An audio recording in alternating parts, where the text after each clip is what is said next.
Welcome in, everyone. Hopefully, you're having a great day. Welcome to Descent into Avernus, Episode 8.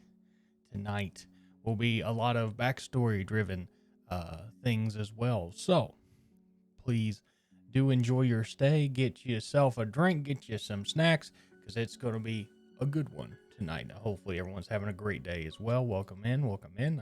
Good to see you all. Again, all the channel points are there for you guys to help and or hinder the party in any way you see fit. But without further ado, let's go ahead and get to the table, shall we?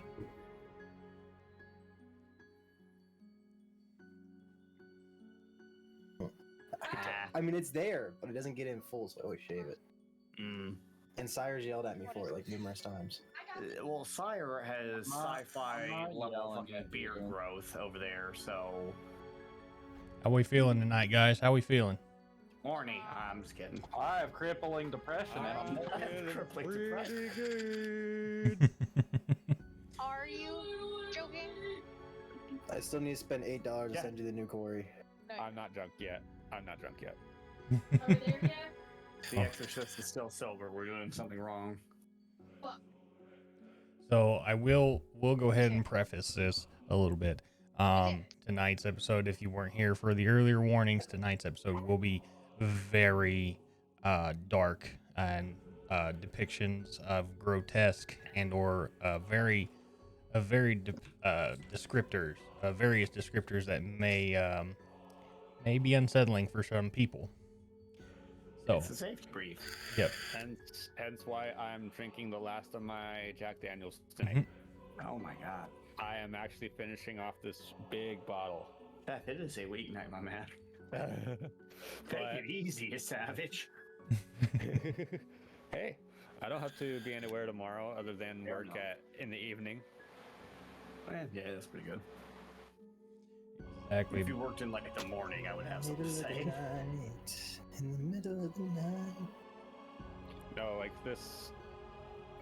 I'll turn on my camera for the guys in the Discord. This bottle right here, I've had this bottle for 2 years. I'm just now finishing it. You look a lot like my medic friend Barry. Barry was dope. That dude was my best friend. Prevented me from a felony when I tried to get blackout drunk and hijack friggin' Brad. Almost succeeded too. This stream tonight is brought to you by Tony's Mortuary and Pizzeria. Of course. Yesterday's loss is today's sauce. Thank you for calling Smitty's Mortuary. You stab him, we slap him. You kill him, we chill him. Hey, Rab. Yes, sir. When I send you the link of the copy of my character, does that make you pay for it too? For like when I make the checkout process. when I make like I the paid PN for it. like when I make the PNGs. So if I paid for one, you don't need to change the table. The Oh. table one's fine. Yeah, you don't have to send it to me. You just need to make sure that you're linked your Hero Forge account to your Tailspire thing through the beta access. Is linking. Okay. Yeah, that's all it does. It just links from your accounts. Okay. That's it. So you don't have to do anything to it, but you So need the to copy I sent you was only used for the the PNG. table. Yeah. Okay. Yeah, that's all I ever use them for is the PNGs or the reactive images as well. Okay. So, but if everyone is here and ready to go, we can get started damn near on time. I had no idea my Bellspire collapsed on me. All right. So, I'm good to go. I am good to go. all right. Let's see here.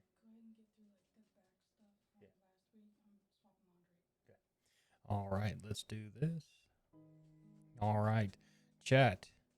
Let's go ahead and get ready for tonight's session as well. There's literally a D&D TRPG except for its Destiny thing. Just a train of thought for the future. Very true, there is. But we will go ahead and start in on our D&D session tonight. And again, thank you so much for being here. Let's get started, shall we? Rated M for mature.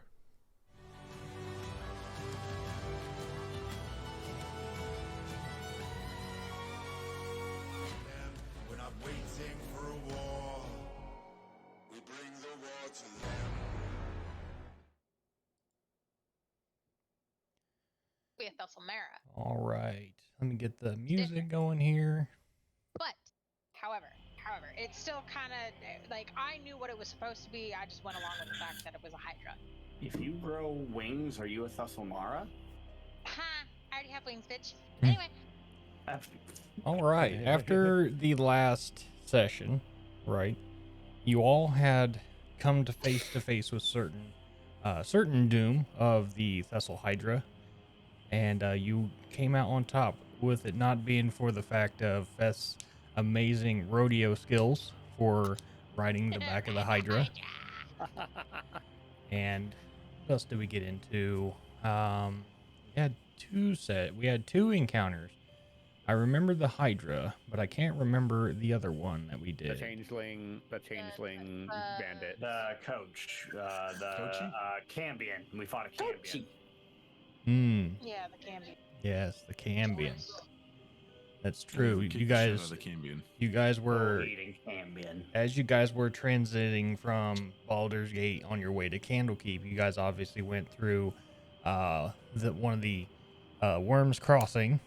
That's where you guys did a little bit of shopping and had some fun. That's also where you met Kochi, the sentient stagecoach that will help you through your travels today.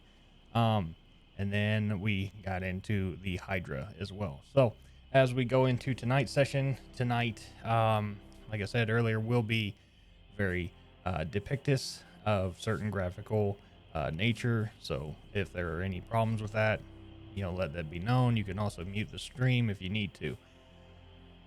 But Viewer discretion is advised. hey, that's why I put a rated M for mature at the start of the stream now. Boy. I literally put content warning in my title. Yep. Content warning in my All right. I am the content warning. My stream is always labeled really mature content, so Yeah. Just making sure we're all safe.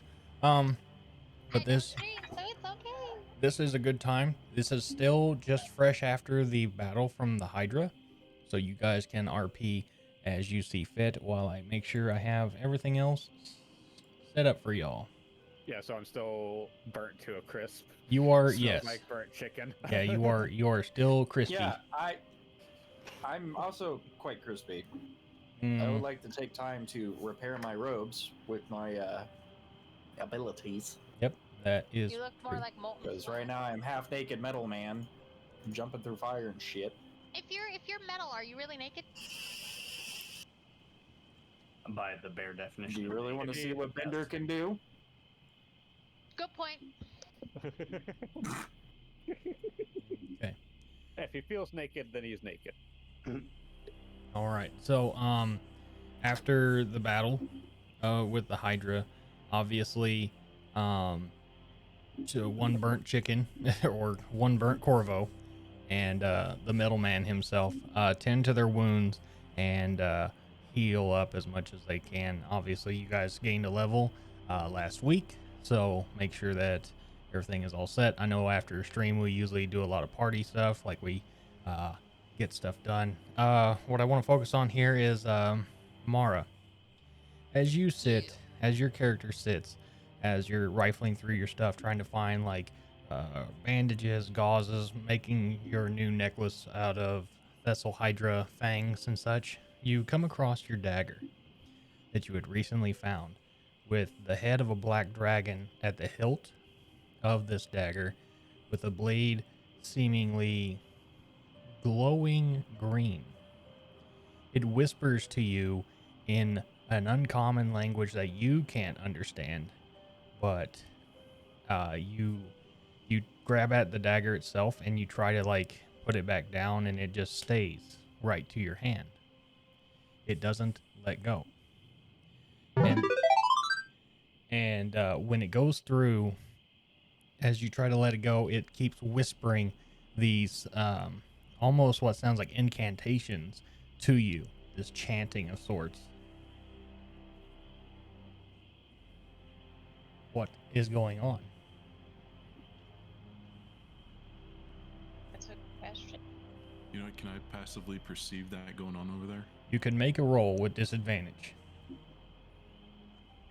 Hey, Cree. You doing all right over there? Where's the gauzes? I'm I'm fine. How does a 10 work? A 10, you see that she's rifling through her pack, but you cannot discern what she's going for. Tree, everything all right over there? You seem to be stumbling through your pack. I'm fine. Just I would also like to see if I'm observant enough. Perception disadvantage. I have a question, hon. Not 20. Damn. Wait, And- no. No, and a wait, that's 20. disadvantage. Okay. The 20, you do notice her rifling through her pack, but it's not like a normal. You kind of sense that something's off. It would be really quick to put her hand in the pack, grab a couple things of gauze, and get ready to like mend other people. But you do notice that something is off. Question, Heather. Do I still have all the advantages that Bunny gave me last week? Yes, you have one or however many it was. I think it was like 4. Yeah. Yeah. So just make sure Jeez. that you're keeping track of those. Those will literally only be used for combat unless you decide to use them for rolls. Okay. Unless I say otherwise. So if you use one round, if you want to use one of your advantages, it takes off like a tally mark. Make sense? That way I'm Yeah. not tracking all of them all the time. Can you switch the avatar? Yeah, I can totally do that, Pete. This is a good time for it. But yes, RP time between Tree, Leo, Corvo, and Sire. I'm fine. Just pack seems a little unorganized. You don't seem very fine. Are you wanting to go meet the maker? I appreciate your offer, Mir, but no, I do not want to meet your maker. No, seriously, guys, I'm fine. Just a lot going on with the Thessal Hydra, and finally being able to free of the burden. But by the way, Mir, I do owe you one. No. It just wasn't your time yet. If it was your time, I would have let you turn into a chicken and we could have feasted on you. I'm just saying. Much obliged. Who the hell is that? It's Corey. It's just his updated model. Corey's new model. Yeah, I need to make sure I give all the perms. I made And him sexier. there you go. And I can get rid of Corey 1 right here. All right. Tree, do you need some help over there? I'm sure Mir will be able to help you. I don't want to touch anything at the moment because we all saw what I did to that one guy. I appreciate your concern, everyone. I'm fine. Really, truly. All right. As But Ooh, go ahead. Sorry. yeah. But Mir, if I may ask you a favor, What can I do? I sense that I don't know, but I get this feeling that this Hydra that we dealt with was only a beginning of a greater struggle. And after what's happened tonight, I think I can only trust you with a certain task. Should I be no longer of this world? Ooh, do you want me to consecrate your body? No. Please, me. Oh. I would like you to bring my body towards to a certain temple in Baldur's Gate. Oh, roast chicken. Okay, I'm doing a d20 roll. 10 and above, I'll do it for you, and I won't see it as if my god's gonna be like, no, you should have brought it to me. 9 and below, yeah. Oh, I like how it just stuck into freaking it was like Slayer's none mouth. under my bow. While I myself will not be able to bring your corpse, which I would prefer not to even have to deal with, I'd rather you be standing and living until your time comes. I can bring you to the right clergy members to take care of it. But I myself do not want to disappoint my god by not consecrating you in his name. Fair enough. As the night as the night slowly progresses, Giant Slayer, switching back to um your summer Eladrin form, you do notice that Roxana has become very playful, even though it's nighttime.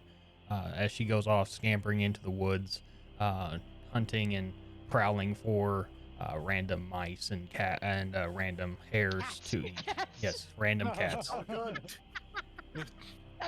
It's cat hunting. Damn. Is that a necklace? This is why you don't let cats outside. Random dragons will come and eat it. Well, fuck. Sorry.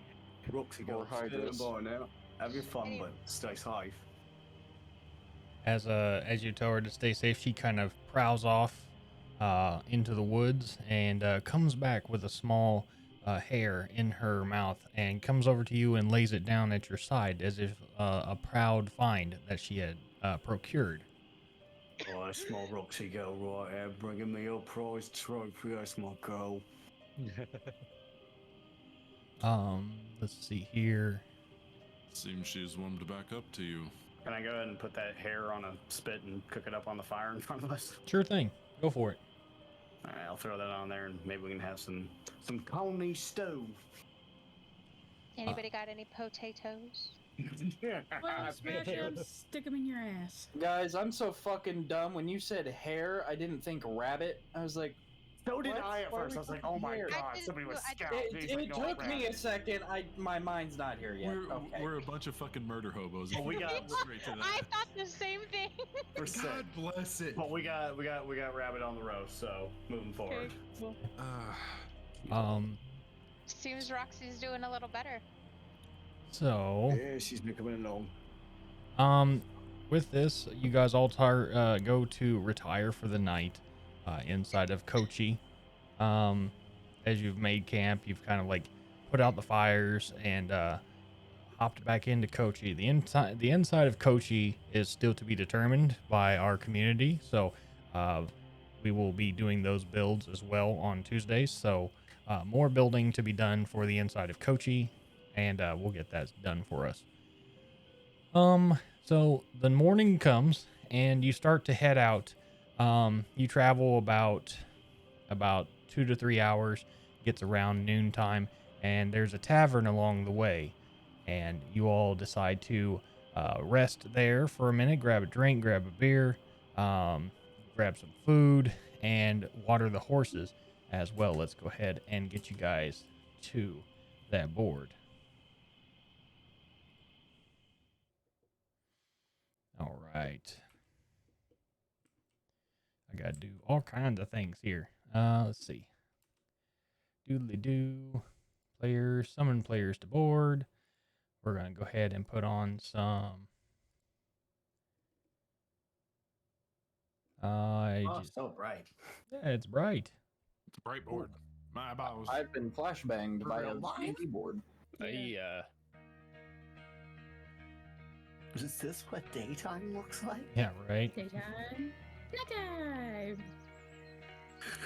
Okay, there's the sound. Go ahead and start getting all the minis over here. You don't really think about it, but how much time we spend indoors and in dungeons, we don't see an outdoor venue very often anymore. You really don't. You really start to appreciate the outdoors more. For real. Does anybody need to use the bathroom? That's what the trees were for. Exactly, same here. Uncle couldn't even brought ideas, Roxy. All right.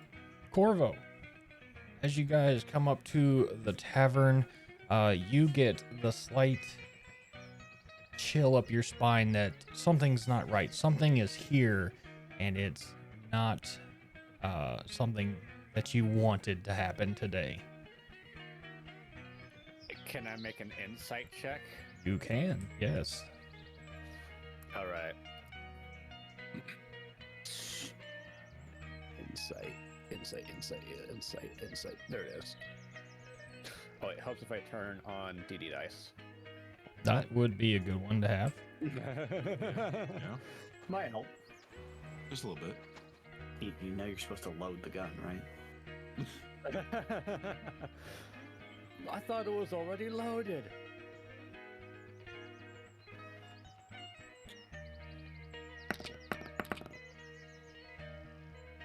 Fif- 15. 15 will get you the exact same feeling of uneasiness.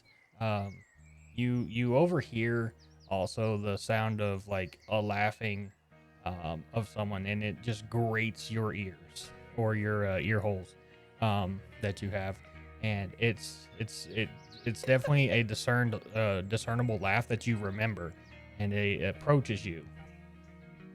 So, or it's starting to approach from down the pathway a bit.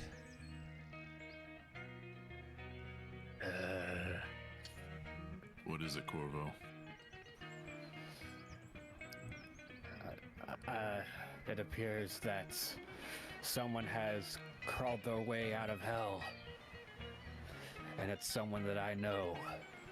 Literally or figuratively? Yeah, that's what I'm- Both. No. Well, Do they need to die? I mean, yeah. Can we send I'm them down. back? I'm down. Let me have a meeting with And- Kelton, Bolt. I will gladly be of assistance. Please. Because last time I dealt with them, it was not a pretty sight. Well, point them out. You'll know. Do you need to talk to them first? Maybe, I don't know, tell them to say their last words? Nah, I say we just sucker punch them. While I am down for the punching of suckers, maybe we should talk it out first? This is No. Corvo. This is a war criminal. Don't get me We're wrong. dealing- Don't We're get me dealing wrong, with a I'm war down- criminal. Don't get me wrong. I'm Whatever down Corvo for the wants me to savvy do, savvy.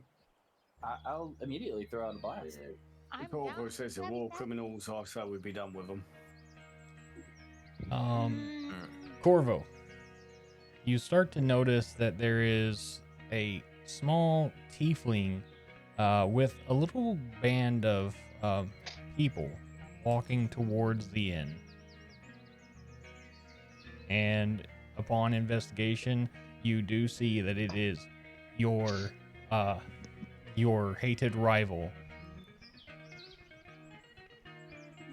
And she looks over at you and says, "Well, if it isn't Corvo, the clingy," as she sneers in kind of smile and says behind her teeth, says, "I thought you had been long dead and long away from this world." I could say the same for you, seeing as how last time we met, you were put into the 9 hells. You just sent me home on a small vacation. From then, Looking for I grew powerful, and I've come back to reclaim what is mine. I kind of glance at Corvo, kind of look at him. It's like, you want me to blast him? Not yet. Let's humor her. So anyway, I started blasting. I'm just I kidding. can roast right here, right now. I'm putting an arrow between her eyes. I have an arrow in my hand. But as you can Yeah, see, your butt. I too have grown stronger, but I've also grown more social. It does seem that you carry around the same filth that you've surrounded yourself with in previous encounters as well. Who are you calling filth, bitch?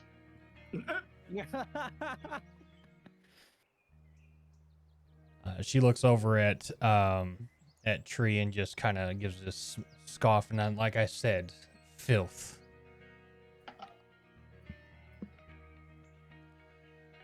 Care to take me on in a one-on-one, Corvo?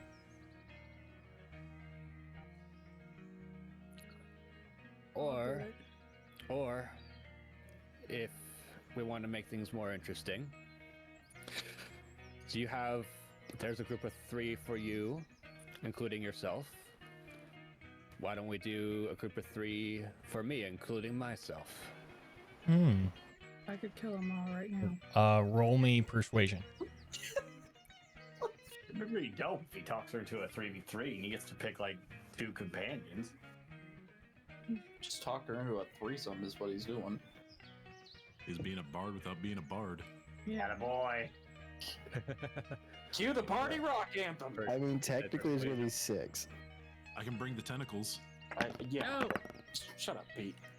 Shut up. Okay. 19. 19. Pretty persuasive. For hers, we'll go with an insight. And that's this roll Alright. plus 4. So 14. you okay? Okay, that's good. She's like, fine, pick your trash to go against me and my little crew as well. Winner takes all. I ain't the one walking around with a fucking broke ass piece of wood for a shield. All right. I choose Balder and Leo. All right. Let's do this. All right. It's okay, Mir. I'll save them for you. So with Balder, Leo, and Corvo, what the rest of them will do, the rest of you, what I want you to do is kind of like put yourself in side positions, like you're on sides or like grandstands, just to get a good sight of the show, because it's gonna be good. I do need just the initiative rolls for you 3. Yeah, let me call out to Corvo. Hey, lad, you might need Hi. some pet companion, eh? To encourage her a bit, yeah? It's fine. Roger that. I take the honorable route. 5, 11, and then I need Mine was 15. 15. Okay, thank you. All right, now let me get my papers up because I need to put in my 3 as well. So stand. Fail, climb a tree. You'll be out of the way then.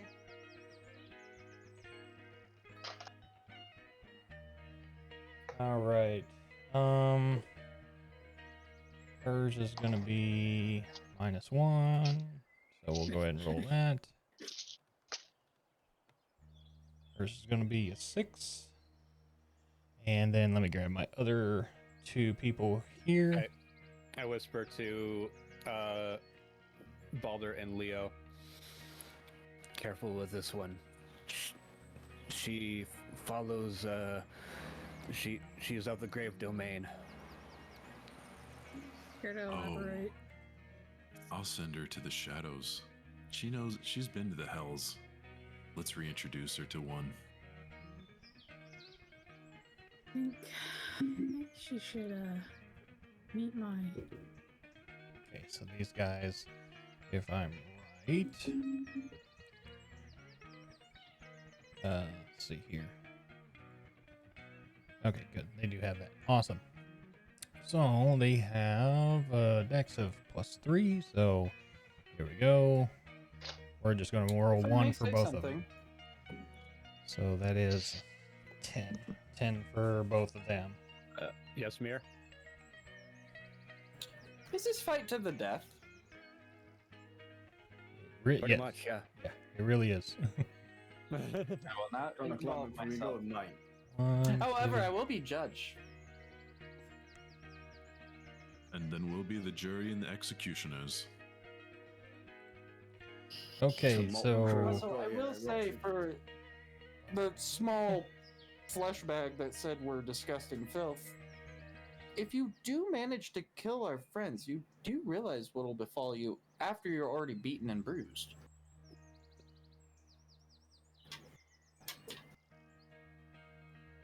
and there we go. All right, cool. I've got the turn order ready to go, and let's put on some awesome I battle don't- music. I don't think he heard you, sire. He was a little focused. Sorry, I'm deadly focused right now. I have like 50,000 You're things good. going on. I was just telling the little flesh bag that even if she manages to kill her 3 compatriots here, she does realize what's going to happen to her after that fight ends. Yeah. And she's No, beaten and we're gonna let you walk away out of here. Mm-hmm. I'm well aware of the limitations and limit or statutes here, so I know what's at stake. You just stay over there, Metal Man.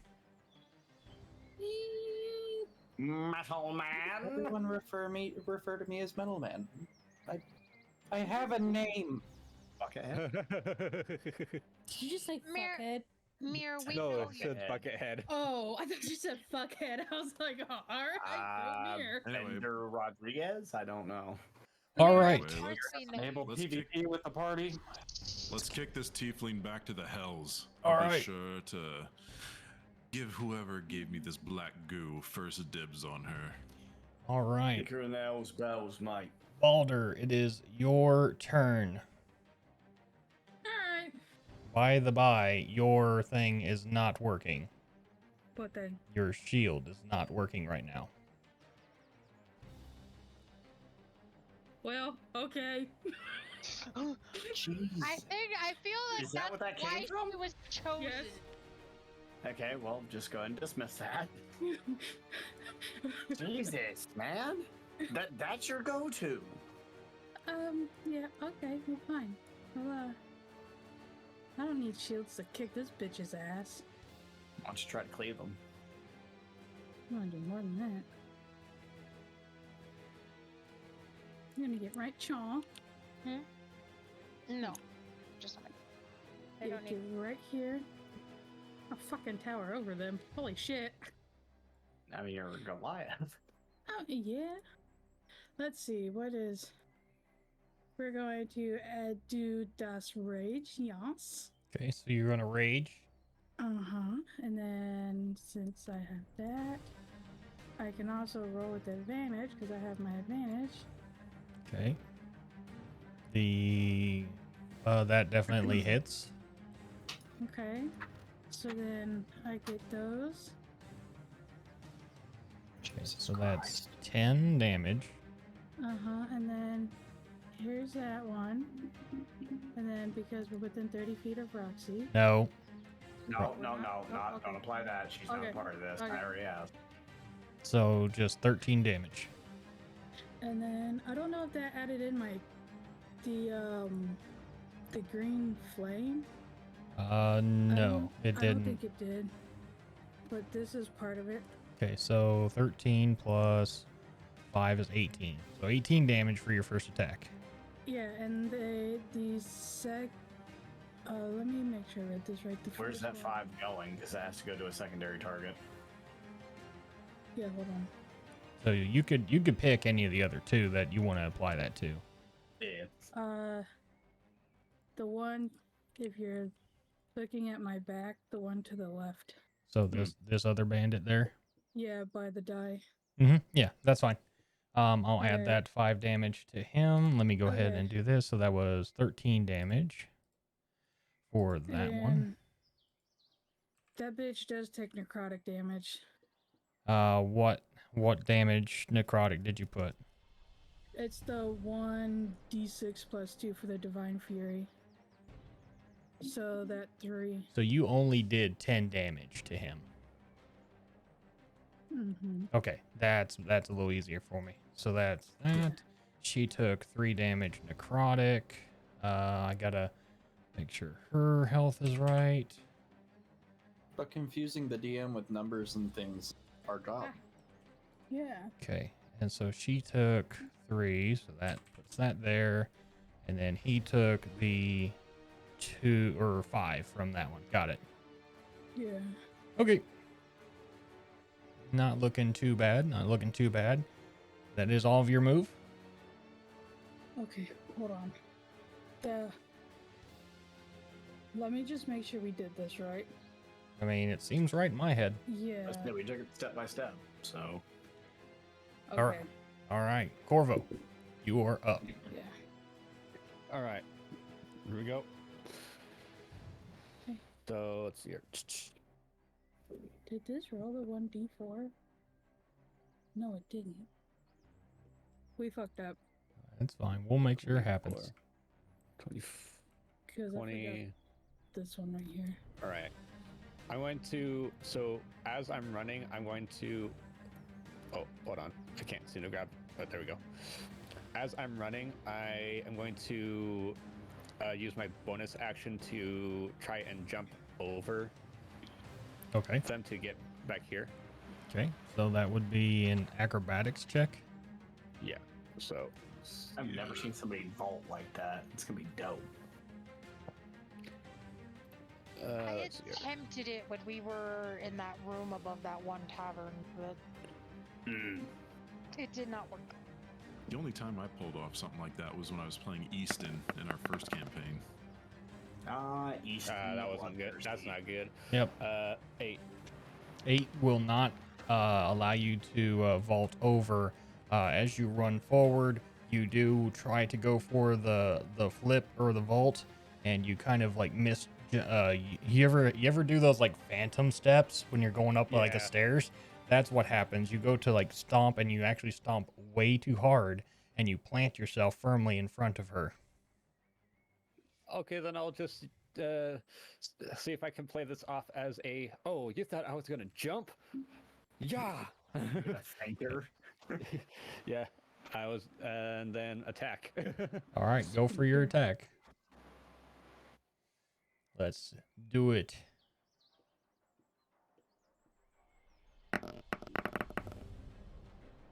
21. 21 does 21. hit. All right, and Dealing max damage 11. 11 damage. Nice. Nice. That brings it down to dealing Piercing damage. good damage. Is that all of your attacks, sir? Yes. All right. It is now the bandit. He is going to this one here will make his attack. He is going to be doing the multi-attack with, the store-bought average of every scimitar that seems to be available in all of Faerun. So, first attack is going to be a 15. Who's he attacking? He is attacking Corvo. That's a hit. And the second one is going to be a 24. Well, that definitely hits. So that is 2 of those. I did that wrong. It's going to be 2 of those plus that. All right, damage is going to be 12 damage slashing. 12 damage slashing. He actually makes 3 attacks. My fault. So that's 1 more. I'm pretty sure he's going to miss this one. Oh, no, he's going to almost crit. Then add this d6 to that. Sorry. So it's going to be... So that 12, 4, that's going to be 16 damage. It's my fault. So that's 1 attack each, not all at once. It's a multi-attack, so he makes 3 melee attacks. All right, so... And what was the highest one what was the highest damage? His altogether it was 16. At the highest point it was 9. So the first attack was 6, the second attack was 9, the last attack was 4. Okay. 9. So total of 15. My math is probably off, but yeah. That's what you got. I want to take that. Okie doke. Sounds good. The second bandit is gonna go for an attack on Balder. 3 attacks incoming. Okay. With the scimitar. 10 on the first one does miss. Nice try, bud. Another 10. Nice try. If I roll 3 10s in a row, I swear a nat 20 though. Nat 20. Oh no. Oh, that's gonna Will be full crit. on the last attack only. Even if it's under my armor class. Oh, it's yeah, it's definitely gonna hit. It's a 25. Eh. Yeah. So that is gonna be max damage. So that's But I already have a bonus 9. action. Hold on. Actually, I have a reaction. Bonus actions. Not a Okay. bonus action. It's a reaction. What is your reaction? As a reaction, reduce damage dealt to you by 1d12 plus 3. Okay, With so Stone's endurance. hold on, stop rolling. Wait I'm until I rolling. do the damage first, okay? Alright, do the damage. All right. So you're already taking a max of 9 damage plus Cute. the d6. So it's going to be 15 damage. So now roll your d12. So you will only take 5 damage. There we go. That's how it should be. All right, let me go ahead and clear out some of these dice here real quick. And that is all of his turn. Terra, the tiefling cleric, will now go for her attack and cast vampiric touch on to Corvo. You know, because she likes Corvo so much. I think she likes you, man. I think this is victim bullying. With an 11 to attack. That's Oh, a miss. no. Is that a miss? That's a miss. All right, good miss, good miss. So with that, I need to, see. Pretty sure that's a cantrip. No, it's one of her. Nope, Vampiric touch. I believe that's a cantrip. Is it? nope. It's a Is it? third. It's a third level it's a spell. spell. It's a spell. And Okay. unless you're a warlock, and then it can be a cantrip, I believe. Okay, I'll So, look into that later, because that'd be dope. that I will think so. be her turn. Leo, it is your turn, sir. All right, so I'm gonna use my bonus action right off the get-go. I'm summoning a tentacle of the deep right behind her.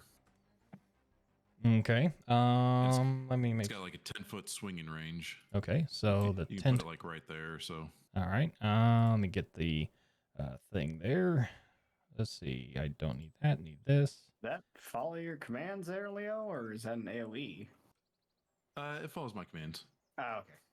For a second, I was like, Hey, that means Get she's up over flanked. there. That means she's flanked now. Yay! Yeah. Okay, so Beneath.com for I've all seen- your adult needs. So I I'm was gonna gonna have say I've it, seen enough hentai to know where this is going. oh yeah, I'm gonna have it swing at her. okay, so just to go ahead and Yeah, it's roll yep. to hit. Does a 19 hit? A 19 will hit. Okay. So And here comes the damage. okay,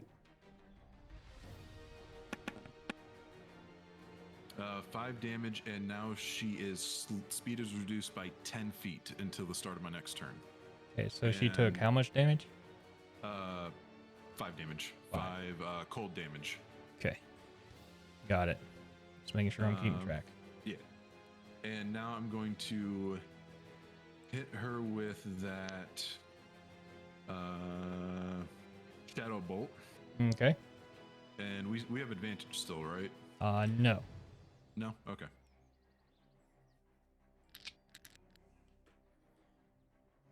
Does a 14 hit? A 14 does miss. Miss? Okay. Okay. And that'll be it. Okay. Top of the order again. Balder, it is your turn. Corvo, you're on deck.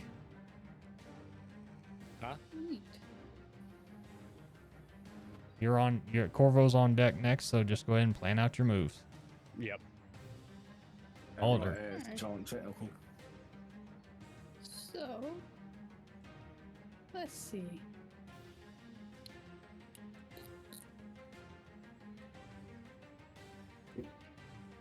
I'm gonna back up just a tidbit because it's like a clusterfuck right here.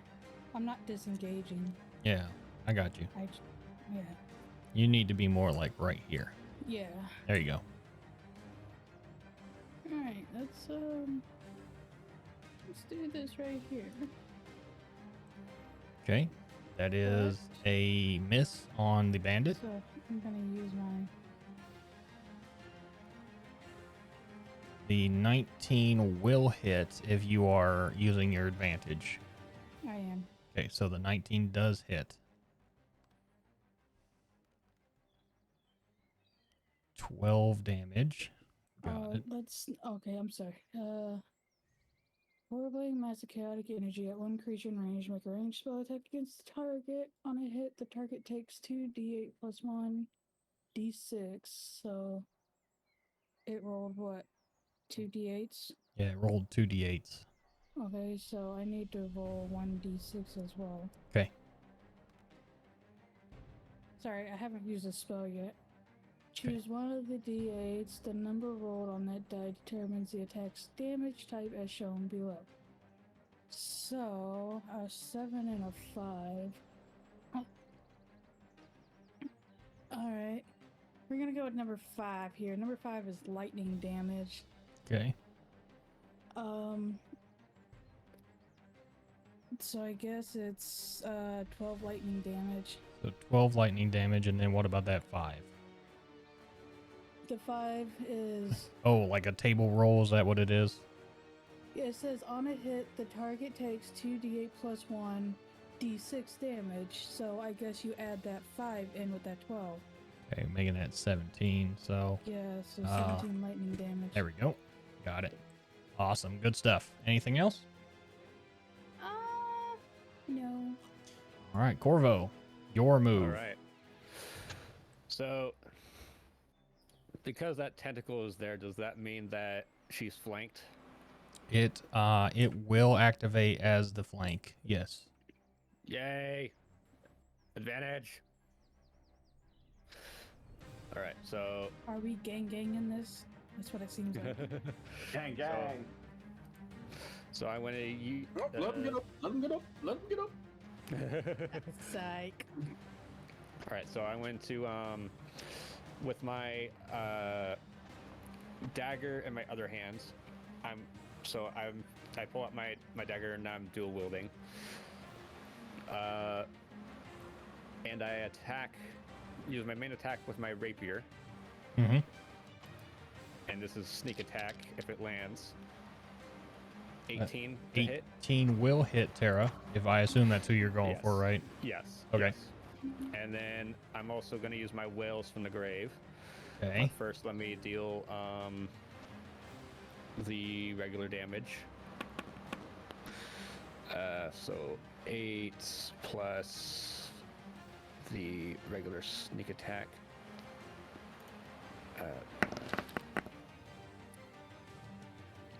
So 8. So that's 20 piercing damage for my attack on Terra. Okay. But my Wails from the Grave is going to affect the bandit that has not been touched yet. Okay, so let me go ahead and get his thing done there. So the Wails for the Grave was what? The Wails from the Grave is 10 necrotic damage. Okay, got that. All right, this is going to change the game up a lot right now. So as you go to land the blow on Terra, she actually is impaled and falls to her knees. The tentacle releases her, but as she goes and looks up to you, coughing blood from her mouth, she starts an incantation of sorts, and then as the incantation goes off, she stops and looks at you, and she tells you, you have no idea what you've just started. And Other way. Tell Asmodeus I send my best regards. As you say that, let's see here. Let me get the stuff here for it.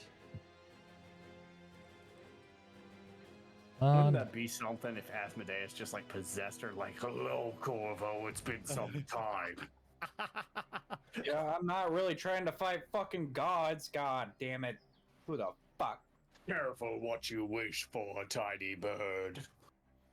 So this you had to say something. She starts to transform. This pact that she had made as a tiefling allowed her to make a pact with one of the devils. If you're familiar with the battles that happen in Avernus, that's the demons versus the devils.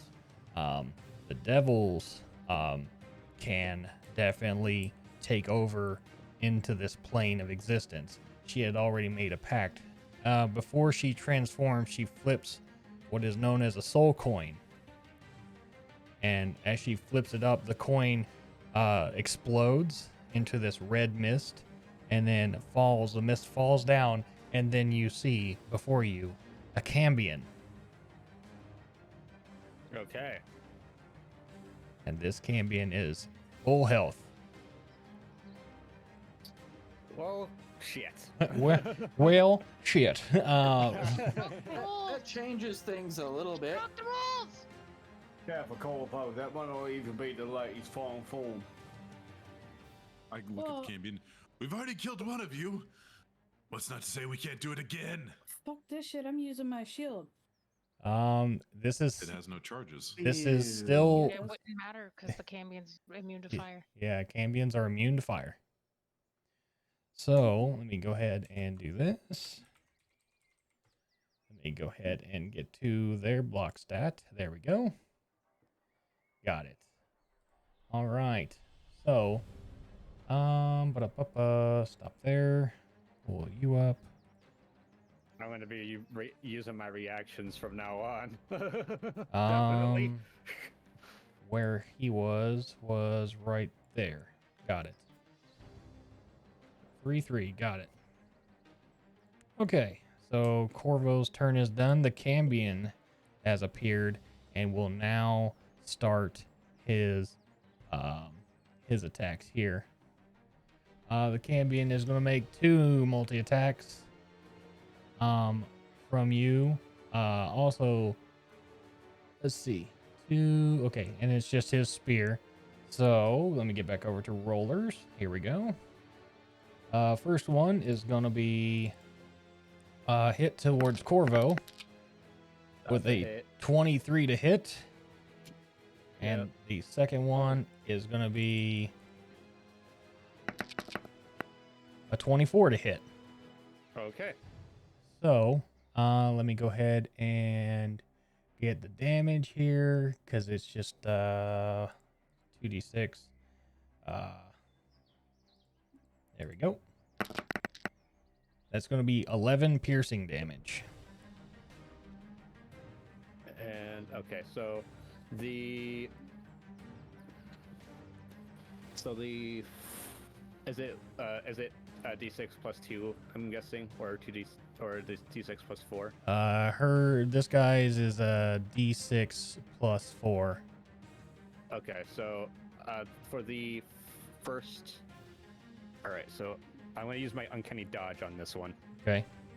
So I take half the damage. Okay, so half damage is all good.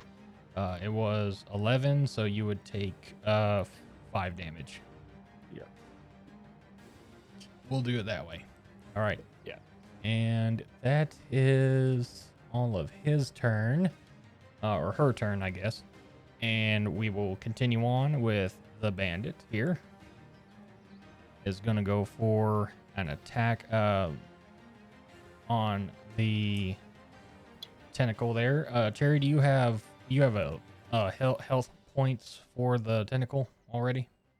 It did not give me a stat block for the tentacle. Okay, so we're just going to go off of basics of we're just going to roll a d10 because they're just like normally used for that. So it's got 12 HP just as a thing because it poofs and it can be summoned again easily. Hey. Yes.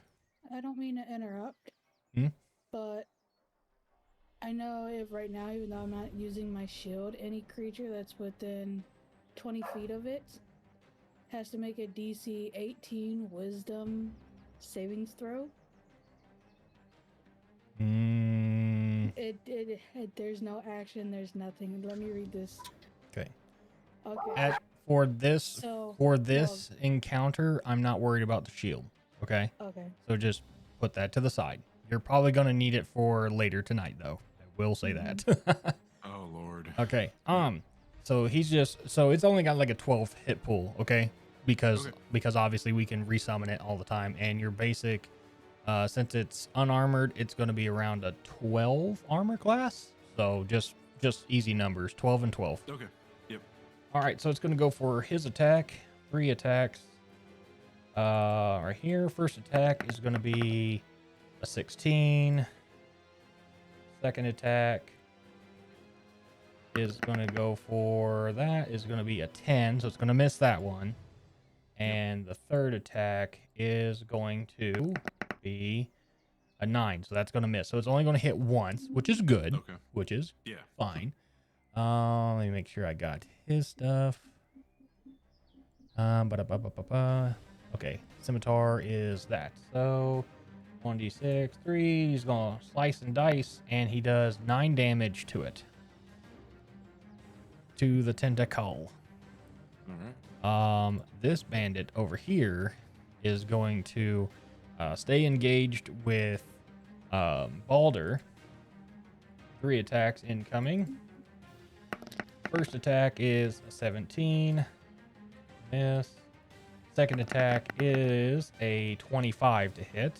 No crit.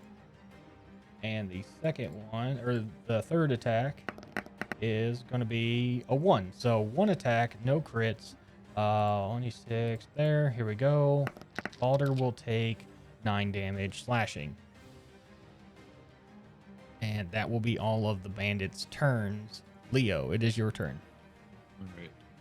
I'm going to try and cast a Shadow Bolt again on the bandit that's engaged with my tentacle. Okay. Go And ahead. it's going to be at first level here. Oh, yeah, it was a fail. That is a miss. All right, and as the bonus action, because the tentacle's there, let's have the tentacle swing at him because the tentacle's pissed off. Mm-hmm. Mirror's just off to the sideline. What is a 24? That is a hit. It is quite the hit. Dealing 7 damage, 7. cold, and he's slowed for 10 feet. Okay, so Like that his movement's reduced by 10 feet.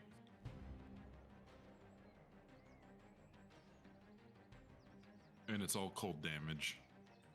okay, 70. Got it. All right. Also, I'm going to kind of, the tentacle can stay there. I can actually move it too. Mhm. It says I can move it around. Yep. So. That you can. All right. Is that all of your turn, sir? Yeah. All right, Balder, you are up. Just. Why is there a sock on my desk? I don't know. Did you just say there's a sock on your desk? Yeah. Wonder what it was used for. Is it I legit- crunchy? No, I just took my socks off. And I didn't realize it said it on my desk. Uh-oh. I gotta reach. ADHD's a bitch. Yes, it is. Okay, so. Here's the thing. I'm gonna. I should still be. Yeah, I'm still raging because I've hit every single time. Mm-hmm. So. Give me the goddamn dice. The dice says no. 13 does miss. Well, okay. Hold on. I hit the wrong button. I need this one. Oh, Lord have fucking mercy. Does that work? What are you trying to do? I use my third advantage. Okay, so I see 2 rolls of 13. I hit the wrong one. Okay, so are you saying that's a 19? Yes, so Okay. I rolled that first one. So that 19 is a hit. Okay, so let me make sure we do this right this time. Wow. And then okay, I'm gonna use the second part of that on the same bandit for that one. Okay, so that's Uh, 7 D4. damage. And then I'm gonna hit him with that divine bitch. Okay, so 11 And- damage. And then, hold on. This is going to the second target. Okay. That's going to the other bandit. 6 damage to him. That's easy for me. That's that. And so it was 11 damage on this guy, correct? Yeah. Got it. Alrighty. Anything else? No. Alright. Corvo, you are up. All right. So, okay, I got an idea. I'm going to attack again, but this time, since that bandit, this bandit right here, it has their back towards me, would I gain advantage? Since you are otherwise engaged by the Cambion, I will allow you to have advantage on him only if you break engagement with the Cambion. Okay. So, let's see here. Well, yeah, then bonus action disengage. Okay. From the Cambion, and then I'm gonna attack this guy. There you go. Okay. With as my main action. All right. And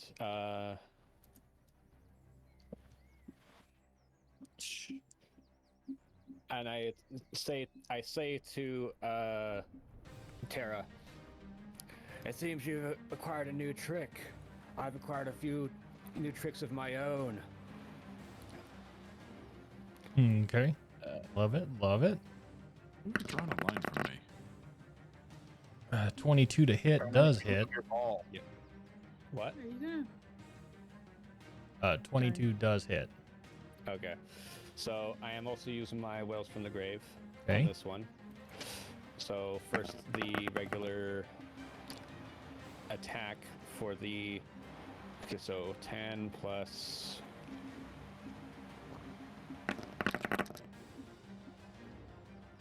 So 16 piercing damage on the bandit, and Wails from the Grave,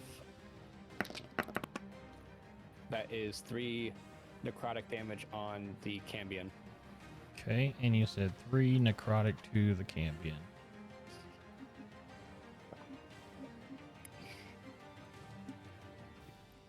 All right, good stuff. And I am still going to use my movement. All righty. And you forget that we're in my territory. Let's see here. I need the ruler. The ruler. No. I'm trying to oh, there we go. No, wait. I'm trying to get the thing to where when you drag your character it has the ruler. So press M and then the number 4. Yep, there we go. 5. 30 feet right here. There you go. All right. Is that all of your turn, sir? And I'm also going to turn around, face. Mm-hmm. Yeah, there we go. Basically trying to taunt Terra into coming over here. Okay. The taunt shall work. What this person is going to do is actually going to fly. The Cambion does have wings. That's not good. You know what? Can the tentacle get an attack of opportunity since it's within its reach? Its reach is 10 foot. 10 feet. You can go for a hit if you can. You could swing to hit. Nope. Is the it's gonna fucking miss. thing flying? Yes. Yeah, it's flying. What the It missed, fuck? but also from the not last round, but round before, isn't the Cambion's movement still reduced by 10 feet? It is reduced by 10 feet, but with flying being 60, it means it's only limited to 50. Okay. So Do Cambions have fast flying? no, they don't have the ability fast flying, which allows them just to like dodge everything. Okay, so they just have flight. Just have flight. Mm.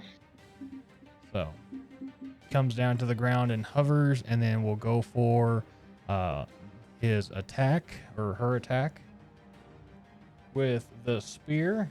This one shall be a heavy attack. So it's using 2 hands this time, so it's 1 attack. Okay. Hang on, let me make sure I'm reading that correctly. You're using the versatility feature on this spear. Yeah. So it's gonna be that 1 I wanna fight. 11 to hit.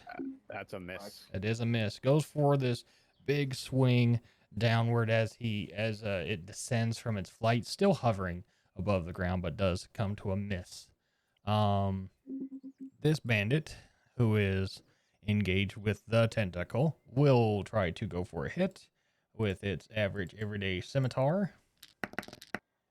An 18 does hit. I'm going to go ahead and roll the damage for that real quick.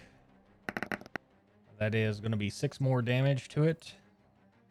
Another attack will be a 16 that will hit. And I'm assuming after this, it's probably going to die out and poof out of existence. That's another 9. Yep. Then he's going to, that one's just going to poof away. I'm just going to set it over here in case you decide to recast it. Yep. He is going to charge at you, closing the distance, and go for 1 attack on you. Okay. With the scimitar, will hit with a 15 possibly. Yep, and he's going to get hit with Hellish Rebuke. Cool. Basically what I call Shadow's Malice. Shadow's Malice. I like the flavor text of that. All right, so I'll go ahead and roll my damage real quick, and then you give me your damage for him. Okay. 8 damage to you, slashing. Okay, and here comes the damage, and it's at 3rd level. Nice, 20. So 20 damage. Good. You just... Good Oh, night. shit. Good fuck. You gonna learn today. Those drippy fingers come in handy, don't they? So, and actually what I am going to do is I am going to roll percentage since he kind of ran at you with full blast. Yeah, okay. So as he goes to slash and then you hit him with the Hellish Rebuke, he does get moved back about 10 feet.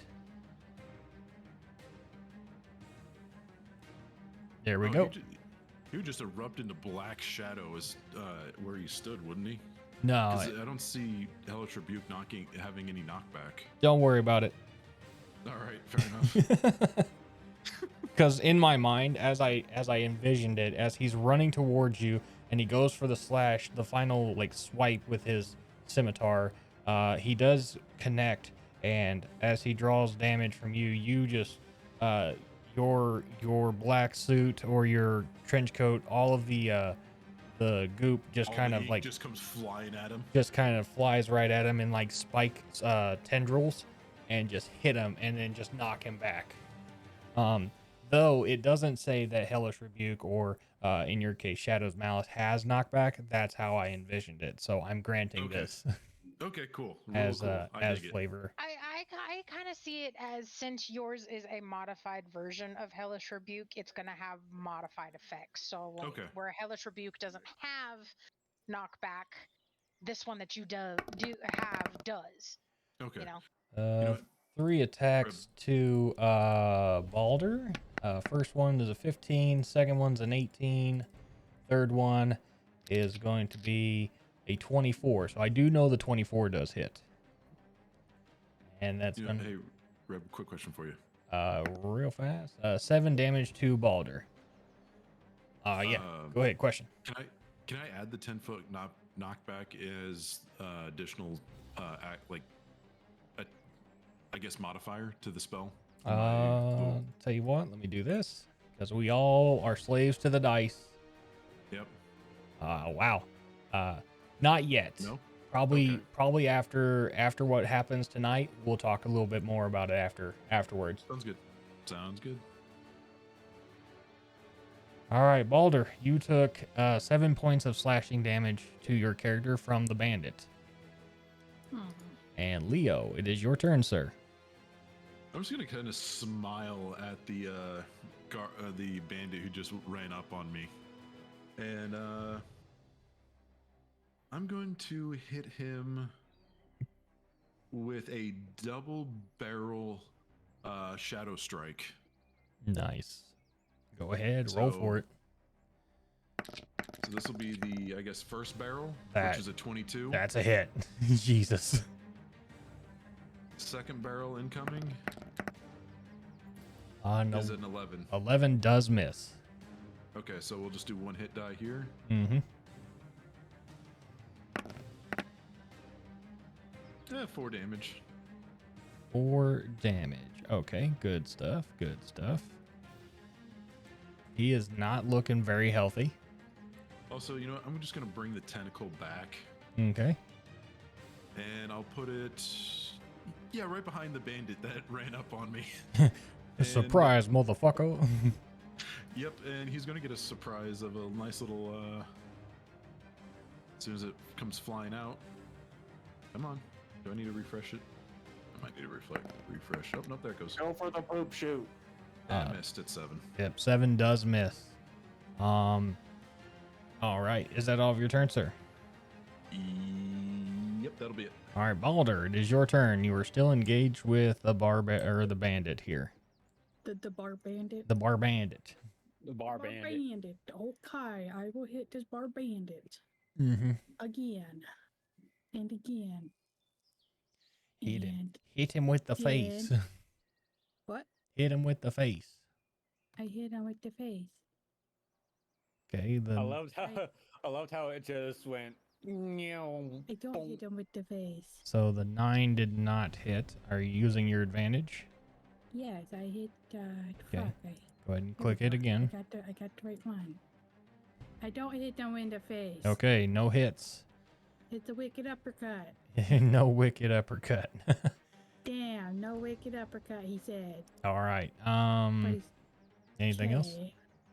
But never mind. Nothing else. All right, Corvo, it is your turn, sir. All right. We can go for an exchange of words here if you'd like. We could. Let's see. Would I also be allowed to, as a bonus action, set the grass on fire? I want to make like smoke. I want to like make an area of smoke. Yes, you can. I believe where you're going to use the perform talent or the perform ability for this one. So Okay. Go ahead and roll that.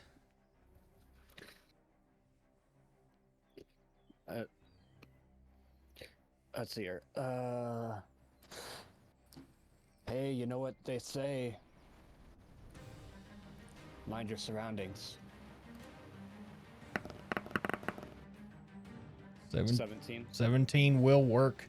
The ground that you're at in that area starts to light on a little bit of fire, and then smoke will give you shielding. I'm gonna give it about 10 feet of smoke.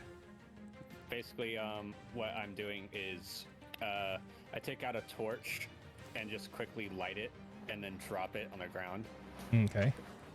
And an attempt to make this ball of smoke to obscure Terra's vision. Okay. So, And I'm going to use my main action to hide okay. behind the tree. So that's obviously stealth with advantage. Obviously, that goes off really easy for you in your talent spec that you have. And now your turn, sir. 17 to hit does miss. No, that's the the stealth. Yeah, no, you're good. You're good. Yeah, you are stealthy boy hours right now. Yeah, that's all my turn because I used my action and bonus action. Okay. So. Awesome. It is now the Cambion's turn. She will fly up. Oh, hang on, I gotta get rid of that smoke. So she's gonna fly out of the smoke, and she's going to look around and say, "You can't hide forever, Corvo. You and all of your friends will feel the wrath of Avernus soon enough." And with that, what do you say? I say nothing. Fine. If I can't get you out, then I know something that will. Turns around and actually points at, let's see, 1, 2, 3. Yes, 3 of them. Let's see if this is going to be a straight attack. Number 3, tree. Let me make sure I'm within my realm of distance here. Oh yeah, tree, you're about to get hit. Fuck, what? No! Spell attack range is good. It is going to be a fire ray heading your way. Can I use a reaction? A natural 20? No. Wait, did you get Definitely use your defensive uncanny dodge. Yeah. Use your uncanny dodge. He just said no. No, well, it's going to go off. It's going to hit. So what with the uncanny dodge, you can dodge this attack, but to add to the direness of this, what's going to happen is you're going to take half damage, okay? Well, yeah, that's what it does. That's what uncanny dodge Oh, does. perfect. Yeah, then what the hell are you worried about it? Damn, come on, chill out. Well, no, because you said I asked if I could use a reaction against it, and you said no, and I went no. Oh no, you're good. You're totally right. So you will still get hit, but since it was max damage, because of that 3d6, that's let's see, 18 damage. You will take 9 damage of fire. Now, with this, the Accord. Corey just said something in chat. They said I dive to take the hit. Corey dies to take the hit. I'm in a tree. Yeah, well, Corey's hiding in the tree too with you. Oh, is he? Oh shit! Look Yeah. at that. So I'm not squishy. So with that, Corey, you will take 9 damage of fire, and from this, Okay, I'm going to so since he reacted I already was in like the mid dodge, but like he reacted to it, so I didn't see that, but like I kind of like backflipped out of the tree onto the ground to Was that Ray? Was that intentional or unintentional to target one of apartment? It was intentional. At this point, the Accord of standard battle is no longer in effect. It's free for all. It's free for all time. So I need the rest of you to make your initiatives, please, and then I will add you to the roll. I do have a question. Yes, sir. Well. Where'd you go? How high is she It's flying? the water mama. Let's see. 3. Let me get that for you real quick. Currently, I can tell you how high they are. If I can do this. They are at about 13 feet in the air. Perfect. Okay, so I'm getting. I was gonna say, if that wasn't intentional, Mir was gonna speak up and be like, "What?" Side note: I get advantage on initiative. That's why I rolled twice. Yeah, I got you. So we're gonna take the 23. Giant Slayer next for your initiative. 20. 20. Thank you. Yep. So I have Sires at 3. Is that right? Sire for your initiative. Yes, impressive. That was a 3. Okay, cool. Got it. Hey, with a ray, Goblin Tuesday coming in fresh from the Radiant Citadel himself. Welcome in, players. Welcome in. The story is just beginning as we had a 3v3 encounter with one of our players' mortal enemies, and now the Accord has been thrown off, and it is free for all time. And Goblin coming in hard with a curse, with 1 round of disadvantage. Come on. Just 1 round. You guys are fine. You guys can go back to shit stomping after that. All right. Welcome in, players. Again, we are getting started. If you have channel points, you can help and or hinder the party in any way you see fit as well. Welcome in. Thank you again, Goblin Tuesday, for the raid as well. Please go check out the other players in the multi-stream link at the top of the channel as well. Please and thank you. Let me get the stuff going here. Turn order will be Pete first, Jake, and his little companion, wherever I didn't bring her on the table. I'll make sure I get her on the table. No, she's there. She's at my feet. Oh, she's at your feet? Yeah, she's with me. Okay, cool. I don't have her as a thing on the board yet, so that's my fault. Uptaria coming in with damage D6. Uptaria, who are you putting that damage towards? Players or the party as a general whole? Let's see. I swear, if she damages all of us, I swear. Players, everyone takes 3 points of damage. That's not very nice. That's not very. Uptaria, that kills people. If it was the battle against the Hydra, it certainly would have. Oh my god, that definitely would have killed us then. Let's see, mirror. So I'm and surprised then, I didn't get an inspiration point for managing to save Corvo from that. Mara, what was yours again? 22?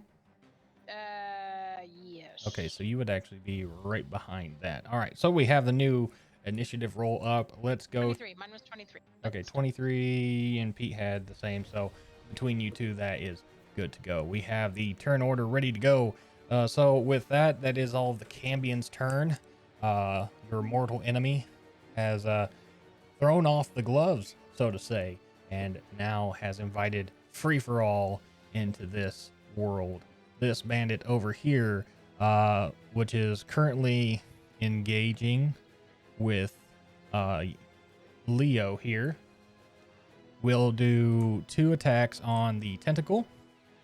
Okay. Let's see. First one will be, there we go, a 19, and second one will be a 13. So I'm just gonna go ahead and roll those. I forget, how much base health did we say was starting at again? Just 12. 12. And it only made 9 damage on that.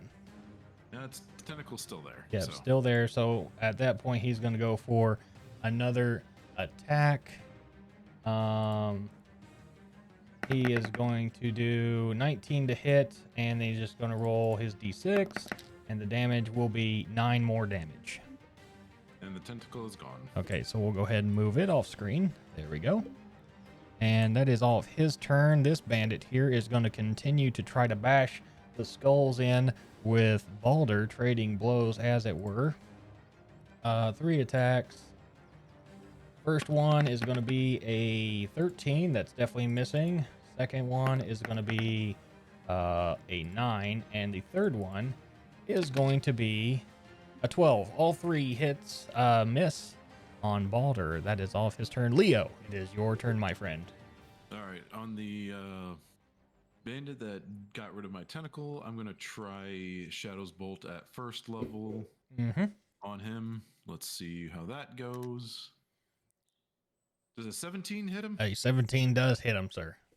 All right, cool. He is now hit, and here comes the lightning. Lightning. Here comes the shadowy black goo of funness, and he's going to take 7. And now basically every time his turn comes up, he's going to take damage, and he's going to take damage when my turn comes up. So he's gonna cook. He's boned. Got it. Yep. I can't see. Are we boned yet? Yeah, we're boned. All right. Is that all of your turn, sir? Let me just double check here. Yeah, my bonus action is only to summon the tentacle thing, but I'm going to save my last charge. Yeah, because I don't have a bonus action to fire off another spell. Yep, that'll be it. All right, cool. Corey, it is your turn, sir. After you've ducked into there to take the firebolt for Tree, you are hit with it. Kind of singes your coat a little bit, but you are up and ready to fight. So I need a couple clarifications before I go into my turn. Okay. This is top of the turn, so no one else is attacked. Or am I at the bottom of the turn? Technically, this is the top of your turn. There's like 2 separate initiatives, so this is the top of your turn. Confused. Yeah, so you are the top of the turn for your group. So your group is you, Tree, Bale, and Mir. Okay. So, in that sense, would my assassinate proc or not? Yes, it would. Okay. So that will give me advantage. Yes, even with the 1 round disadvantage from Goblin Tuesday, it would just be a flat roll. But since you are And- assassinating, it is yeah. advantage. And then with that, if I hit, that becomes critical, Mm-hmm. which also will perk sneak attack. Yep. And on a critical hit, it's going to proc my piercer ability as well. Yes. Just so when I go through all these situations, we know what's happening. Yep. Just from today on. This is the first time I'm using piercer. Okay, got it. Since I level up. Sounds Gucci. Alright, so for that, I get Shit. to attack with my new bow, which Okay. has a +9 on it. So are you going for the Cambion? I'm going for whoever's shot at my friend. Okay, so that would be the Cambion. Aw, Corey, you do care. He hides it. So the first roll, Strong silent type. the 22, but I'm gonna go. What does it matter? It's already a crit. Yeah, it's Does already a 22 crit. hit. Yes, 22 does hit the Cambion. Okay, so that turns into the auto crit, which is a D8 +4. So our crit that's automatically the 12, right? Yes. And On then I our roll for the our D8 one more crits, time. yeah, for our crits as they are, when you crit, you take max damage and you just roll an extra damage die. All right, so here's the D8 plus the 2D6 for sneak attack. Okay. Awesome. I have piercing on that, so I'm going to re-roll the D8 that was a 1. Okay, so that's So far it's only 3. 3. That makes 5. Now it is 5, and then with piercer, I get to throw another D8. Another D8 coming up. Probably because she was in 10. the garage playing with water. 7. So 7. So 19 damage. 19 damage. I like it. That brings down to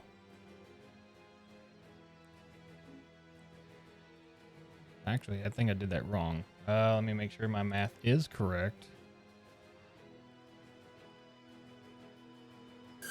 Yeah, I was wrong. Okay, so And then for my bonus action, I'm going to hide in the tree again. okay, goes off like that.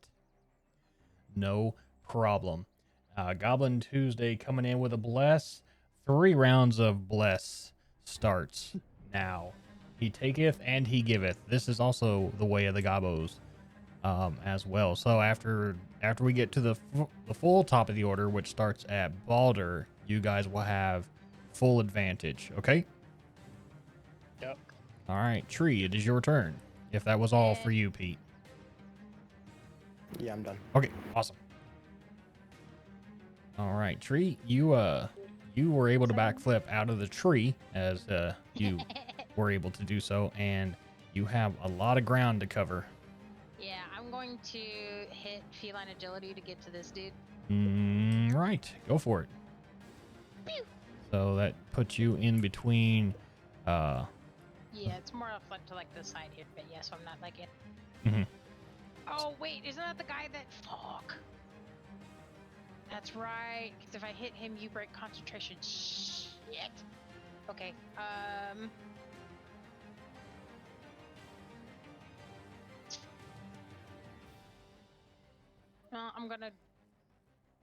I'm gonna go for it anyway because Tree wouldn't. Yeah, Tree wouldn't have known, or would have seen the attack go off, but at this point, Wouldn't know that the concentration was needed to keep the spell intact. yeah, because you're not so like magically affinitied, or Yeah, as to her as of yesterday, she has magic. So yeah. okay. So I'm going to roll for my main hand, which is the thing that we discussed. Mm-hmm. And you said with disadvantage? Yes, this is with disadvantage only for this round. Okay, so rolling disadvantage. A 10 does not Oh, hit. no. That is And also then- is the one dagger that we were talking about in your main hand. No. Yes. Yes. Yes. It Okay. is. So as it misses, Mhm. you go to swing with it or go to stab with it. However, if you're however you decide to wield it, you Mhm. miss completely, and you just hear it whispering into your ear something dark side. That's the joke. But it whispers. Something dark side. Yeah. Complete. It whispers more and more to your into your mind, and you kind of lose concentration a little bit, and you do stumble in your attack. So if you're going to go for your offhand, again, roll with disadvantage.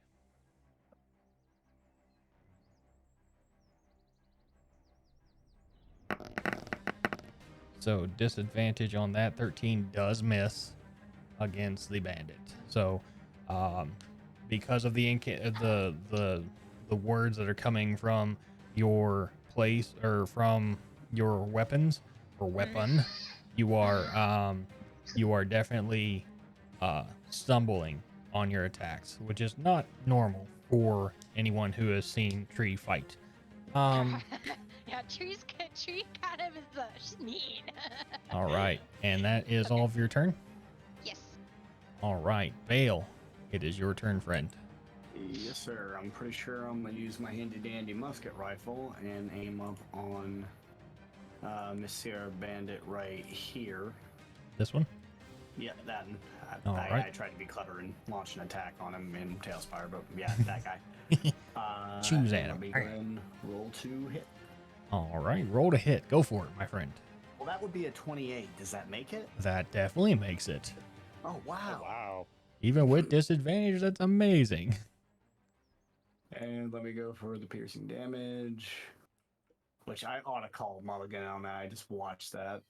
Yeah, I'll take a 9 on that. 9 damage. Got it. Good damage, though. Oh, wait. The Drake saw that. Hang tight. Hanging tight. I almost forgot my own rule. And that's going to be an extra d6 on that hit. 4 plus 6 to 9 makes a total of 15. All right, good damage, sir. Awesome. And that is your turn, and then it goes to Roxanne. I'm going to have her mantle up on my shoulder for view only mode. Okay, got it. And now we jump over to Mir.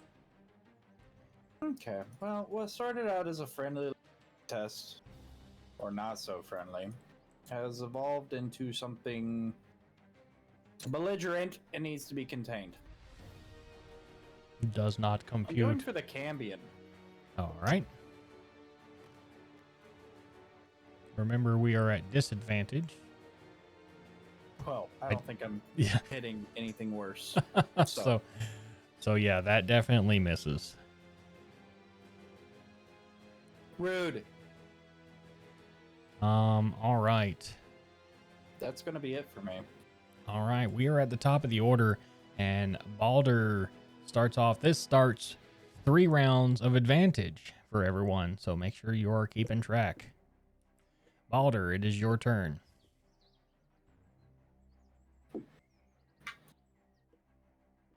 Please don't.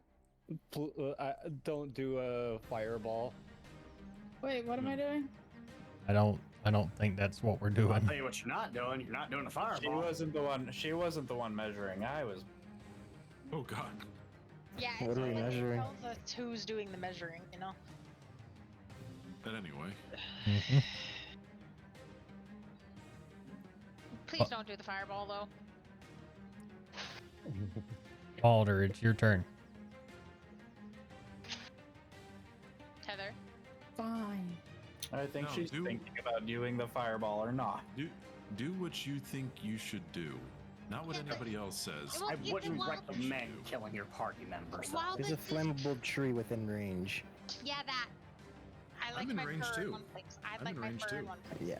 Burn. But see, Jake, I just you're just gonna fixed get my hit. singed Jake's cloak. going to have to use 2 actions to get up, not only down from the tree while it's on fire, but away from the tree that's on fire, along with getting hit. I can. I don't want to. Oh, you meant the tree that bails and not the tree that is right Yeah. behind her. Well, There's both. also Okay. there's also another tree that I'm in. Bring it that- back to the table, yeah. everybody. Balder, it's your turn. Sorry. Mhm. What are you planning on doing? I love how everybody's groveling at me not to do the boom boom. Well, focus up. What are you doing? Sorry. I am. What do we got? Are you making an attack with your scimitar? Yeah, do we have advantage? You do have advantage. Because Lord knows I'm gonna fucking need it now. All right, that 14 plus 6 is 20, so that does hit the bandit. Okay.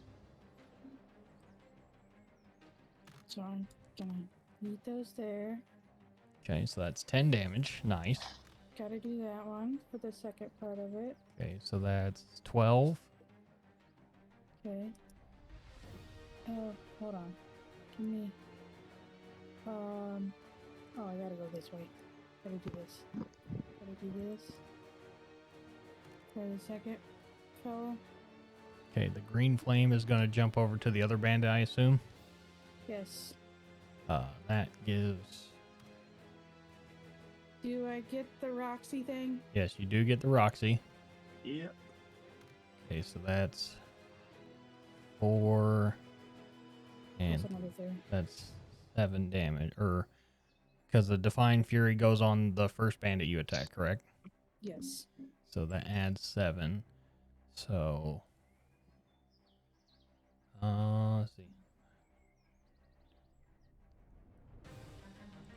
Okay, good. Got that.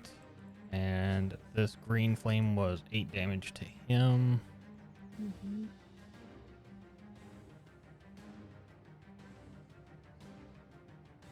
He is not looking too healthy. Anything else? No. All right, Corvo. It is your turn, sir. So you said that they're 13 feet in the air. They are 13 feet in the air. So compared to the tree, because I'm in the tree, how far would I have to jump to latch onto her? So for you, where you are currently at, We'll see where that point is. Yeah. that's roughly 10 feet, and I'm going to say roughly like 12 feet high for angle. All right. I'm going to get to the tippy top of the tree, Okay. if I can do that. Mm-hmm. There we go. So now closing the gap from the tree is still roughly 12 feet. Yeah. And I'm going to, instead of a rapier and a dagger in my hand, it's 2 daggers in my hands. Okay. Yeah. I'm jumping at the Cambion. Okay. There we go. You are now jumping. This one will just be, I need you to roll a acrobatics check with advantage. And Could I do athletics instead? you know what? Yes. All right. So athletics, and then Oh my God. wow. No. So I will still allow you to get an attack on. I want to use my inspiration on this. Oh, perfect. Please do, because this sounds like it's going to be awesome.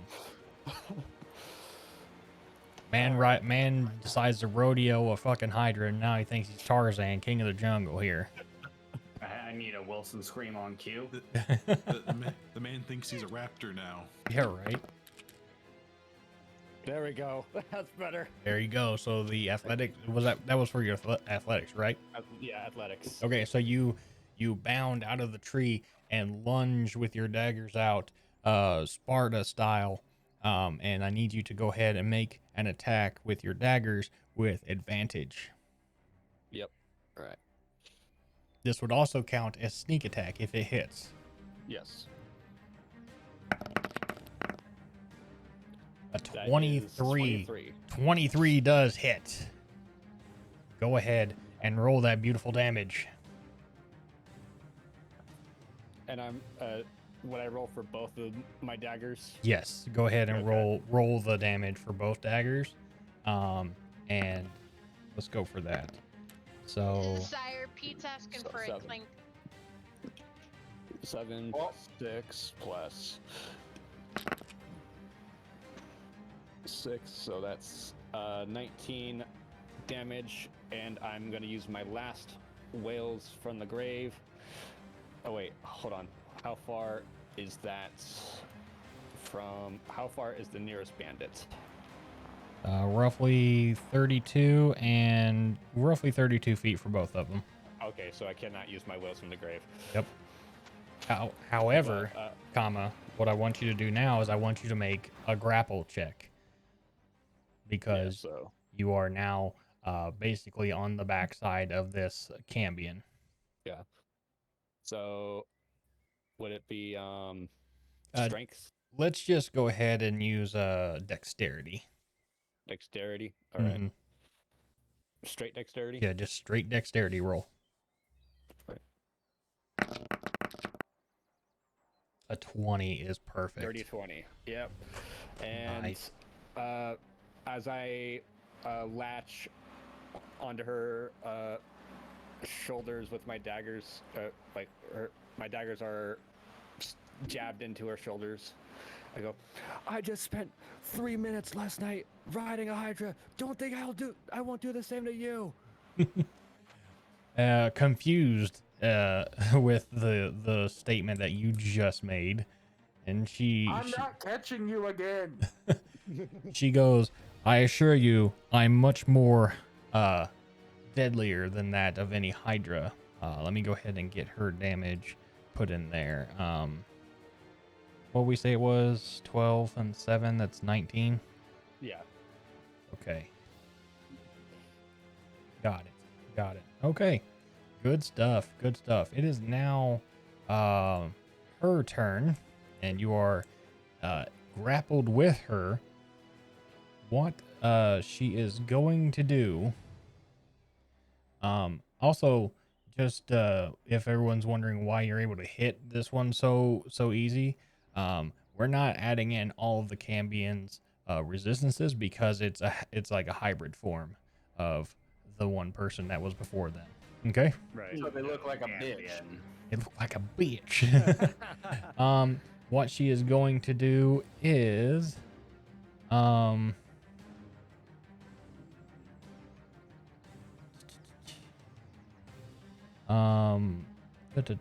she's gonna just try to, dead weight drop from 13 feet to the ground and positioning herself to the ground with Corvo's back facing the ground.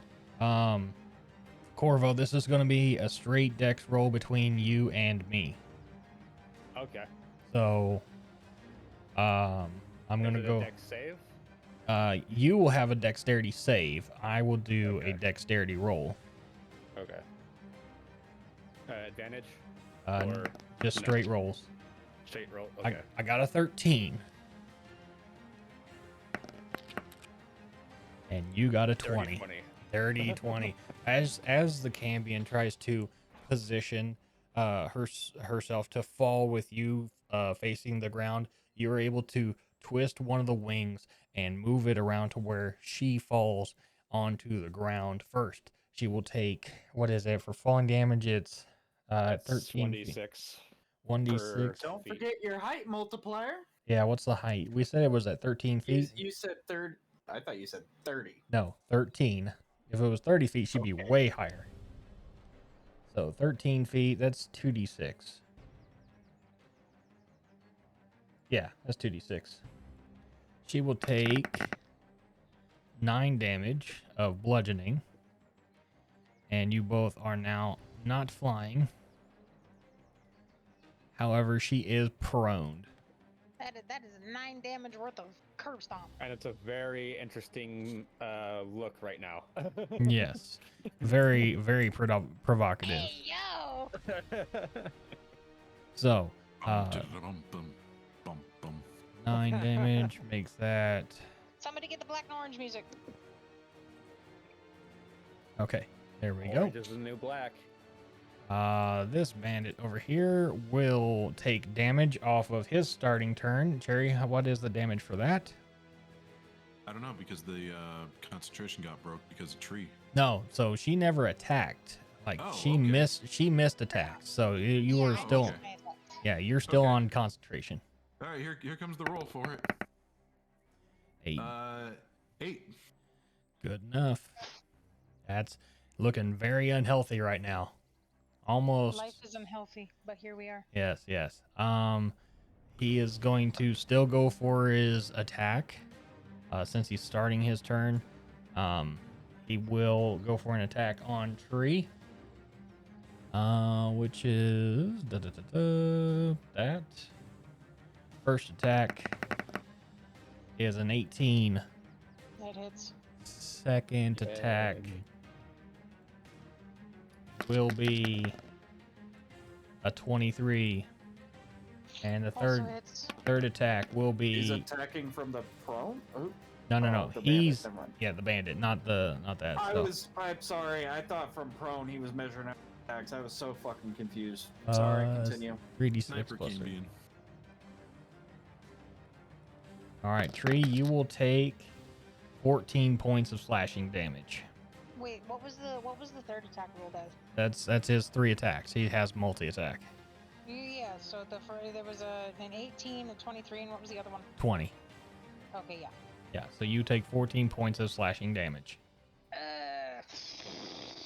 You want to use your uncanny dodge, my friend. Yeah. So That. uncanny dodge to take half. You will take 7 points of damage. Yay. All right, that'll be all of his turn. Balder is going, or this one that's facing Balder is going to do the same thing. 3 attacks coming up. First one is going to be a 15. That is going to miss. The second one will be a 21. I'm pretty sure that's close. My AC is 21. Okay, so it meets, so it will hit. And then the second or the third one will miss. So 1 hit, not bad. 1d6 plus 3. Balder will take 6 slashing damage. 6 slashing damage. Yes, 6 of the slashing damage. Am I right? Yes. Leo, it is your turn, sir. You do start your turn off with the concentration still going off, so go ahead and roll that damage. Another 8. And he is dead, because that's exactly what he had. Wow. So that didn't use up any of my action, which is great. Yeah, so now you are definitely freed up to even the playing fields out here. I'm just going to kind of saunter up this way. I'm going to look over at the prone Cambion, right? Yes. I'm going to fling a double barrel shot at it. Okay. Of my good old Shadow Strike. And it's recently, after the last level up, it went to spear form, so it's got 120 foot range now. Okay, perfect. However, with what Beth had said, that since he has proned this Cambion, he is technically on top. So for this shot to actually hit with advantage, you can roll to attack, but we need to do a D100 roll, because I imagine that Corvo is still wrestling with this Cambion on the ground, correct? Yes. Okay, so I will do a percentage roll if you hit. Okay. Well, hang on. Let me see if I can do something else here. Okay. So like you're definitely within your range of shooting for sure. Right. Well, I was gonna walk up and try something else. They would be at disadvantage for a strength check, wouldn't they, if they're underneath Corvo? Yes, they are prone, so you're at disadvantage. Okay, I'm just gonna kind of move up to here. Okay. And let me just double check my range again. I'm gonna try something here. Gotta move like 2 feet. Yeah, good enough. All right, that should be all of my movement though. All right. Yep. All right, I'm gonna try Shadow Pull. New little thing here that I've got. It's a cantrip. Basically, it is. Think of a scorpion's kunai thing, except it's lightning. But in this case, it's shadow stabbies. I like it. So they've got to Alright. make a strength. They gotta beat a 13 on a strength check. Okay. Their Ninja art, strength, shadow stitching jutsu. hang on, let me see. Target was strength saving throw. Okay, strength saving throw for this person is going to be let me go here. It will be with disadvantage, so I do have to make 2 rolls real quick. First one will be a 13. Second one will be God, I keep opening up this goddamn calculator. okay, so it's a 13. I had to So- meet or beat. It must succeed on a strength saving throw. Okay, so your DC was 13. Yes. Okay, so it meets it, does not beat it. That means it succeeds. Okay, so yeah, just like we've been doing with hitting, Okay. if you meet the AC, you actually do hit. Okay, cool. They're now pulled 10 feet in a straight line towards me, and then they'll take 2d8 lightning damage. So 10 feet puts them right there. Okay, Yep. go ahead and roll that beautiful damage. I love that we're just beating the shit out of somebody that's I'm going prone on the to. ground. I'm going to use one of my sorcery slots. Am I and dragged reroll along that. with? Go for it. Am I dragged along with since I'm basically wrestling with her? Well, are you still like daggered into him, or did Yeah. the daggers come out? Yeah. No, I'm still daggered and Yeah, so Okay, he's yeah, I guess you're coming along for the ride. yep. Uh, Which but I'm using one of my sorcery points to reroll that damage. go for it. Hold on. Did he just mount the thing? Yes. That's now 11 damage. Okay, 11 damage. Okay. Like it. Let me go take out one of my sorcery points. it's my new go-to move now is mounting. He's a bard at heart. I'm also going to use one of my first level spell, or hang on, let me rethink this. I'm going to use 2 of my sorcery points to restore one of my first level spell slots, Okay. And that'll be it. alrighty. Corey, it is your turn, sir. What do your elven eyes see? What's not dead? The Cambion and this bandit over here in front of Balder. I'm gonna take a shot at the bandit. All right, you still have advantage, so everything that we talked about still works. Copy. Rerolling DD dice.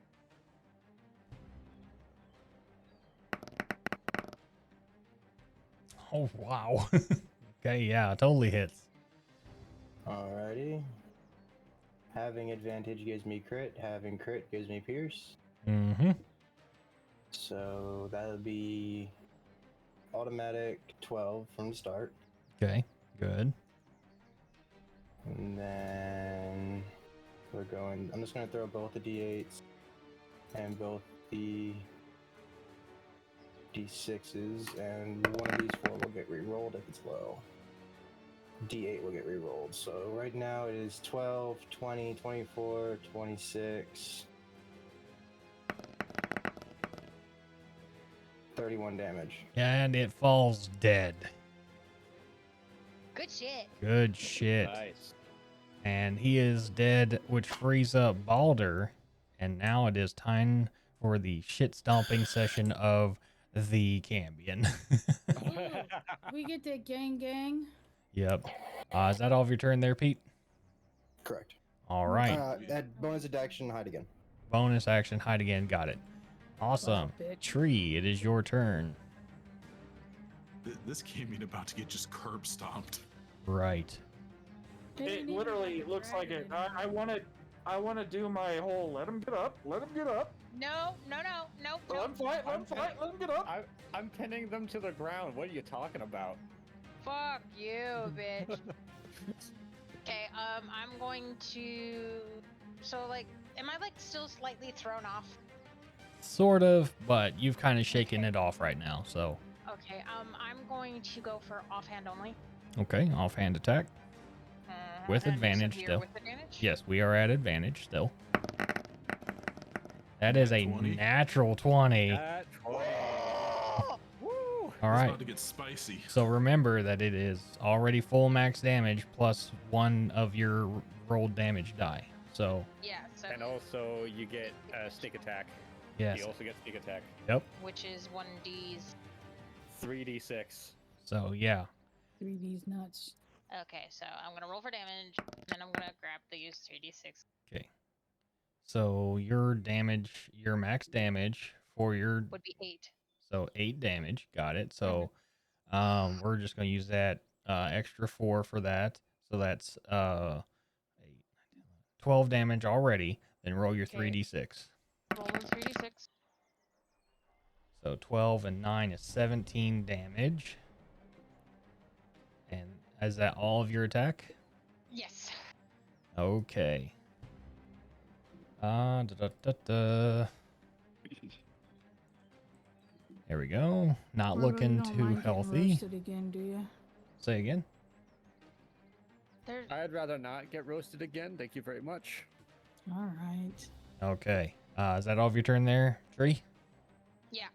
All right, Can I Bale. just bash her with the shield?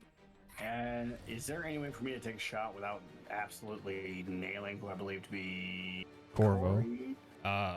Corvo is Yep. still mounted to this one. So if you do make a, you can fire off a shot at this person being prone. However, we would have to roll a D100 to see if you hit target because he is grappling this person.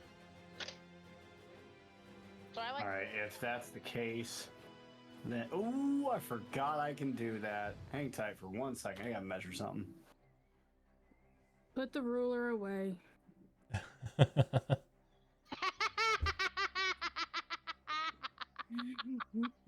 Woman! Okay.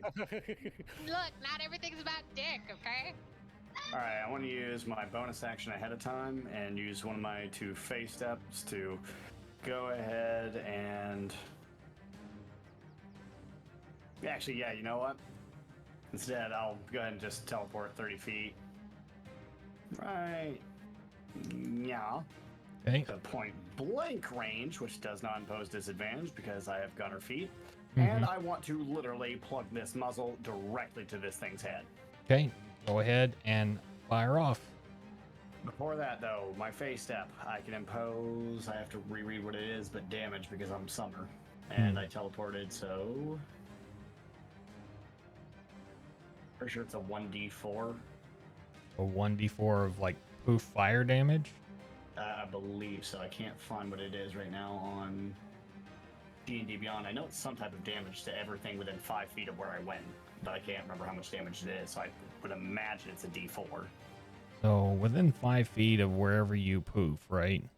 Yeah, and I can choose to ignore any friendly creature. I can. I mean, it would only really be the Cambion, but the problem is with fire damage, Cambions are immune to fire damage. You're right. I forgot about that part. All right, so I'll go ahead and fire off this shot. And are we at disadvantage or advantage right now? You guys are at advantage, and you would have advantage anyway because this one is prone. That's right. You're so smart, Reb. 29. Does that hit? Yes, that does hit. Yeah. The day that I tell you that a 29 doesn't hit, you should be scared. Yeah, I'm breaking out the Huggies at that point. Who are we fighting? A demigod? I thought he had Huggies on already. And we have a 10 on that damage, plus the d6 of Drake damage. He's going to be 11 damage total. 11 damage total. I like it. Still feeling healthy, though. I will say that. Seriously? Mm-hmm. And Roxy went with me. There we go. Is that all your turns, Art? Yep. All right, Mirror, it is your turn. Okay. Are we just beating the shit out of this Cambion? Yes, right it's now? that scene from Office Space yet again, and I love it. Okay, I'll come up here. Herb saw the Hello. shit out of him. We are D&D history Xing this thing. I'm just gonna reach down and try to touch you. I have. Take my hand. Yeah, you do have advantage. That Take my does. straw. Does a 20 hit? Yes, it does. Okay. I'm really not sorry to do this. Oof. Inflicting wounds. 14 damage. Nice. Dude, I'm here to believe now that inflict wounds is literally a spell shotgun blast. Yeah, but I gotta poke them, so I'm gonna. You just pepper them with like little magic missile bullets. Okay, we are. They are still looking healthy. Wow. We're getting there, though. We're getting there. Mine? Well, that's cute of them. All right, is that all of your turn there, sir?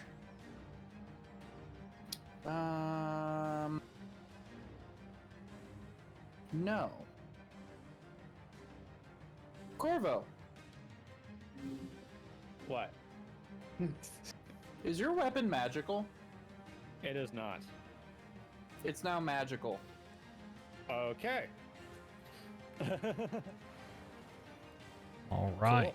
You're welcome. Thank you. I used a magic weapon on his My sword. dagger. Nice, nice, nice. Whatever you're fighting with.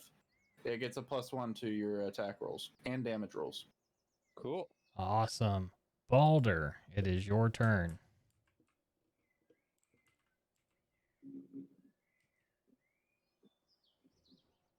Mm-hmm. Good comps. Balder. My turn. I get to come up here and put a boot in her face. Yeah. So that's definitely not what we're doing. So you're just going to come up here and that. Hold on. Looks like we're sacrificing her. I'm so. I mean, yes. Hold on. Oh. We're sending her back to hell after all. This poor thing isn't gonna be able to get up. I wish y'all weren't standing around her. I wish I had like a shield bash or something. I'd just sit here and smack her in the face with the shield. Heck, if only you could, like, U.S. agent, just shield, Really? just chop head off. Go to sleep. Go to sleep. Go to sleep. Go to sleep. You still have advantage. Yes, still? you do have Yes, advantage. we still have advantage. A 23 does hit.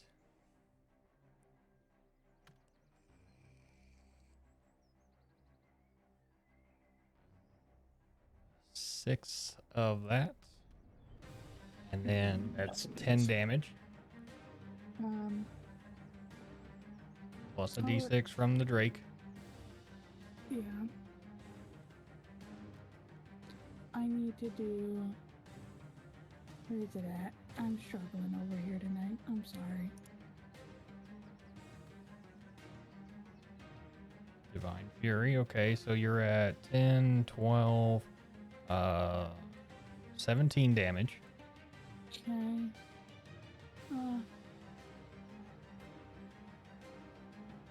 Oh shit. Okay. I'm good with that. Because the green flame blade thing is more or less if there's multiple targets. Mm-hmm. Yeah, against a single target, it's useless. Yeah. And it's fire damage, so it's not gonna work. Right. All right. Is that all of your turn? Yeah. Corvo, it is your turn. Right. Twist the All right. daggers. So I'm going to basically try and, with daggers still in hand on the shoulders, I'm going to try and drag him down her back. Mm-hmm. Basically trying to open up her back. Okay. Oh, he going for the oysters. Go ahead and roll. All right. I feel like this cameraman is going to just stand up and then immediately jet off like 80 feet. Don't give ideas. 22. Hands up. I am. 22. I'm giving ideas because, oh, you're gonna fly? Yo, let him. It'd be a shame if I use something new to make you plummet 80 feet. 22 does hit. And then for the other That's nat 20 on the secondary attack. Good lord, yeah. Bam! Spicy. Good lord, you So- really don't like this person, do you? I do not. He needs some milk. So this one, and then this one. Don't forget your bonuses. Yep. So the first one, which did not crit, is the one that gets the bonus. Okay. So that's 7 piercing damage plus sneak attack, which is come on, let stupid. Just by dragging them blades down their back, you probably just cut off their wings. 21 piercing damage. Okay, 21 piercing. Go ahead and add in. Actually, you don't have to worry about it, because that is the final straw there. So, as you lay into this, you kind of pick her up with the dagger still in and pull down and rip off the wings of this Cambion. Shrieks of pain outward, and she just kind of stays like on her knees, and just like this shriek, and just like blood coming from her scars and wounds on her face and all that, and the mood kind of changes as she turns around and looks over at you and says, "You really have gotten stronger, but I have one more trick up my sleeve." Pulls out this scroll and Oh shit. casts. And this is what we're gonna do. It is Can I sleight of hand it out of her hands? nope. Fuck! This is a 4th level spell. Oh, Oh shit. Yes. Let's see. I need to look it up real quick because I'm pretty sure. Let's see. This bitch straight up said, I'm losing the fight, so you know what? I'm taking I'll go you off with bar." me. Exactly. She didn't pull out a scroll. She pulled out a Glock. Oh, like me and Terraria, got it. She pulled out a dirty bomb. Joke's on you, officer. You brought a gun to a bomb fight. Oh, I'm actually sorry. That makes this an 8th level spell. Oh my! what? Oh, Rebel, we won't survive that. You know it. Sort of. Mir just kind of looks and goes, this will be That fun. will be a TPK. I almost guarantee it, depending on the spell. Well, it's only. Let's see. That's 1, 2, 3, 4, 5, 6, 7, 8. So yeah, that's only 8d6 of damage. Yeah. Only.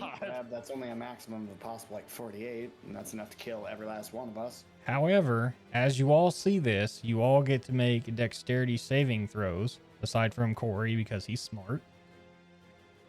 All of you need to make a dex save or take 27 damage. Can I uncanny dodge it? You should almost be out of so- your uncanny so dodge. Uncanny dodge, no matter what, you can use, but however, you still gotta make the Just save. Yeah, you said it was a dex save. I right? don't. Yeah. I just Yeah. added the damage. I know I failed. I've I got a don't even know what's 17. happening. I don't know what spell's going off, but She I- Allahu Akbar'd us. We don't know Oh. what. No, so that's 25 on my dex save. You I got said- 17. Okay, is Is it it still is with it advantage? still? Well, Sorry. with hers, all you have to do is beat a 13. Oh, schwiggity.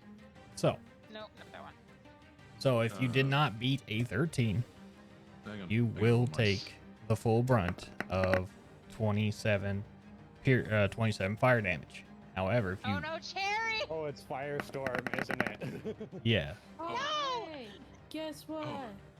I'm resistant to fire damage. So you're resistant, so you take half anyway. So what's half of that? Half Two of and a half. so half of 27. Well, 13. yeah, 13 I'm damage. about to- 14, you round. Oh, are we rounding down? I round I down just if took a if 13. for you guys, at least for this time. And then I'm also using my uncanny dodge because Yeah, even same. even at half, I would go down. Okay, so all of you who make your saves, don't make your saves. Obviously, take the damage as required. But the storm or this spell kind of goes off, and this swirling torrent of hellfire just goes off in this small little 5-foot bubble around her. These roads. And again, whoever is low or downed from that, let me know. But So Reb, I activated Strength of the Grave. So I just get cocooned in black ink, and then it just drips off me, and I'm only at 1 HP. all right, good Gross. stuff. Good stuff. Wait, so what's half of 13? Half of 13 is Wait, 6 if we're rolling yeah, down. 6. Roll down. Yeah.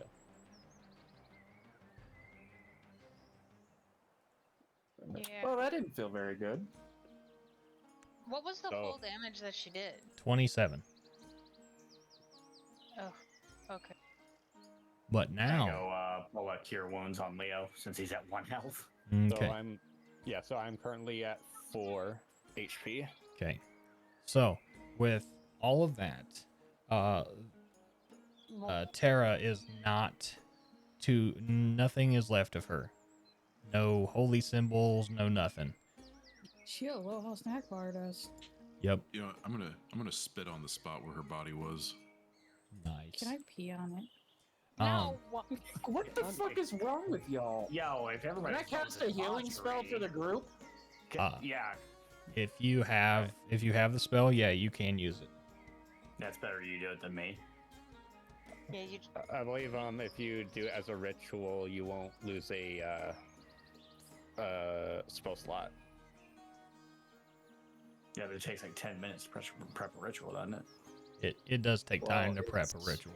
It's 10 minutes anyway, so So you guys all take, everybody's gonna get the health. yeah, you guys get 15 points of healing. Corvo, as you start to gather up all your stuff, what happens is your friend Faint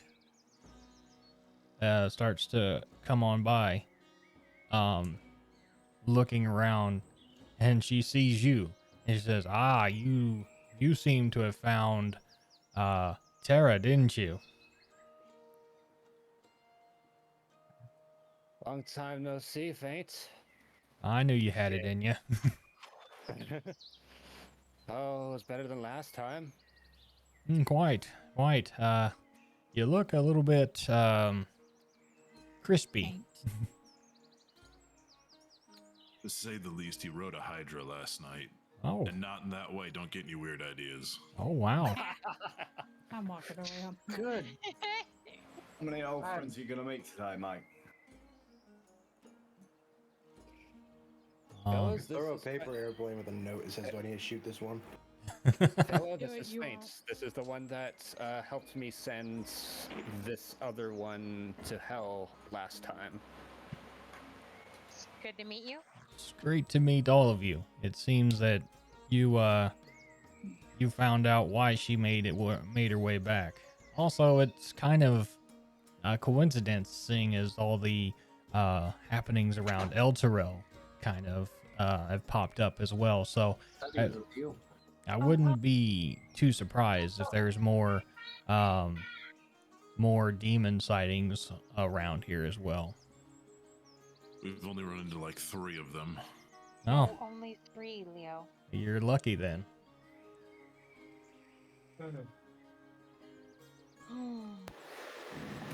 I need a nap. Anybody see a sunny spot that I can just, like. Tree, I got a question for you. Yeah. What happened during that fight? I saw you like stagger weirdly. That's not normal for you. I'm not sure. could swear that I heard voice. Honestly, I don't think it was anything, so I'm okay. You're hearing voices. Now you're the second one hearing voices. Jeez, and you guys gave me crap for touching the altar.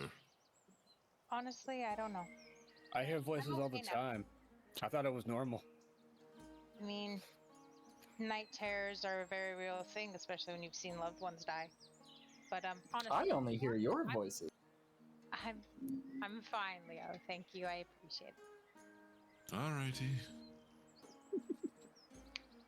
All right. Corvo, I take it we don't have to blast this one? Correct. This is All a right. friend. I re-quiver my arrow. Welcome, friend. She smells nice. All right. I think it's probably. I think this was probably just the cooked chicken cooked chicken friend you have right here, right next to you. You don't know. Okay, but here's the thing. I know what cooked chicken smells like, and that's not what she smells like. She smells nice. All right. So what happens now is she tells you, it's like, well, since you've dispatched of Terra, the rounds at the tavern are on me, my treat. So let us take rest at this inn and celebrate your grand victory, even if it is for a short amount of time. You will get a short rest, yes. You know what, Reb, real quick, I wanna do something. Can I use one of my detect good and evil pages? What do you want to do with it? I just want to make sure Feint is who Feint is. You could do an insight check. You don't have to. Oh, okay. And this is on advantage still, correct? Since I didn't get my in combat. Yeah, advantage. you could still use your advantage for that. Okay. What is it? 22. 22. You sense nothing wrong with her offer of buying drinks and such. So Alrighty. no malice, no hatred, no nothing. Drinks sound great right now. Yep. I could go for a short rest, but I would really like a nice long nap. So Definitely go for a pint. So everyone retreats or takes time to go into the tavern there, orders drinks, food. You will gain a short rest for this, so make sure you add your stuff accordingly. Does our health go back up? Only so how short rests work when it comes to healing up is you can choose to heal up using your hit dice. Yeah. So you would roll your hit die, and whatever you got from there is how much healing you get. You know, can we use all of our hit die or just one of our hit die? Well, you can use as many as you want, but however, once they're gone until long rest. Mm-hmm. Okay. Yep. Just one. I'm good. Okay. So for that, there was merrymaking happening, songs to be sang, bards writing down the tales of your victory over the demon cleric Terra, and you all start to make your way back to Kochi and continue on your small travel towards Candlekeep. You get in, and you start moving along, right? And there is a small raven that flies to the head of Kochi, and he has a note hanging from his feet or his leg. I go ahead and take the letter. Okay. Does it have a name on it? Yes, it says to the estate of Leopold. Oh no! What is this letter? So, Leo, Is it Leo, is this mail?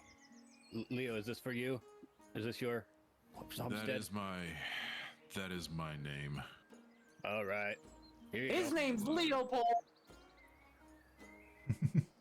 So, Leo, as you read the letter, the letter actually gives off a scent, if you will, a smell of cinder and ash, which is not normal considering the last time you remember being at your estate, that it was definitely not burning in the last time you were home. Question: does it smell of sulfur? Are you sure it's a? Are you sure that's the letter, not our Kenku friend? the letter reads it was sent out to Leo from his parents, and it reads like, we'd hope that you would return home because we haven't seen or heard word of you since your departure from the estate. Hope all is well. And that is what is written there. I glare at the letter because I can smell what's coming off of it. Something's not right. Unless they've discovered it again. I kind of roll it up and put it in my pocket. Okay. Everyone, I need to make a stop. That letter didn't smell like it was doing too Oh, hot. where are we going? Oh, is everything okay? We're going On a trip? Yes. And our favorite Kochi ship? All right. So as the party starts to make its way, there's a small fork in the road that leads off the beaten trail, close to the Canthar River, and you will start heading that way, There we go. north, or sorry. Yes, north. Yeah. Either way, you're heading your way towards Candlekeep. You veer off to this place, and you start to make your way over to Leopold's estate. However, we were going to take a quick break so everyone can refill their drinks, take a pee, and use the facilities as needed. So, Yep. give you guys a little bit of a breather here, and we will be right back. All right, chat. How are we doing? How is everyone doing tonight? Hopefully the story is going well for you guys. It's been fun so far. But we are going to take a small break and get everything going again for the next portion of tonight's episode as well. Thank you again for Goblin Tuesday coming in with a raid. You beautiful people. Pete for the resub as well, and then coming in with Curse, Bless, and Damage all together from the Goblin crew. I greatly appreciate the interaction with chat as well. So we'll be right back here in a moment.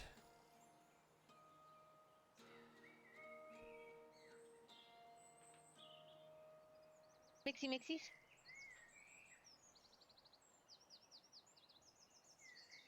Pretty please.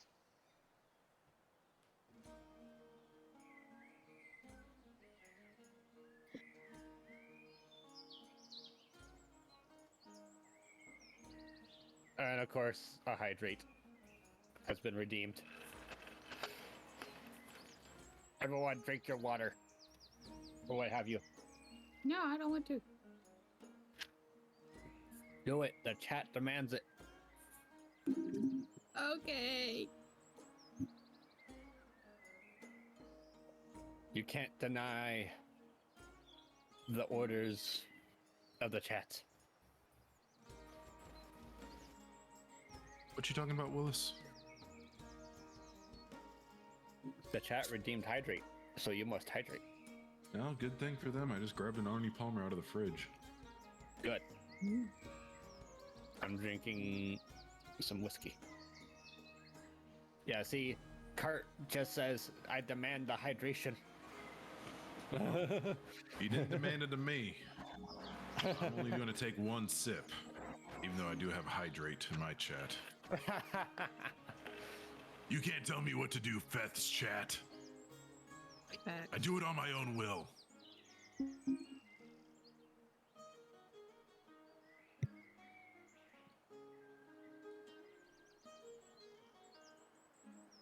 Yeah.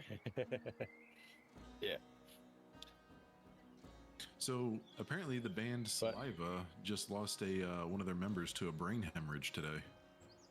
Oh. Let me go.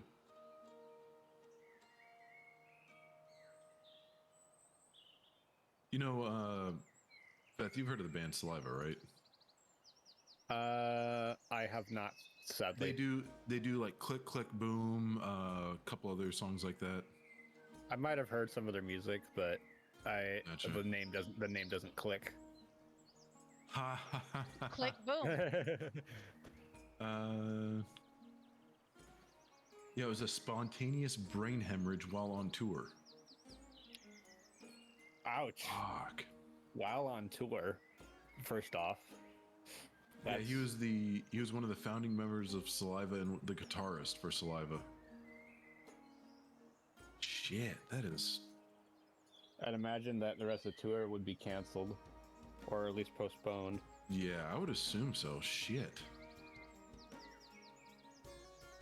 All right, how we feeling, chat? How we feeling, team?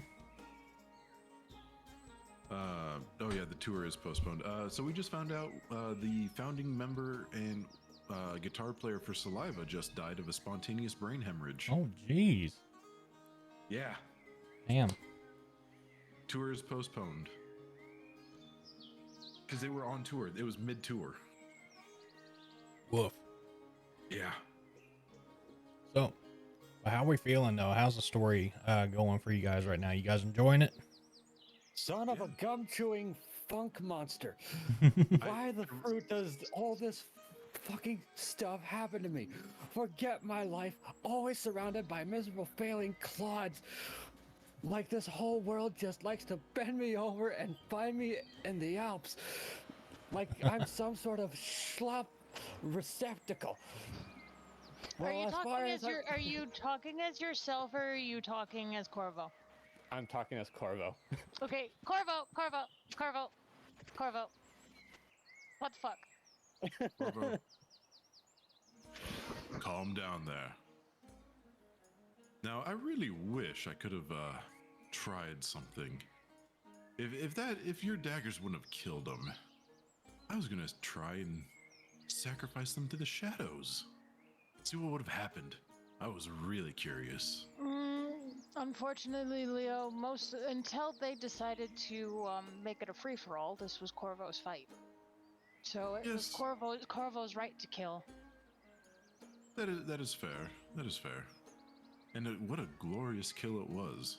But you will have, your own time to kill as you need, needlessly. I mean, aren't we close to your hometown? We're almost close to my family's estate, which, begrudgingly, I never really wanted to step foot back in this place. It's odd that they were to send a letter, especially one that smells a little funky. Well, what does home normally smell like for you? I don't remember. It's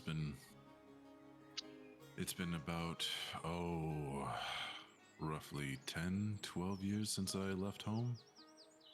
Well, whether you love them or hate them, family comes first. Hasn't been that long for me, but Well, I get it. When you get exiled from your family for discovering their old, how shall we say... Secrets? Not necessarily secrets, but something that should have stayed buried. I guess there was a reason they didn't like me playing with magic. We'll see it soon enough. Right. So far, as you've traveled in Kochi, we start getting towards the estate. I'll go ahead and start getting us there, post haste. The smell, though, starts to get stronger. Even through Kochi, you start to smell more and more. The rest of you kind of hang out the sides of the window there, or hang out or look outside to as you're crossing the apex there of the hill. And I do need to change a few things here. Leo's just sitting in a chair, looking like Gendo Ikari from Evangelion, just hands crossed over his face. Just. And I still have the land vehicle proficiency from my Hydra. No, from my class, because my class can switch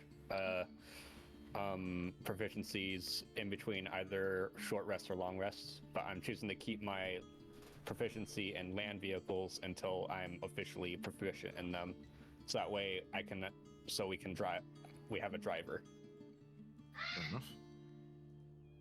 But I did gain proficiency in animal handling from that fight, so. Skims coming in with bless the DM. Oh, no. Oh no. No! Just in time. Right. Oh shit. God. Oh, Oh no. shit.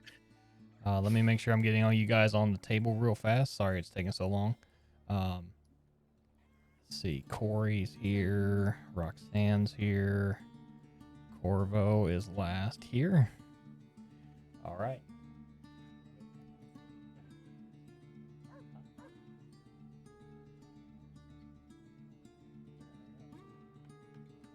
But yeah, that thing, my character was just venting. It's just something he needed to get out of his system. Figured. All right. Hey, Rev, just a quick question. Are the rooms for Kochi something that we're gonna go over like at some point? Yeah, for if everybody? if we can one day, we are going to have a community day where we're just building in Tailspire.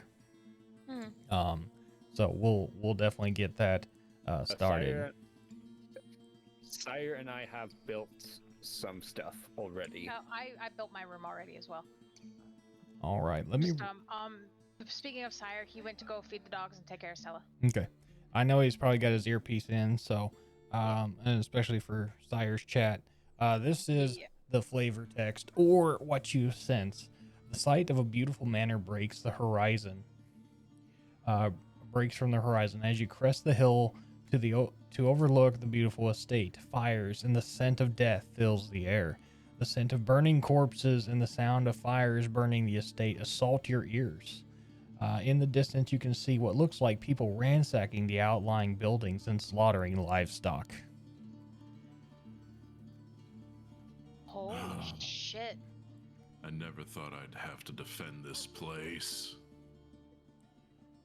This godforsaken hellhole. Everyone, would you be so kind as to help me out here? We'll start looking for survivors. Damn the survivors, kill the marauders. You got it. Okay. I'm on your side, bud. So, chat has decided that you do get 2 rounds of disadvantage for this encounter as well. So, as you guys make your way towards the gate is opened. I'm back. Welcome back, Sire. That was muted. I didn't realize it was still muted. Let me guess, it was, wasn't it? With what? Duh. With disadvantage or whatever the fuck. DM bless and disadvantage, yes. Mm-hmm. All right. Demon. So as you guys all come in towards this, towards the gate there, if everyone is here, I know Corey's right there. I'm gonna move Heather because she's making something really quick.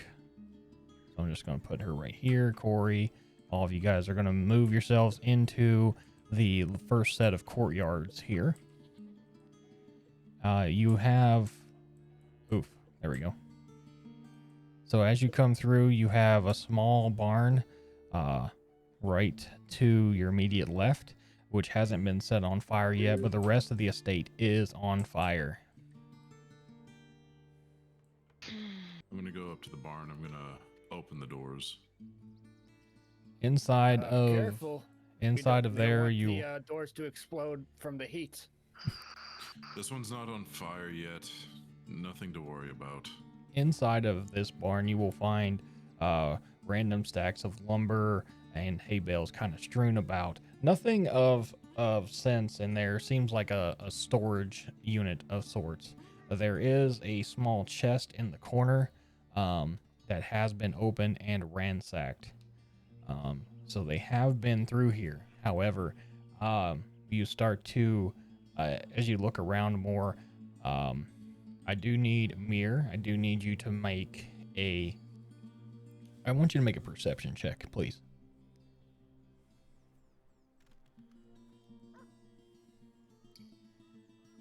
Mir's perception is a 16. What it do, baby boo? So, I also have expertise on that, and I don't remember how that works. I'm not sure how expertise works on that. It should just be like a plus 6. Expertise is double your proficiency bonus. Okay. Okay. You sense. I didn't know if it was an advantage roll or something like that. Never mind. Continue. What do I see with my robotic eyes? You sense. You don't really see it. You sense it. There's something pulling you towards the back line here, which looks like a guard shack off to the north as well. That stone tower? Yes. The rest of you, I assume you're all with Cherry, kind of like looting or looking around into there. Yeah. Okay. I'm just gonna call out while I'm standing in here. Hey, anyone in here? Silence. Speak up. Nothing but silence as hay bales and lumber are the only thing left in that room, in that barn. Nothing's here. Is there anyone in the toilet building next to me? The little owl. No, but that's actually really, really cool. I didn't see that earlier. Shitter. Yeah, the shitter. Sire, the sense starts to pull you even closer to the guard tower. I feel like we shouldn't split up too much in here. I'm gonna look at Mir. Mir, where are you going? I don't even know how to get in that tower. There's something. I don't know. What would you humanoids call it? A feeling? Yes, my dear. You have a pull. You have a pull? Something feels like it's pulling me towards this tower. I'm not sure why. Oh, yay. I wonder if somebody's dying in there. I wonder who it is. I wonder if it's dear old Dad. I did want to ask you, but I kind of got sidetracked, and since now you're here with me, who all lives here? My whole family. And some of their workers to tend to the animals and the crops from time to time. So far, we haven't seen anybody, marauder or otherwise, but definitely should keep our eyes and ears open. I would have to agree. It's strange not to see anyone. Well, you've only just begun your descent here into this but estate. It's silent. There's no screams. Just begun. It's the sounds the sounds of burning buildings and the smell of burning corpses is the only thing assaulting you right now. I can't smell. Yeah. Well, for those who have smell receptors. Hey, Reb, can I ask you a quick question? Is the little brick thing out back what I think it is? Yes, it is exactly what you think it is. Okay, perfect. I'm going, Is that the guard tower?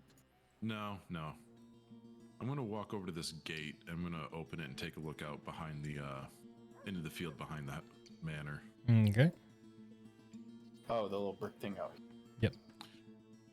I'm going to, that's within my line of sight, obviously. Right? Yeah, it's still about midday, so it's clear.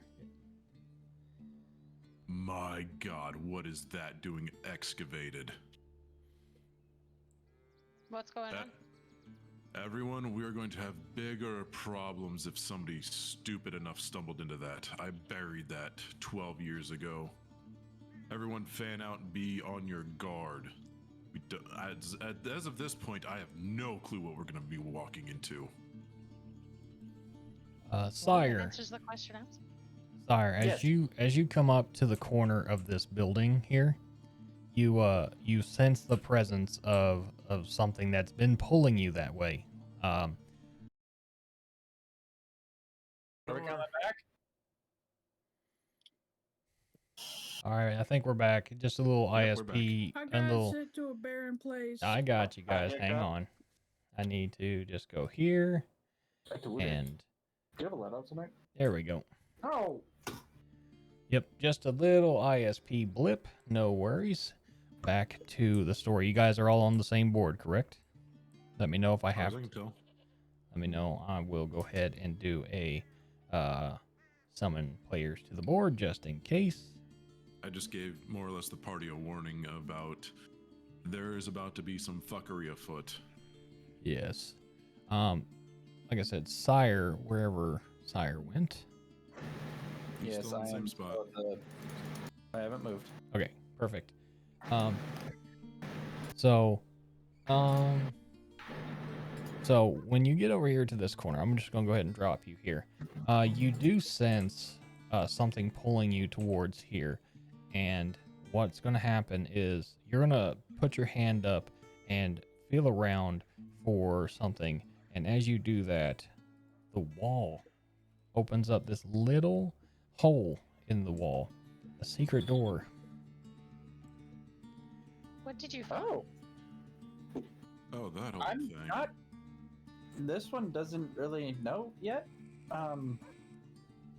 Maybe Leo can tell us more about this secret door. It But was, whatever a, it's pulling me, it's pulling me Impressive. through here. it was an old passage, like a, think of it like an emergency exit for the courtyard, if you will, if you couldn't run out the back or get inside quick enough. Doesn't really look like all of us can fit through there if we plan on going in that way. Quick Well, I'm thing. going in. I'm definitely moving in. So, quick thing, real quick. We just got a raid in from the Dirty Rollers, fresh off of their Witchlight campaign. Thank you so much, Dirty Rollers, for coming in. Again, if you can, please go up there and check out the multi-stream link for all of my players who are in this game as well. They just finished off one encounter with a backstory from Corvo, our Kenku rogue, and we are now descending into the Leopold estate. And the story Alderman is estate. the what? The Alderman. The Alderman estate. Sorry, I'm always just gonna call it Leo's estate because that's the only one I know. That's fair. But yeah, the Alderman estate, and the story is starting to unravel a little bit as we develop more of the backstory of these characters today. Well, welcome in. Thank you for being here. So, Go ahead. I was going to say, you might want to delete the other sidewall if you want us to physically be able to move our characters. Yeah, I got you. Let's see here. Oop, there Or we go. teleport characters. There we go. Should be able to move in. There we go. That should be able to move you in a little bit. before we all move in, Carvo wants to say to the party, should we have Tree and I start from the top of or climb to the top, and we each work our way towards each other? No, the fire will have weakened the roof. And plus, because what I just saw out in the backyard, more or less, the back meadow, everyone needs to be on their guard.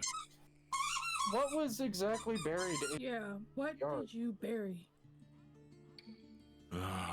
My family's old secret. What kind of secret? Well, you know, before I got all inky, how I still could be a little bit shadowy? Yeah. Mm-hmm. Well, upon reading old family texts for what I could scrounge up, I come from a line of shadow sorcerers, and that is the temple that they buried eons, centuries ago. And one day I found it again, practicing magic because I found out I could use magic. Nobody in my family has been able to use magic since that thing was buried. And now that it is risen, the entrance in that back garden, may the realms have mercy on us. Well, it wouldn't be the first demon we've taken out. Oh, it's no demon. There's no demon, as far as I know. But you got a god? It's his fucking family. No. As far as I know, you see this black stuff on me? Mm-hmm. You want to go see where a bunch of it is just sitting around? You know, I'm good. Well, I'm gonna go check it out once we figure out what the hell's going on with Mir. Let's clear the house first. Once we're done clearing the house, we'll go back there and we'll see what's going on. Well, Does that sound like a deal? Is that pulling feeling coming from this room? Pulling it. Yes, the pulling is coming from this room. What you're sensing is it's coming from that footlocker to the north of you right now, right there. Do I do a perception check? Is it locked? What do you? The footlocker is locked, and it does look like it's been through some sort of skirmish of sorts. You can unlock it. These seem like very weak locks. I do have thieves' tools. I was gonna say, Do I need to make a roll, or do I just unlock? The thieves' tools are proficient enough to work through that. The chest opens. Upon inspection inside the contents, you find a few things, which is servants' clothes. You do find a holy symbol, not one of your pantheon, but another one of small deity. But you sense something else as you press down. You could feel a false wall on the footlocker, and you push through it, and your hand grasps upon something like a handle. I'm gonna pull it out. You pull me back in. yeah, I got you, Feth. Feth, you're all glitchy. Yeah, he's asking. You're good now. Back in. There we go. I got you, Feth. All right. As you pull on this handle of sorts, you pull out a flail. And upon looking at it, the end of it doesn't look like a normal Morning Star ball and flail, like spike ball and chain and a handle. This looks like a censer,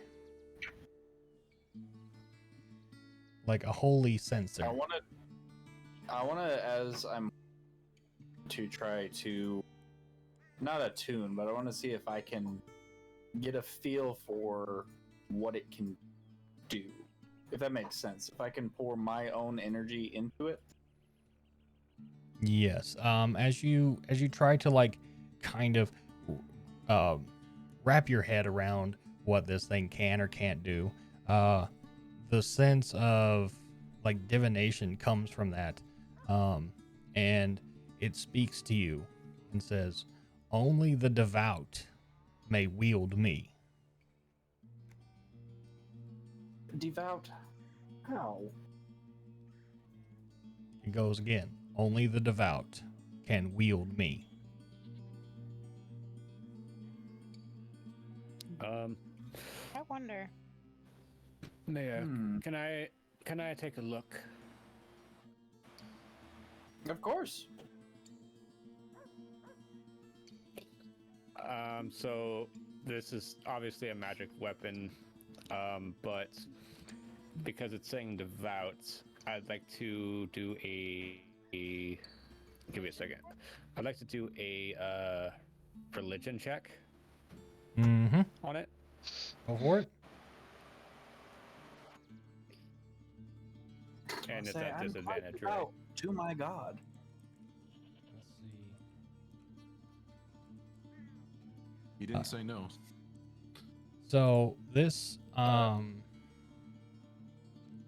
this right here from yours, it doesn't give you like a deity of sorts. It is just constantly saying only the devout can wield me. Corvo, give it to Leo. And for Everyone, like a description, a better description of what it looks like for those who are looking at this weapon, the rounded head of this flail is perforated with tiny holes arranged in symbols and patterns. The flail does look like a holy symbol, but it's not something that you can identify. I rolled a. Okay, so even on a 16 of religion. Right. if you all wouldn't mind, and I'm assuming the same voice came to your head when you touched it, Corvo? Is that right? Corvo? I think we Did lost we him. lose Feth again? I think so. Maybe. I'm going to assume he heard the feeling. Would you all mind if I held on to this? I mean, it's Leo's family's mansion, but considering this was hidden in a false bottom in this chest, Leo, would you mind terribly if I held on? I feel like you're the one I should be asking. Yeah, just keep an eye on it. If it starts talking in anything else, let me know. God, my family has too many nonsensical items. Right. I will keep it to myself, and if it speaks, I will let you know. So I'm gonna assume I'm gonna take the flail back from Corvo and kind of examine it. Right. Yep. I give it to you. There he is. There he is. Welcome back, Feth, and thank you again. I had to pass my audience on to you because I think OBS is the reason why I keep Dropping. cutting in The and out. censor's holy magics and of the devout that touched it or didn't cause your OBS to make itself go. So yeah, this item will continue to say whisper sweet nothings to Mir the entire time, as it Ooh, can. it's annoying. Yay. Yeah. Who So is Jake? Oh, good. You know what? I'm gonna say to Mir, hey Mir, if it gets too annoying, pass it to me. That little ring I picked up is kind of interesting, and it can Will do do. fun things. Again, technically, this would be your family's property. No, by all means, this place is already being ransacked. I have no qualms with anybody taking anything really. Just ask, and if it means something, I'll tell you to put it back. But feel free to take what you want. It seems like everyone's dead here anyway, by the smell of things. All right, so I'm gonna add this flail to my inventory. You know, I'm gonna open the guard tower door here. So the guard tower door opens up, and from there you can see a stairwell that leads up and up and up and up. There are several levels to this guard tower, about 3 extra levels and a roof access. For ease, each one has like a small office. Each office has a small lock chest, some maps that depict the estate, and future plans to continue on with expansion. And some of them have like inventory sheets of weapons, livestock, and cattle numbers, just to kind of keep up with the wealth of the estate as well. So the once you reach like the top of the stairs, you can get all the way to the top if you choose to. The door is open, and if you guys can't get there, I will get you guys up on that level if you need to. You know, Reb, quick question: are these locks as like kind of weak as the other ones? Yes, On this chest. yeah, the locks are weak. Inside of the 3 levels, you will find roughly. We'll go ahead and do a roll here. You're gonna find. I was gonna say I just could kick the locks open. Yeah, 1,600 gold pieces total. I'm stuck. All right, Yeah. I'm gonna pocket those since everybody walked out of the room. Yeah. So, and like you could split it amongst yourselves or whatever, but that's the grand total between all 3 chests that are in the rooms. 1,600 gold. Just for like sake of speed. Let me make sure. Did I get Giant Slayer in here? I don't see him. No, he's gone. I think he's having internet issues too. I think we all are. Yeah. Mm-hmm. Good time for all the internet to pop out. Yeah, Also, so if we split it all, it'd be 200 pieces apiece. good lord, fucking chat just came in with another curse the party. You guys now have, let's see, what did we have here? The first one was 2 rounds, I believe, and then another 4, so 6 rounds of disadvantage for the next encounter. So. This is. You said each. Rebel, let me know if this sensor says anything else to me of importance during anything. Real fast. You said there over the 3 chests there's 1,600, right? Yeah, 1,600 gold pieces. Okay. For those who are 33 traveling, I will go ahead and get you guys up here to the top. If you guys can get to the top, great. I'm gonna put you all up here. If you need help, let me know. Did it? Out of curiosity, did anybody else stop at the chests in the rooms on the floors before the roof? No, sir. This is your property. I wasn't going to go through your belongings. Yeah, same. So from aside from the one that was literally calling to me oddly. Well, considering the fact that he said he was exiled, Mir, I'm pretty sure that it's not really his property anymore. But I digress. It's still his property. So. Well, if they're all dead, then that would still be his property. It defaults back to me. Would be the next. Like I said, I digress. It's still his property. I wasn't going to take anything without asking. They didn't scratch me out of the will. They just kicked me out of the house. Exiled usually means you're scratched out of the will, my guy. But anyway. Yeah. Even so, I jump in the burning roof. There's no. I'm just kidding. Yeah. I'm just kidding. Even so, if there's no one, left to carry on the will, then it defaults to him. Yeah. It's funny you say that, Rob. About going onto the roof. Rebel, is there any way into the house from the roof? No, the roof on the house is actually on fire. Like lit ablaze. Yes, it is lit ablaze. Anybody want to see a metal cannonball? Yes. You do, however, see a plume of smoke towards the opening on the other side of the estate. If you can hear the small chantings going on. Oh, lovely. So, it seems like most of the commotion is coming from the other side of the estate here. So on the other side of the main building? Yes, the other side of the main building. Yeah, Jake's internet completely crashed. Okay, don't worry. We still got time. His thing may come back. While everybody's staring off over there, I'm gonna turn around and look back towards the entrance that has come up to see if I see anything weird on how it came up, because it was a chasm. Yeah. I'm just wondering how this thing rose just straight up. Well, are you good over here, bro?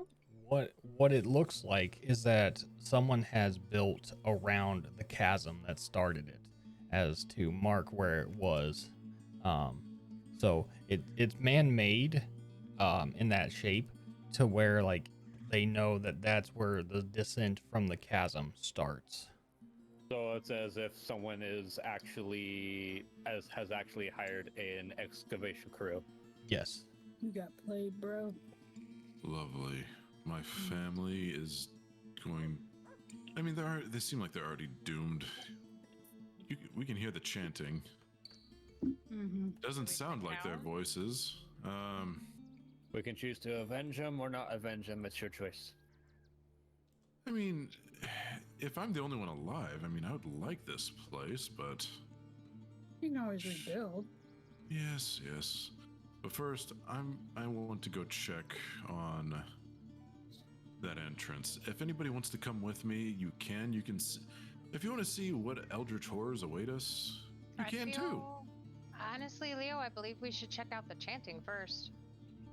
Well, Stay together. you guys can check out the chanting. Even you were not strong enough to face anything on your own. Oh. Everything on your own. No, I know that. But if this black goo is related to the black goo in there, I can ask it for favors. I see what you're doing. And Baldor likes it. But we need to go check on the innocent ones first. Fuck there's your family. There's no innocent ones in my family. That's what I'm saying.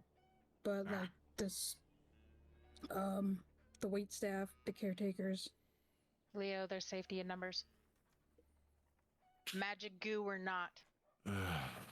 You can spread your goo later. Oh god, that's just. Hey yo. God damn it, big guy. I like to climb on top of this roof right here. Okay. If I can. This does provide you the same thing. You can still see a plume of smoke on the other side of the estate. Corey has found himself a decent spot where the structure foundation is still holding fine on an ablazed roof. So again, same thing for him. He does see the plume of smoke over on the other side of the estate. I'm just gonna make my way down the tower now. You Leo, guys, what's the fastest way over there? Yeah. We can either jumping. run through the house, or we can walk back around by the main gate where we came in. Choice is yours, ultimately. I dash. so Corey dashes. Corey. Yeah, I'll dash with him. So okay. So how many people are actually staying on top of the roof? I'm already back down. Okay, so it's split right now. Looks like those who decide to use the roof access, you will need to roll dexterity saving throws to not fall through the collapsing structure, and your movement is now known as difficult terrain. So you will need to beat a 15 on your DCs to not either fall through or take fire damage. Oh yeah. What did you say? What was it? The what throw? Dexterity saving throw. Did you say something about a zip line? Yeah, I'm gonna make a zip line. Okay. So I Pete. couldn't hear you over Sire. You said a dex save? Yes, dexterity saving throw. Okay. With disadvantage? Disadvantage, yes. Pete, you do not fall through. However, you will take this amount of damage, which is only 7 points of fire damage. Yeah, I'm just gonna kind of 13. just saunter, just slowly walk. Okay, Mara, around. you did not make the save, so you do not fall in, but you do take this amount of damage from the fire. You take 8 points of fire damage. No, my fur! However, This way. I don't follow.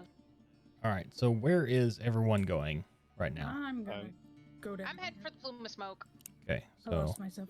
I'm right currently I'm currently making a zip line from if you see the ruler. yeah, I see you. Yeah. You threw them in the water. I got him. I'm just gonna move to the gate here at this point. I'm still really tempted to fucking cannonball through the fucking roof. Mm-hmm. I mean, if You mean- anything, it does make events, so that way the building's less likely to explode if you do that. Right. So from It'll also burn quicker though, once it has fuel for fire. This is also true. Corvo, you do get to make a zip line, and you do get to the point of the end of the zip line. I assume that Sire is going to jump on the zip line as well. Please wait until I get to that Hook my safer staff level. around it and just whee. Okay. Please wait till I get to that safer level. nope, he is already coming. So Corvo is able to. I just said what I'm gonna do. So All right. Corvo's able to move over. Sire, you're able to move to the end of the point and move over to get there. I do need 2 dexterity saving throws from both dexterity saving throws from Sire and Corvo with disadvantage. Oh, disadvantage. Okay, I'll be roll another one. So that's 14. Let's see if it's lower. 15. Next one. 8. Okay, 8. Sire, what was yours again? 15. 15. You make it. You're good. Corvo, we roll this. You do not fall through. However, you do take fire damage. Okay. You do take 4 points of damage. I'll take. where I I'm use the at, uncanny can I- dodge. Say again, Sire. Can I do a perception check to see if I see what's on the ground down? Yes, you without that, you can see that there are roughly 8 cultists around in a circle of a fire made out of bones and a cage held over that with a bunch of skulls in the center. The smell of rotting or the burning flesh is really strong right now. But they all just seem to be chanting. Yeah, I'm just gonna kind of saunter up over to here at this point. Mm-hmm. Can I make a perception check to see if I can see anything on their robes to see what kind of cult they are? Yes. All right, let me go grab my perception here. And I'm gonna let the others, since they jumped down Nat really 20. quickly, So I'm gonna let them know what I saw. with the perception, you sense or you can see from their robes one giant eye on the back of their robes. This from your histories of dealing with the Eldritch, you can tell that this is from the Great Old One. Oh shit! All right, I'm just gonna kind of I'm just gonna go approach them. I'm gonna call out, "Hey, cult of the Great Old Ones!" They pay no mind to you and continue chanting. All right. Here's what I'm gonna do. I'm gonna do something ballsy here. I'm summoning my last tentacle straight in the middle of the pyre to knock over the thing of skulls and put the fire out. Okay.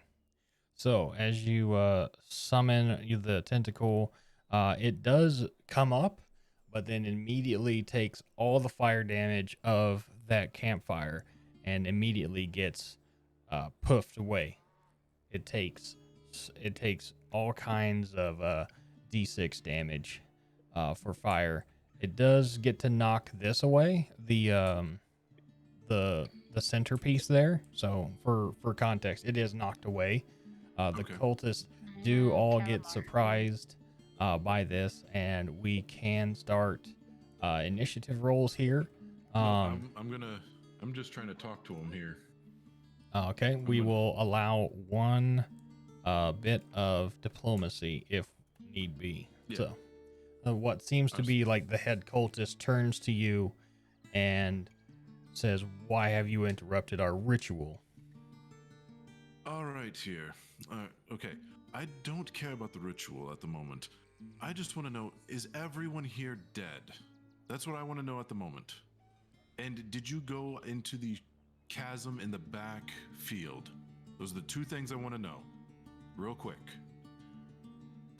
No, yes to the death, no to the chasm. However, learning about this, he looks over at one of his guard and says, he kind of nods, and one of them starts moving towards the gate. I'm going to say, hey, before you go, let me just tell you, there's stuff back there that even I don't understand. Also, why did you... I'm one of the exiled residents of this place. Did you find anything that had the name Leopold on it by chance before you set fire to everything? He knows not of what you speak. So there is a chance that there is something of Leopold's in here, but he does not know. You know, I'm going to be like, well, I'm sorry for disrupting your ritual. But out of curiosity, I assume they put up a fight since you lit everything on fire. Correct. All right. Well, I'm gonna, while you guys are like talking and stuff, I'm gonna turn to Corey because we don't hear what's going on. But we see the dude walking away. I'm gonna turn to Corey and be like, "Hey, plug that one in the face." Okay. I'm going to keep talking to the head cultist. All right. Well, I don't know if you were were you after my family specifically, or were you just looking for some sacrifices? That's another question. Sorry to really interrupt this mass of yours. We do everything for the name of the great old one. He demands sacrifices. All right, that's fair. But that while your patron demands sacrifices, that still didn't answer the question. Did he demand my family specifically for sacrifices, or just some family or something? Indiscriminate. All right, fair enough. Do you care if I try and put some of these fires out? Because this was my home at one time, and with everyone dead, I just kind of want to try and make some residence so I have some place to come back to at this point. Do you care? I'll help you restart your ritual and show you that weird temple out back. Make a persuasion check. All right.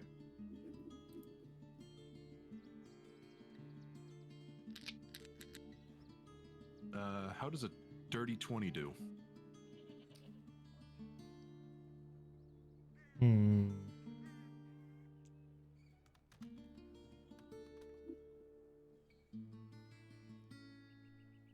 He will not let you put out the fires. He says you're free to roam through. If something protects you, then so be it. But we will continue with our ritual as planned. All righty, well, that's fair. No harm, no foul in that. They were kind of rude to me anyway. Also, did you see any courier pigeons before you slaughtered them all fly off? He kind of looks at you puzzled. No. Why? I take the note out of my pocket and I show it to him. I got this just a short time before I arrived, and it smelled like it was on fire recently, so nobody in my family has written to me in a long time, so unless they had already set up something as a failsafe, who knows? But if you're saying they're all dead, more power to hope the great old one accepts your sacrifice. Oh, he will. I sense something very powerful from you. And he starts to walk closer. You know, I'm gonna be straightforward with him here because that's my guy is just brutally honest. Well, a while back, I touched a weird altar, fell into the hells, and fell into some sort of deity down there pulled me into a giant vat of shadows, and I show him my hands just with all the black ink. And this happened. So unless you have any knowledge of this, I because I don't know what happens if I touch somebody. Last time I did, they just melted into the shadows. Unless you want to sacrifice one of your guys to see what happens, let's try not to touch me, if that's all right. You would make a great sacrifice for the great old one. And with that, he will use a command word, and I need you, if I'm right, I need to pull that up real quick. While you're doing that, I'm gonna run out and run up beside him. And I don't care what the command word is. I'm gonna wrap my arms around Leo so that he doesn't go anywhere.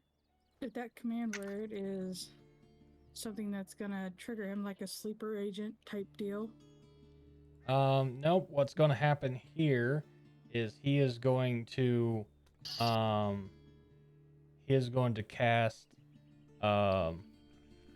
the approach command. You would need to make a spell save of, for these guys, they are Cherry. So,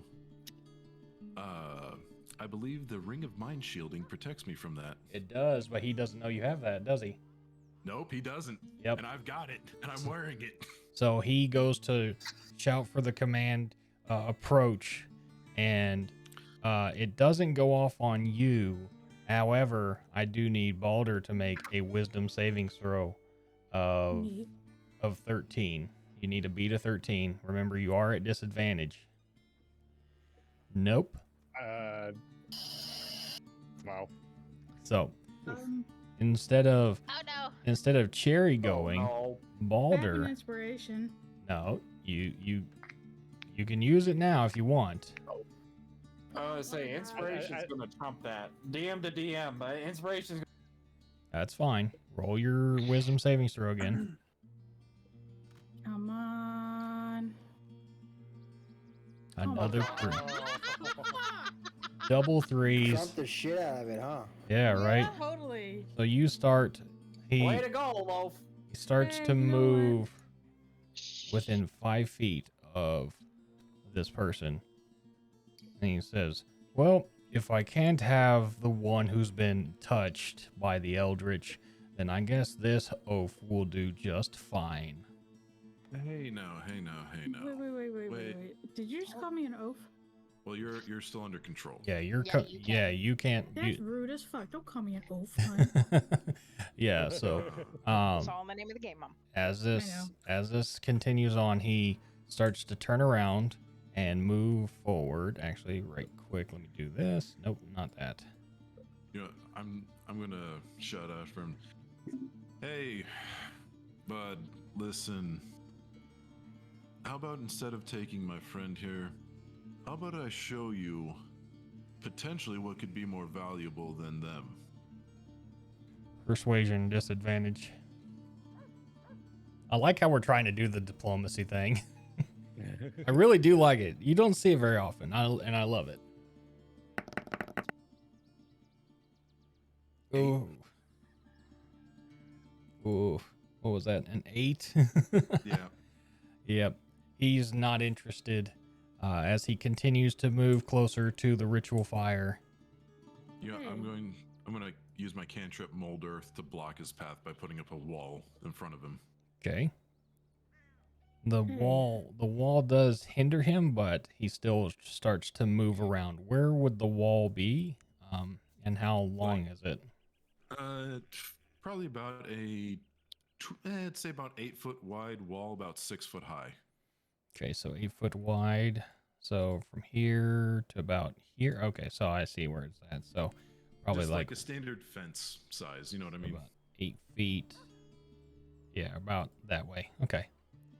And then like 8 foot tall or 6 foot tall. Yep. Okay. So yeah. Beth, I have a question. Yes. Anyone that knows a lot about the shield that I have. The aura of dread. Does that have to be whenever we are like in a fight? Because how I'm reading it. Okay, well, is- I will deal with the shield on the off chance, okay? I haven't really had to do a lot with the shield yet, so just know that the Sure. shield plays more of a story element than what this is. As he goes to move around the wall there, one of the other cultists stops his chanting and goes to fire off a. Let's see, where is it? A sacred flame towards Cherry. This will start initiative rolls for everyone. So I can't fire the readied arrow? Your readied arrow can go ahead and fly, since I know you've had it ready, because I've been reading the chat the entire time. Yeah, I've been trying Fuck to keep it yeah! So- I rolled a 1. So go ahead, Pete, go ahead and fire off the readied arrow real fast. Okay. Nat 20 on initiative. Okay. Pete, that's a 12 cultist. So the 12 does not hit. And But remember, he's surprised, so I get to roll again. we're at disadvantage still. Mind trump So that? just take, That would it just would be take a natural. flat. Yeah, just be a flat Yeah. one. Just go ahead and roll a flat one. There we Am I go. also That's- allowed to That's better. am I also allowed to shoot a ready arrow? If you have had readied arrows, you can go ahead and pick them off if you want. Just tell me which ones you are targeting. Since there are multiple pieces here, we will go ahead and get started on battle This guy. here. Okay, so both Pete and you guys are starting the other one. Okay, cool. So we're going to go for this. Start this one up. All right. So Go ahead and roll your damage, Pete. so that did hit? Yeah, 14 it did hit. Yes. Okay. 8 damage. It's an 8 to hit. An 8 to hit, and 8 does not hit. Okay. Okay. So. How would this...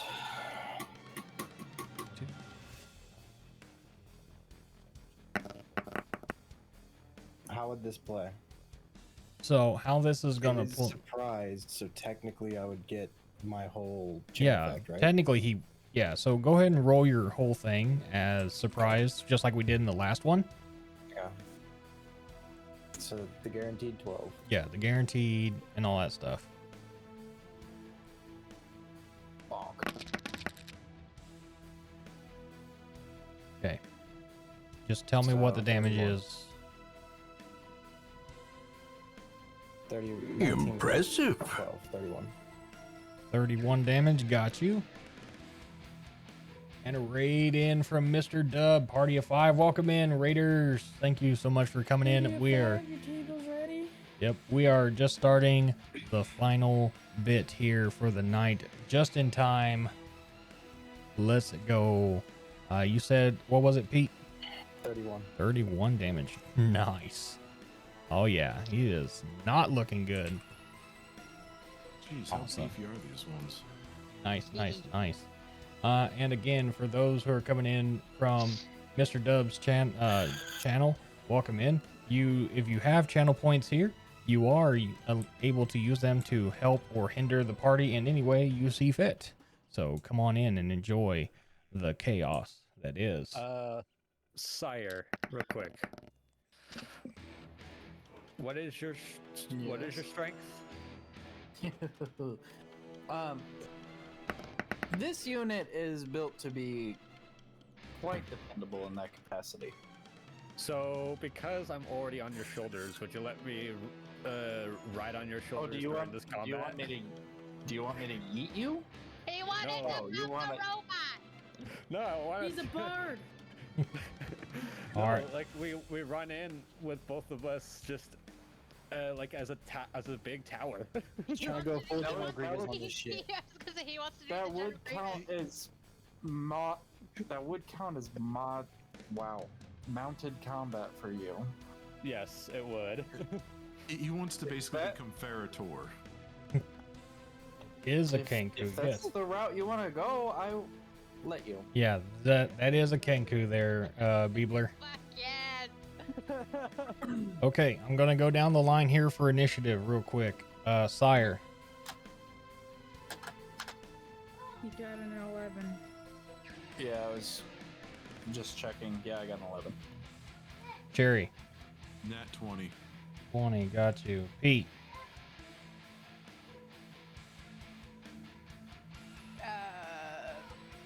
Pete got a 10. Yeah.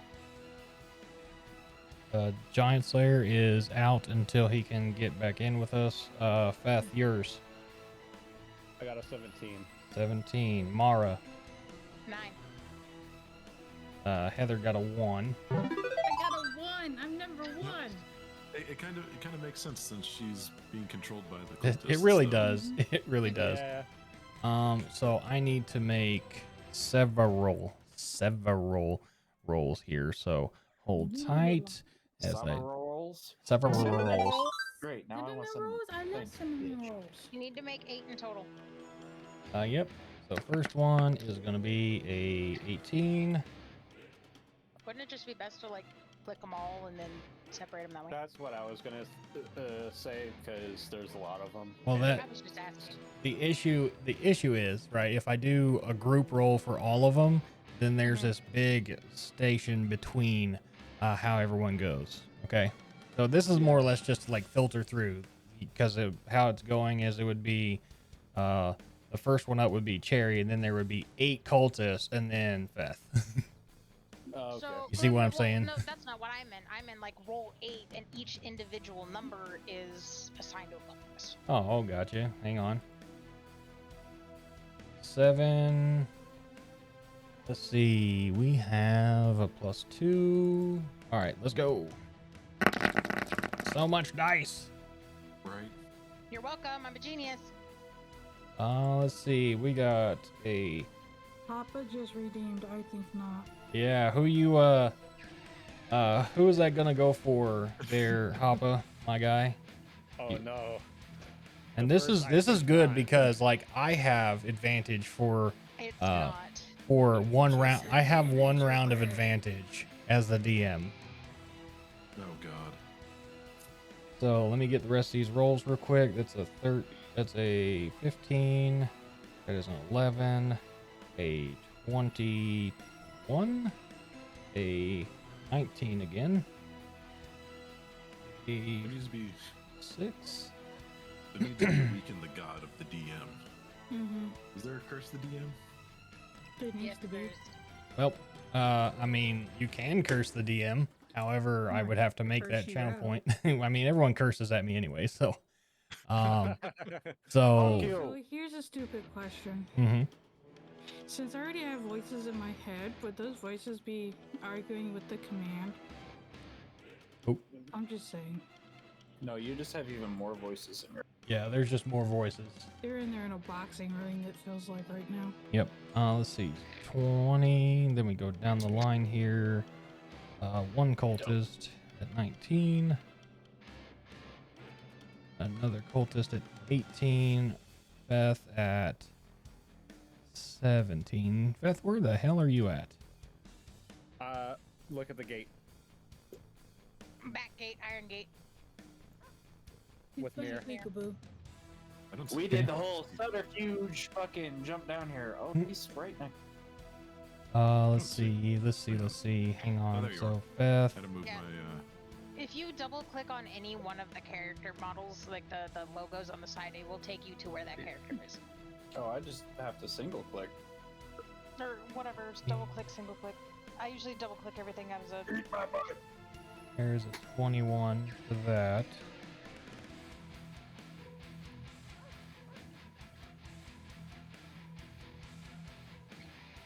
Okay. Then we're gonna go here, here, and then I think Mirror, and then Balder. Balder will be at the end. I am going to spread these out just a tick, because Corey had a 10, which puts him right about mid-range there. Mir had an 11, which puts him right here. Tree had a 9, which puts her right here. And we'll just kind of mounted combat in Tailspire. It's gonna be interesting, honestly. All right. What initiative do we go off of? We could do a combined initiative, but mounted, it's probably just gonna be where Sire can't attack but can move. And whoever's on top. Oh, I can't attack. Oh. Wait. What? Hold on.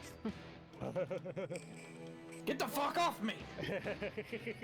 So We'll figure it out as we go. We'll figure it out as we go. So this should be everyone in the order. I do have Leo, Corvo, Mir, Corey, Tree, Balder. Am I missing anyone? I don't believe so, no. Okay. Giant Slayer. Hopefully Giant Slayer's internet does come back so we can get this thing started. All right, the first cultist, which is the one here, is going to turn around and look at Leo and fire off a spell, which for him is going to be a Sacred Flame. Let me go back.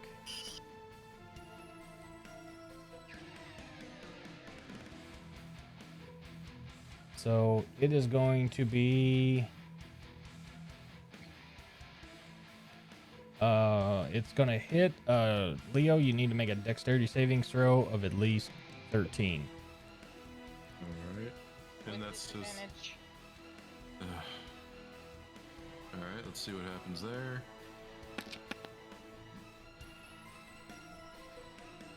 Yeah, I'm just gonna go ahead and cast Hellish Rebuke. How much damage am I taking though?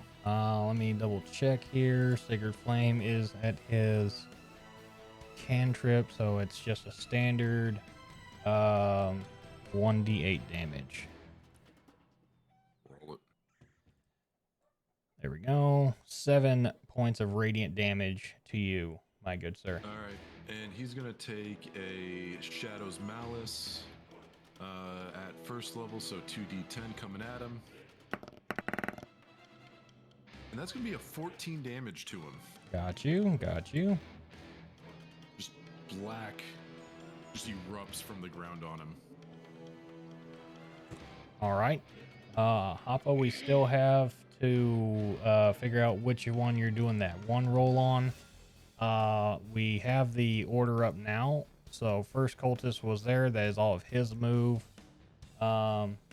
Cherry, your next roll is whatever you decide, either attack or anything. It will be a 1. Well, in that case, I'm going to cast where is it? Mind Spike on the cult leader, dragging Balder away. Okay. He needs to beat a 13 on a wisdom saving throw. 13 on a wisdom saving throw. Got it. So he has 13. Hang on. 1. Go for it. And he rolls a 12. He does not make it, but that's also, since I have advantage, I do need to make one more roll real quick. And yeah, so even the 12 being the highest one, he still doesn't make it. So you do get to Mind Spike him. Cool. Here comes 3d8 of psychic damage. 18. 18 damage. I like it. And that should break his concentration on the power word, shouldn't Yes, it does. It does break concentration. You are correct, sir. Let me get the damage written in here. That's that. Oop. Thank you. Oop. All right, good damage. So do remember that you have whatever attack roll you have 1 on you sitting currently. So. Yep. Also, real fast, I would like to consume one of my first level spell slots to regain 2 of my sorcery spots, and then this is going to be convoluted here. Then use the 2 that I just got back. Actually, use 3 of them to regain a one of my second level spell slots. Roger that.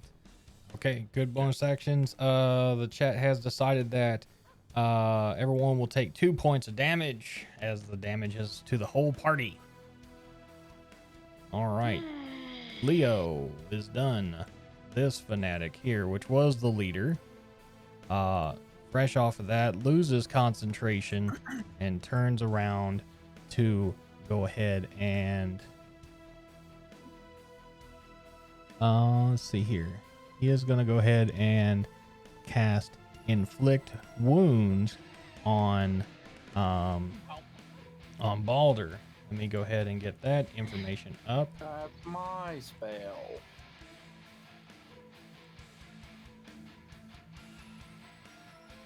So at first, it's his first level spell. So he is going to do 3d10 of necrotic damage. Unless they make there's no save. A melee attack spell. Okay, so he's got to roll to hit. That's what it is. I'm sorry. So we'll keep that number there. Shoot. There we go. Roll to hit for him is just going to be a d20. Here we go with advantage. This is going to be my 1 round of advantage.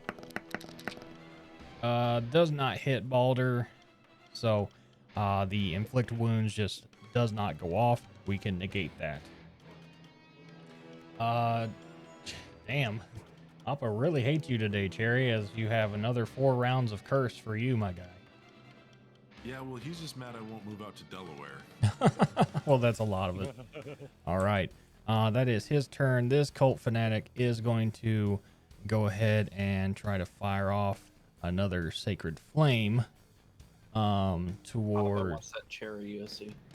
I'm just going to look at this guy, and I'm just going to shake my head like, don't do it, bud. Let's see.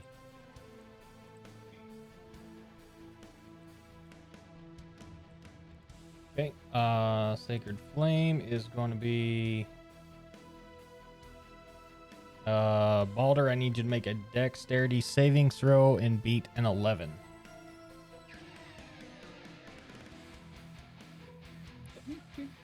Do the thing. Also, Dirty Rollers, it's been going really good. Welcome to the last thing tonight. Okay, so 16. you do make the save. You will take half damage from a d8 worth of damage. So a d8, you take 4 damage for radiance. Neat. All right, that is all of his move. Corvo, it is your turn, sir. All right. I'm still on mirror, but so what I'd like to do is I'd like to hold my action for an attack with my rapier. All right. Basically, as soon as Mir runs within melee range of cultist, I'm going to swing and thwack. Okay, got you. So you're holding your attack action. Got it. Understood. Next up. He's going to swish and flick, as you will. This cultist here is going to go up this way, roughly about here, and actually he's going to get up close and personal, and he is going to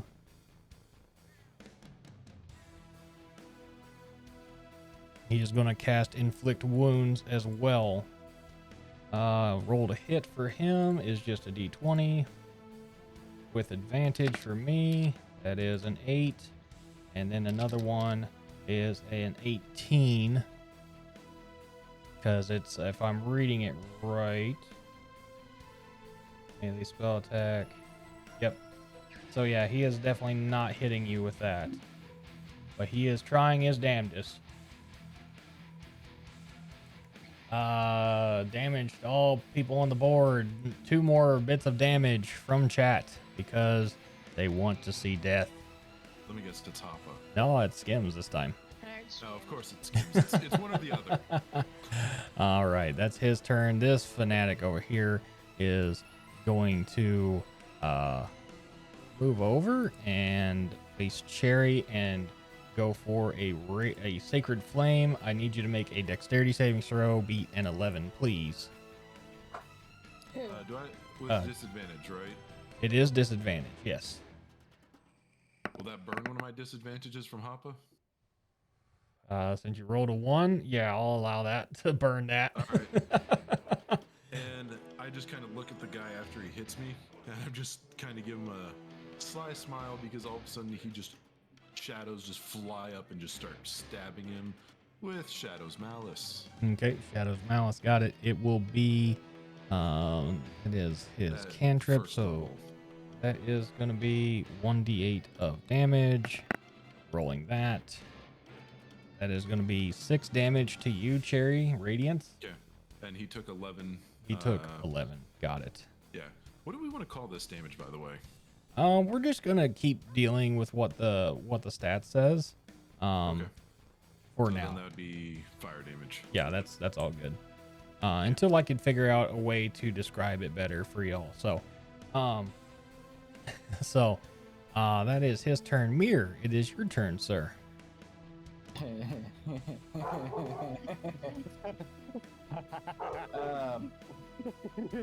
So I'm gonna kick this gate open if it's not locked. And I apologize, Cohen's barking because he's mad. Allison went to do a let out and he didn't. Yep, the gate is unlocked. I'm gonna move up to about here, and I'm gonna throw Corvo like a fucking spear at the dude.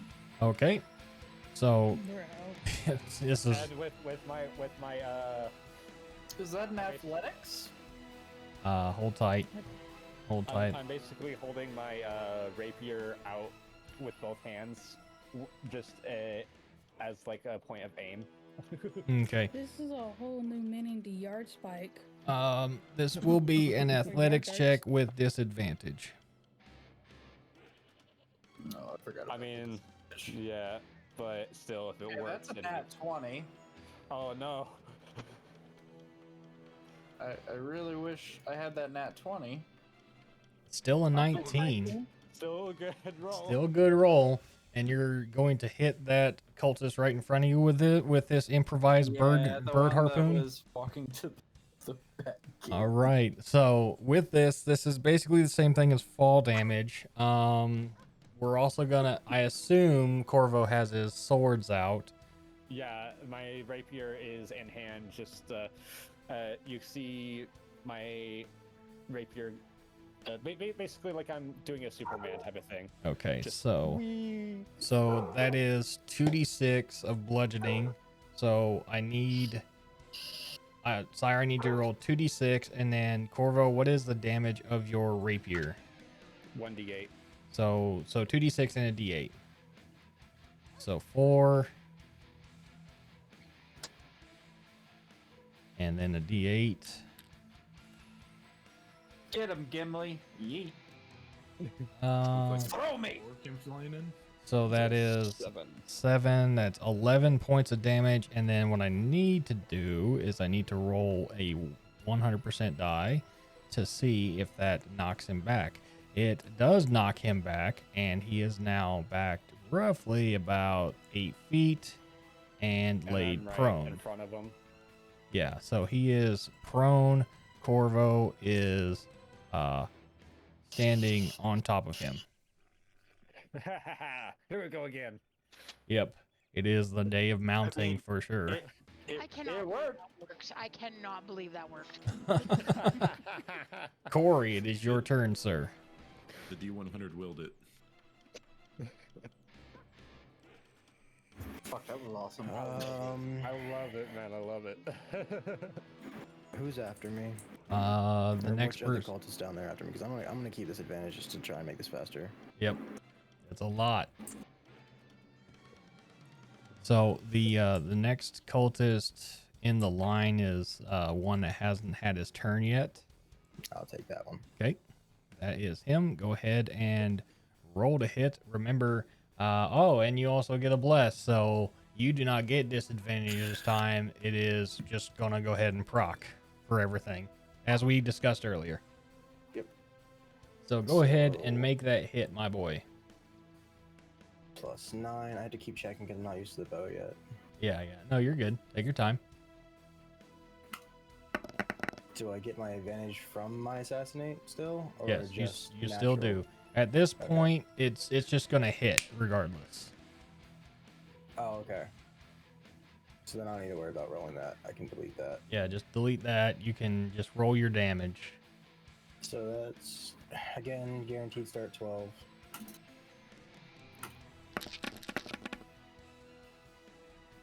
And then that's a 13 because we're going to re-roll the 1d6.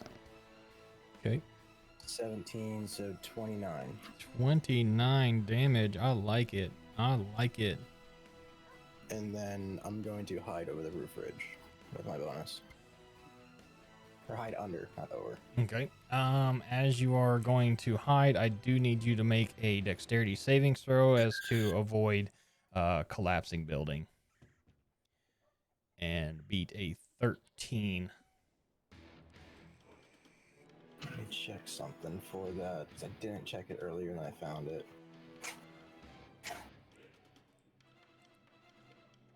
Yeah, that's completely different.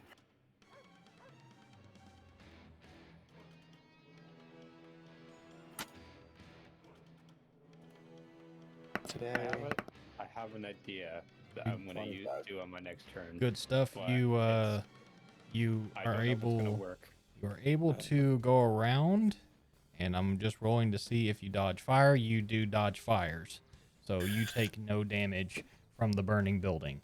You can reposition yourself if you need to. Is any side of this more structurally sound, like it was when I landed? When you landed, it's more or less the back line here, right about here. The rest of this is kind of like slowly creeping up this way. So you're safe, but the building is more on fire from the inside than the top. So that's why I've been saying like the structure is starting to weaken, but it's holding firm for now. Is that all of your turn, sir? Yeah, I'll stay here. All right. Pete, you have 4 rounds of advantage. So that one just burned off out of the whole turn. Tree, it is now your turn. Yay.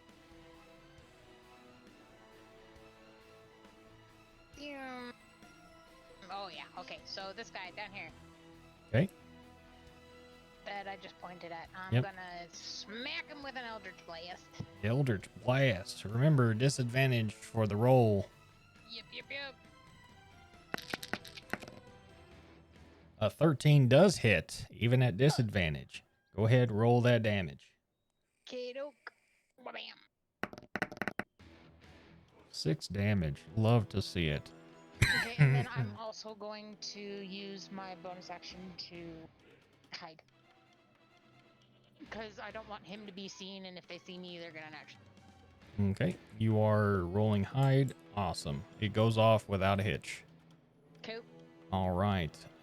We go here to this one who'd been plunked once and Eldritch blasted. And what's going to happen here is he is going to go for a movement up to Cherry, well, about halfway, and he's going to fire off a Sacred Flame, dexterity saving throw, Cherry, with disadvantage. Okay. I'm so 7. sorry. My 7. muted. I'm still here, just to let you know, but I have to go do a side chore. So when it's my turn again, give a holler. Yep, gotcha. You will take max damage, 8 radiant damage. Okay, and just because I'm going to be a dick to him, he is going to get hit by a second level Shadow's Malice, which is 3d10.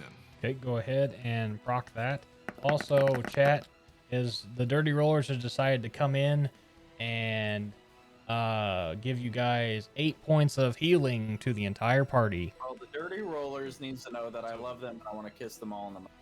So he takes 23 fire damage. How much damage did he do? He did 8 to me, right? He did 8 total to you. And then we just got healed, right? So Yeah. it's just moot. Yeah, it's moot. What happened? He's dead. First off, first death goes to you. Okay. And when you Can I- latched out again with your Shadow's Malice, what happened is he just kind of got attacked with the black goop, and it just kind of reached in to his eye sockets and through his mouth and just ate alive as if it were a parasite, and he falls dead to the ground. You know what? I'm gonna shout out, Shadows, does that appease you? From To try and channel like the patron that that had interest in me. From the distance, from the north, you actually hear a dark, deep voice say, "Good. More. I demand more." I'm gonna shout, then lend me more power. All right, you ask for more power. You won't. You won't get it this. You won't get it this round. Not this one. Okay. So. And if I were to become a demon, so be it. All right, Corvo, the cultist that is underneath you is going to try to muscle out with a strength check. It's just going to be a flat d20 with advantage. First one is a 6. The second one is going to be a 2. He is not moving and is still pinned by you. I'm just standing on him. It's like, you want to get up? Beg. Balder, You know, it is your this brings turn. a new meaning to Corvo the Clingy. Yeah, literally. Yes. Yes. So, Balder, it's your turn. You have 2 cult fanatics in front of you. Am I able to use my shield? Yes. Thank fucking God. All right. I'm living up to my name. Well, there's damn near all of them. Yes, because fuck them. Fuck this bullshit. All right, they need to make a dexterity savings throw or take 23 damage, correct? But What? Yeah, they just need to make a dex save to not take all the damage. Yeah. Okay. They gotta beat a 21. So that is going to be them. I do roll with advantage. First one is an 8. Second one Butter's like, Butter is all like, fuck your dreams, fuck your nightmares, I'm beating you. What is your spell save DC? My spell save. Yeah, what do I need to beat? So this will be for the shield. Hold on. So you have to beat a dex save of 21. Okay, yep, they don't make that. Even with advantage, they don't make it. So they all take 23 points of fire damage. Let me get the math going here real quick. Because that should be 29. Welcome back. Welcome back. This one here will take that. So Just wait until we're 7th level, because Mara, 7th level rogues will automatically take half damage on dexterity saving throw based AoE attacks. That's cool. It's something we can talk about another time, though. let's see. Was I able to get the other one in here too? Yeah. So We all of them- you got all of them. I've already done all the damage calculation except for the one that Corvo's on top of. So that is good damage. We are at the top of the board. My DM disadvantage is gone. So thank you, Skims, for blessing me with that, even though I was not able to make the fast enough or damage enough rolls. Let me clear out the board here as we continue on. This cult leader here will go ahead and try to fire off another sacred flame towards Cherry Man. That will be a dex save, Cherry, with disadvantage. as we go for that. Looks like that is an 8. Yep. You have to beat an 11. Just for heads up for people who do need to beat the spell saves. You do need to beat an 11. I will go ahead and give you that. So it's just a D8 of damage. Yeah, I'm not going to activate the... Okay, so 5. Yep, 5 damage, radiant. Yep, not going to... Yep. I'm just going to take it. I'm not going to activate anything. Roger that. It is your turn, Leo. All right. So I'm going to look at the cult leader. He's still got a kind of a good little headache from that last mind spike. I'm going to cast my shadow bolt on him at second level. Okay. Nice. Which one? I believe it was this one here. Yep, that's the one. Yep, and I'm at disadvantage, right? Still? Correct.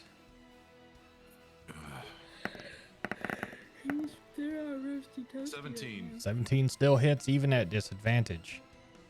Go ahead and All roll right. that damage. I can click it. Come here, you.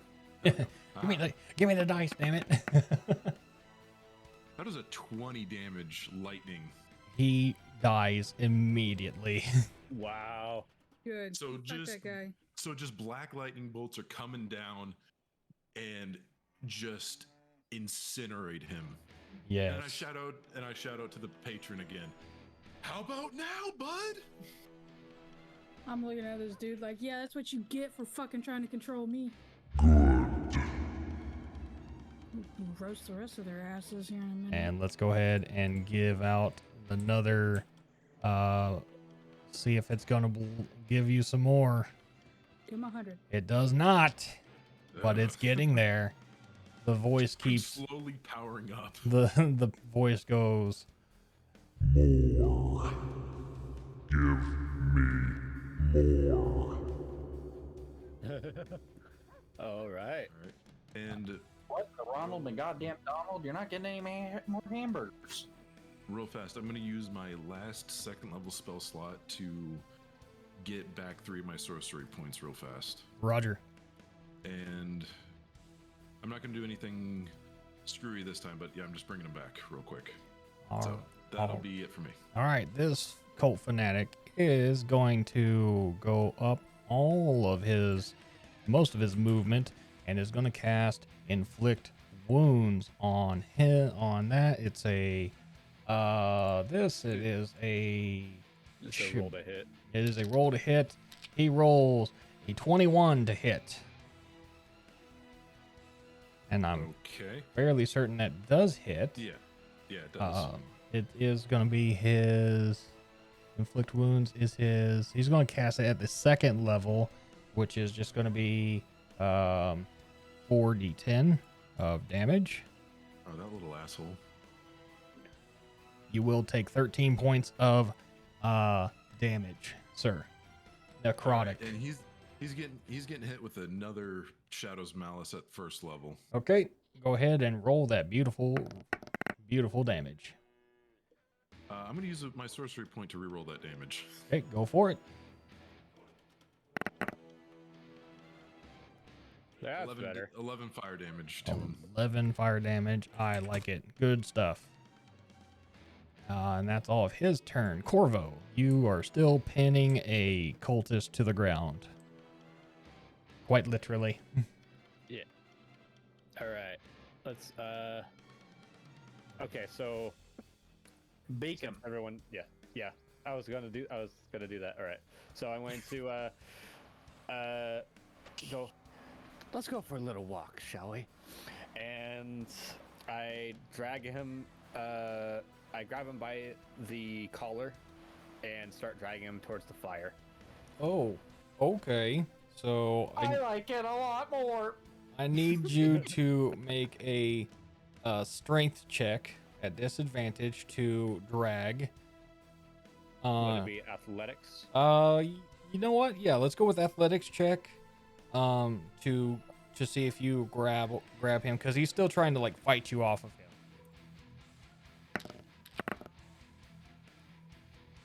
Lowest is a 9. man impaled? A 9, even with him being prone, he's still fighting you. You do manage to grab a hold of his cloak as he's kicking and screaming. However, you do not make any headway towards the fire. All right. All right. Next cultist is the one in front of Balder. Balder, you will be hit again with another attempt at a second level inflict wounds. Oh, not that. I need to get rid of that. It is going to be +3. Here we go. Does a 21 hit you, or it meets? It meets. Okay, so it does hit. This will be 4d10 of damage. You will take 28 points of necrotic damage. What is it? Is it slashing? No, it's necrotic. Oh, my bad. I'm a bit of an idiot. It's all I right. feel like I have something here. That is his turn. This cultist here, not looking too healthy, is going to move up his full movement. Yep, that's roughly all of his movement, and is going to cast inflict wounds as well on Sherry. Hey, wait, I'm sorry, hun. How much damage? That was 28 points of necrotic. Gross. Yeah, gross. A 14 to hit Cherry. Yep, it hits. Okay. I'm at AC of 12. Okay, so that is going to be only at the first level, so it's only 3d10. Oh, Yeah, that's gonna 99% down me. I only got 3 3d10. HP. We'll take 15 points of damage. Yeah, I'm down. However, Oh. with this,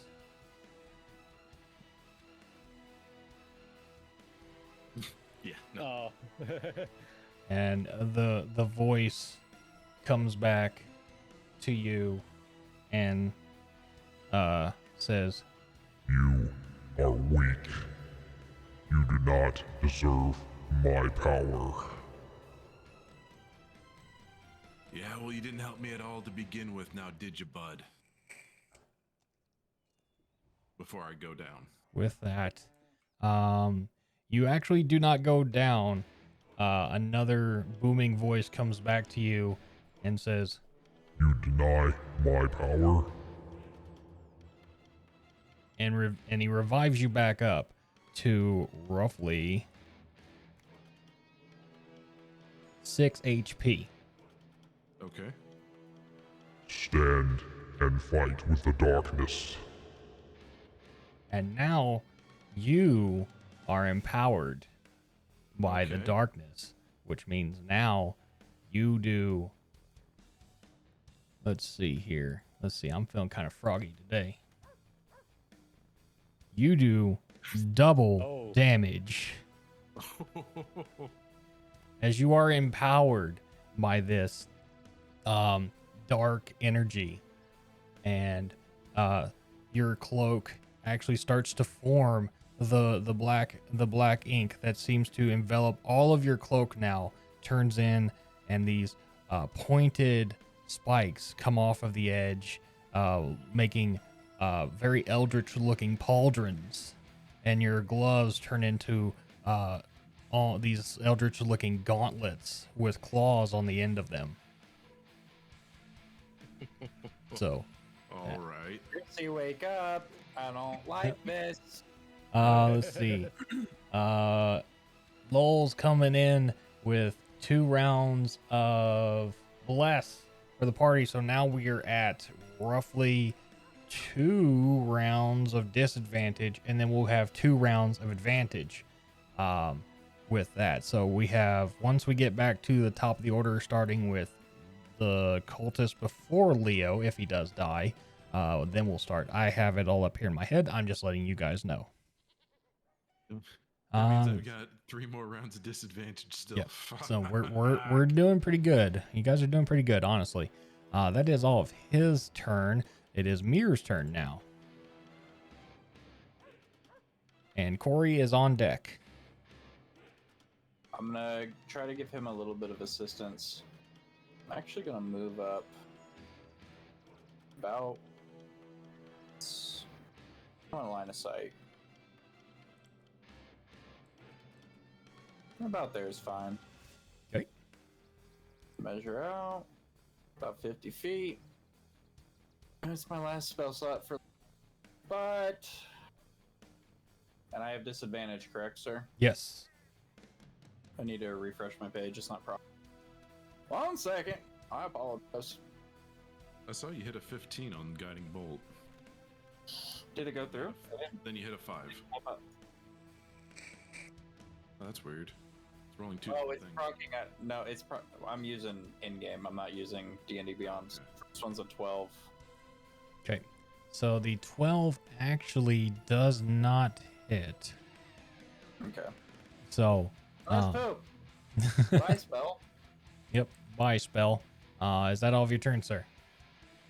Yeah. Okay. Before the end of your turn, are you wielding that flail that looks like a censer? I am. You start to feel a sense of radiance coming from this flail. And you start to feel like restored. And that's all you start to feel right there. You start to feel you start to feel restoring powers. Corey, it is your turn, sir.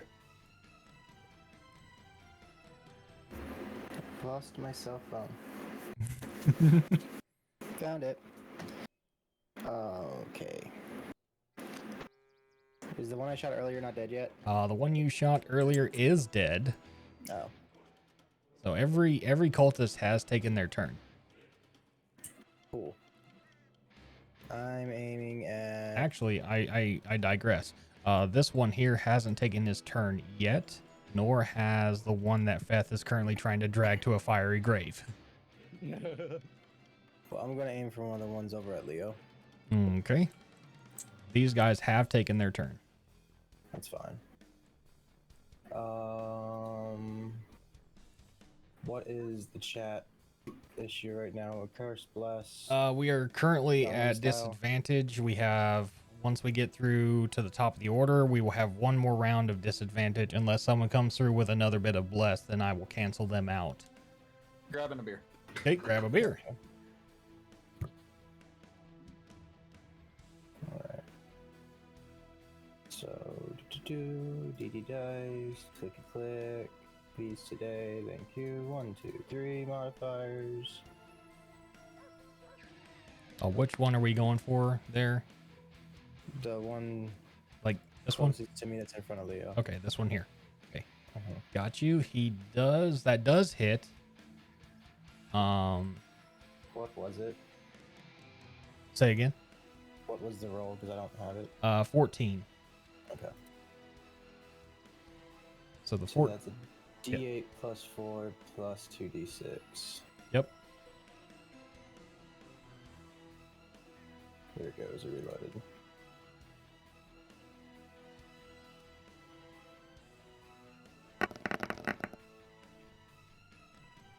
I can still re-roll that one, so 10, 15. 15 damage. Got it. Nice. Let me make sure I get this right. All right. That is good damage. All right. Is that all of your turn, sir? Yes. All right, Tree, it is your turn. Yep. Second first, same as first. Gonna go for this dude. Okay. On his left. Okay, go for it. Roll disadvantage to attack. Yep. Come on. There we go. A 20, even at disadvantage, is amazing to hit. Go ahead and roll that damage. 6 damage. Good stuff.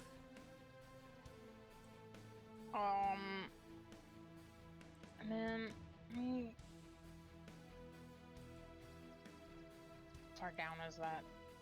roughly 20 feet. But since you're agile enough, you can move to that with your feline agility with no issues. Okay. Yeah, I'm gonna do that. I'm gonna hop down off the roof. Okay. Ooh. That will get you still onto the block. You still have roughly, if you're using your feline agility, you still have roughly 20 feet of movement if you decide to go further. Yeah, I'm gonna stay here for right now. All right. Awesome. Cultist right here is actually going to turn and move over to Corvo. And he is going to cast his inflict wounds as well. And with a 9, he will miss. Yeah. Luckily. The next cultist that's kicking and screaming will make a strength check to become ungrappled, technically. For him, it's just a flat roll. He rolls a 6, and that's not good for him. All What's right. wrong? I thought being sacrificed to the old one would please you. Nope. Kicking and screaming still. Obscenities and other eldritch sounds come from him. Balder, it is your turn. You still have one cultist in front of you that is engaged with you. Oh. Alright. What do I have? Advantage, disadvantage, what? We are still on disadvantage.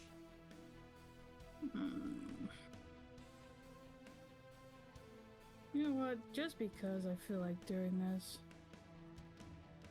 It's gonna be a wicked uppercut here. Unarmed strike does miss. Roll again. Well, it's a 2. I mean, you don't really have to roll again with disadvantage. I mean, that would have been great. But since you rolled an 8 and that you're with disadvantage, it does not miss. A wicked uppercut goes whiff and misses. Anything else you'd like to do? No. All right. This cultist here is going to move towards Balder and make a inflict wounds spell again. And will miss terribly. So that is his turn. We are now this is now the last round of disadvantage. Leo, you have been empowered by your eldritch being, and now it is coursing through your veins. You get to roll with advantage. Okay. I'm going to do my Shadow Strike double barrel. I'm basically pointing a hand at each one of these guys. Okay, so 2 separate attacks. I will count them as 1. Go ahead and roll with advantage, sir. 24. You rolled a 19. Holy shit. So, good shit. Both of them go off. And roll that damage, and we'll allow it to go for both people since you are empowered. And didn't you say it's doubled? It is double damage. So 12 force damage to each of them. Well, one drops completely dead and then obliterates into a pile of ash and goop. The other one takes 12 damage, which leaves him with a little bit of health. After seeing that, though, he actually will make a, I want to say a charisma saving throw for his willpower, or wisdom. Yeah, we'll go with wisdom. He's going to make that. He rolls low and is frightened of you now and will turn and run with the disengage action. Oh, I was going to say with disengage. Okay, I was going to say, could I get an attack of opportunity and try and shadow pull him back to me? Actually, you know what? Since he's just scared, he's not disengaging. You can make the attack roll. Okay, he needs to make a strength saving throw and beat a 13. All right, roger that. Here we go. Strength saving throw is going to be an 18. He does make that, so he is just running for his life right now. All right, that is his turn. This cultist, still running for his life, is frightened. He will move his entire speed of 30 feet in this general direction. Oh, shoot. Also, I forgot I wanted more. Do keep in mind,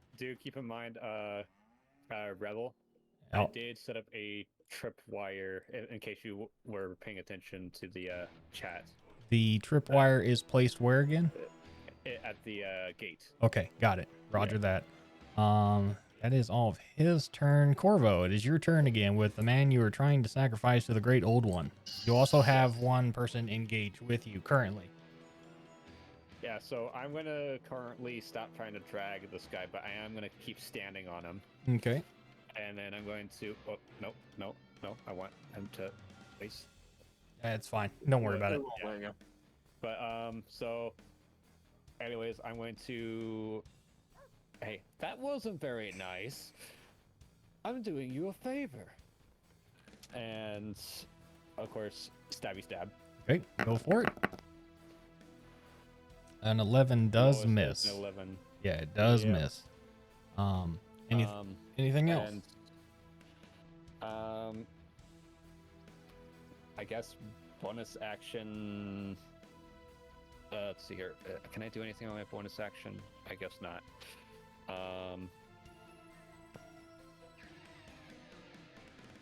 Yeah, I can't do anything else, so. Alrighty.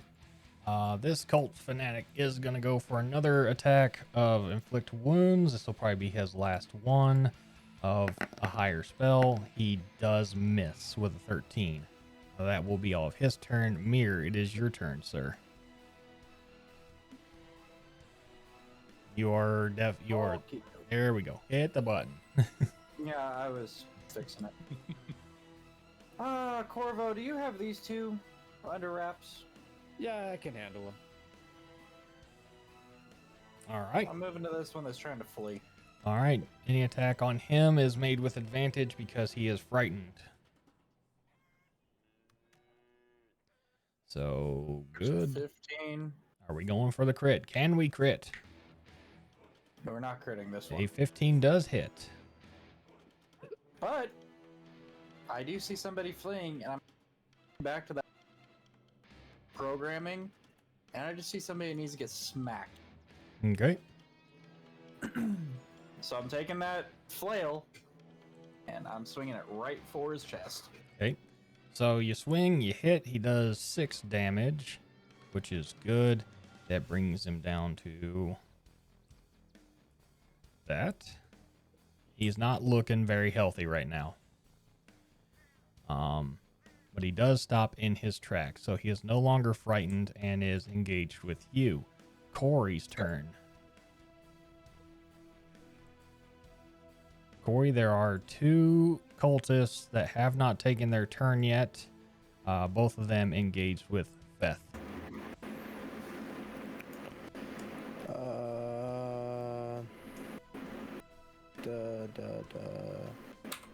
This one.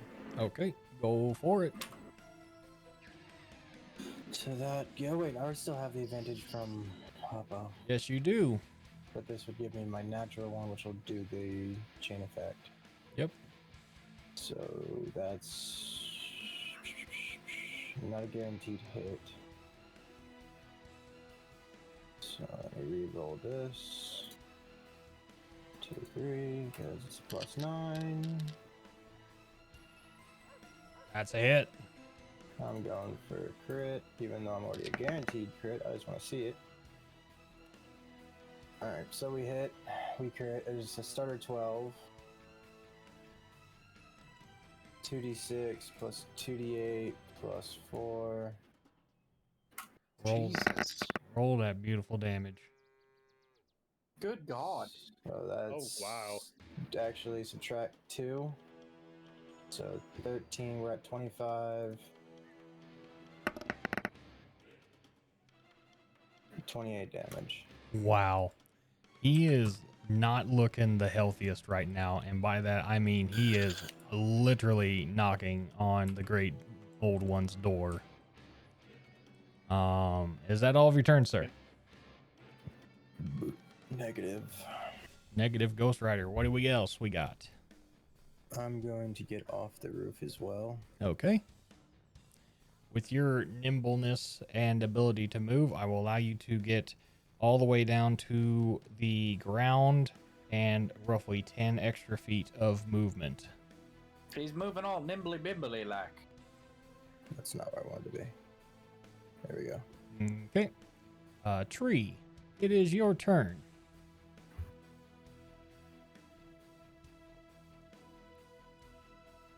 This guy. All right, go for it. Switch over to this page. Still disadvantage? Pops.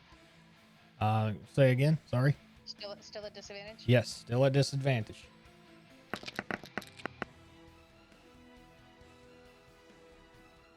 There's a 10. 10 does miss. Okay, then I am going to...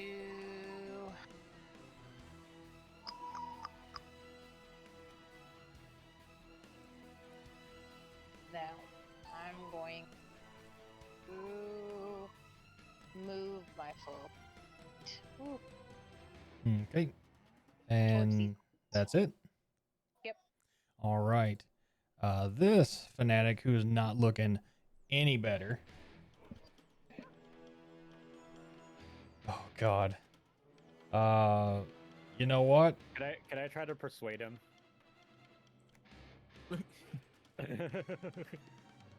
What? Can I just try to persuade him real quick? Because this is the guy that's engaged with me, right? Yeah, hold on. I'll have to now come up with another table tonight for gifted subs to either help or hinder the party. Fun stuff. Ooh. All right, Dirty Rollers coming in with a heal. Right now he has for everyone takes 9 points of healing, and then if you're fully healed, overheal. Okay. However, with Hoppa coming in here, we need to do a D10 roll for the party. The party will take 4 points of damage. So, Dirty Roller's coming in clutch with a heal. So the whole party will take roughly, let's see if I'm right. That's 9 points of healing. You guys will take 5 points of healing in total. So, there we go. Good stuff. Also, thank you, Hoppa, for the gifted subs. 4 damage? So, yeah, the whole party got healed for 9, but then took 4 damage from chat. Okay. So, from there, do your math accordingly. But wait, there's more. God bless it. Oh no. Oh no, here we go. So this cultist, as I was saying, he is not looking the greatest. He is gonna go for another Can I try to persuade him real quick? You can try.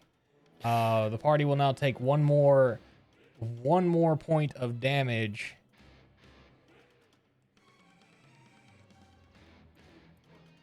I feel like there should be a cooldown for that. There will be.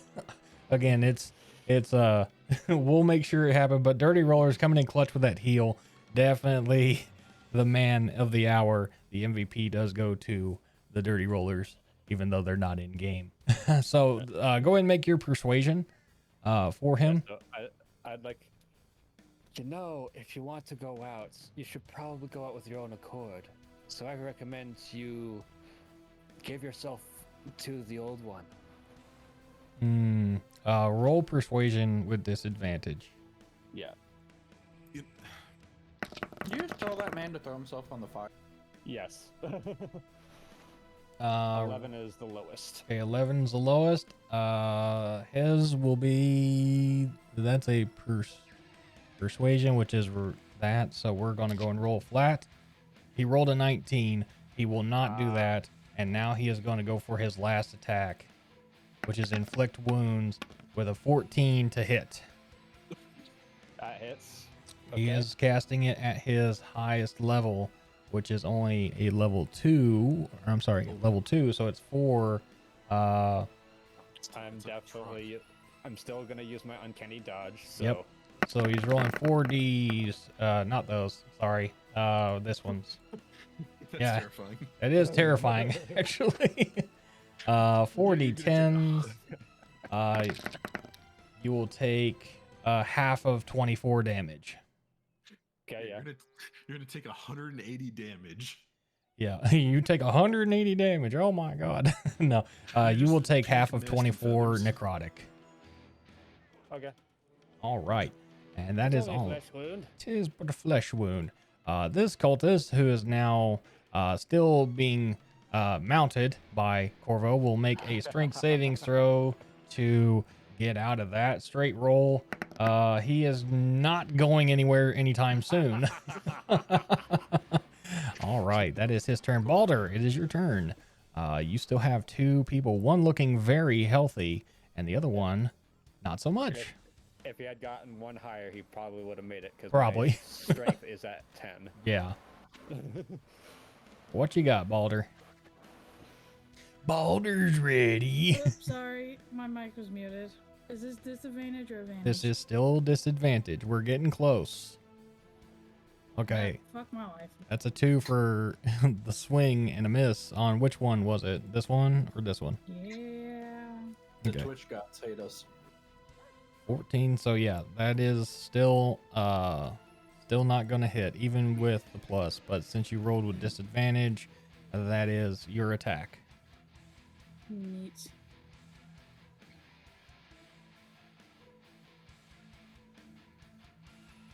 All right.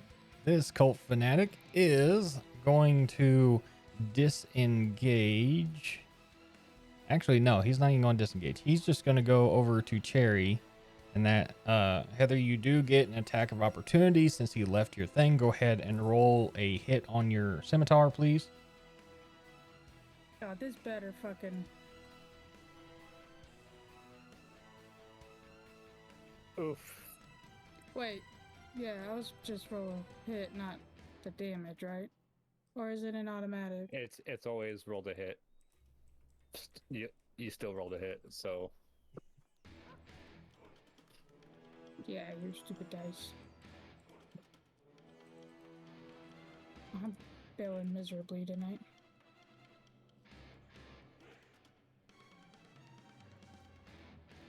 Rebel, you still there? Yeah, I'm still here. I'm trying to combat chat right now. You're trying to fight Hopeye. I know. It's not working. So there was just for stupid funny, haha funny, because it's never gonna fucking happen. 100 gifted subs would do 4d100 of damage. I don't even have a command for that. Number one. However, like I said, I will do a table of blessing and cursing. So we will have that made up here in the future. I got my work cut out for me. Balder, go ahead and make your flat attack roll with your scimitar for him fleeing you to go attack Cherry. Not the damage one, the D20. Oh shit, oh, my bad.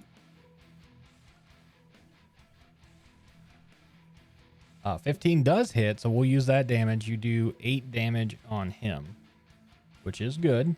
Do I get to do the rest of my shit? No, just the attack. Okay. Okay, so that's 8. Okay, Cherry, this guy just took a hit from the barbarian and is not looking the best. And he runs up to you, tries to make an attack, inflict wounds as well. It's not probably going to go well for him. No. No, it doesn't. Well, it's an 11. I'm pretty sure you have a higher AC, do you? I have a 12. You have a 12. Perfect. It did not end well for him. Yeah, no, it's really not about to end well for him. Yes, exactly. So that is his turn. It is now your turn, Leo.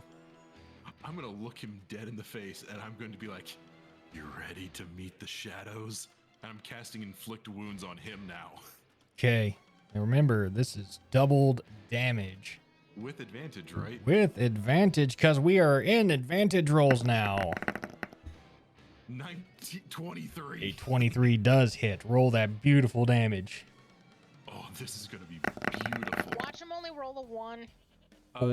44. 44 God damage.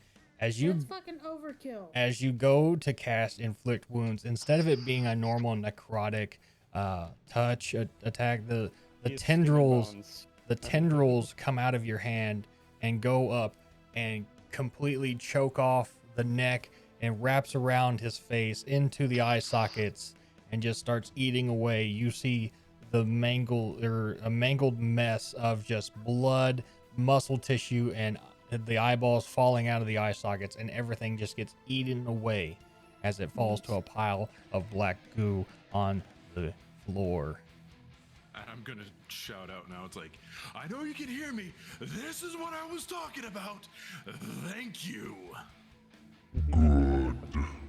And you know what? Can that be an intimidation for the rest of the cultists out here? Most of them are already engaged, so they will not see that. He is dead. Fair enough. The eldritch being goes out and says, Give me more. As you wish. all right. It's still your turn. You still have all of your movement to go. Okay.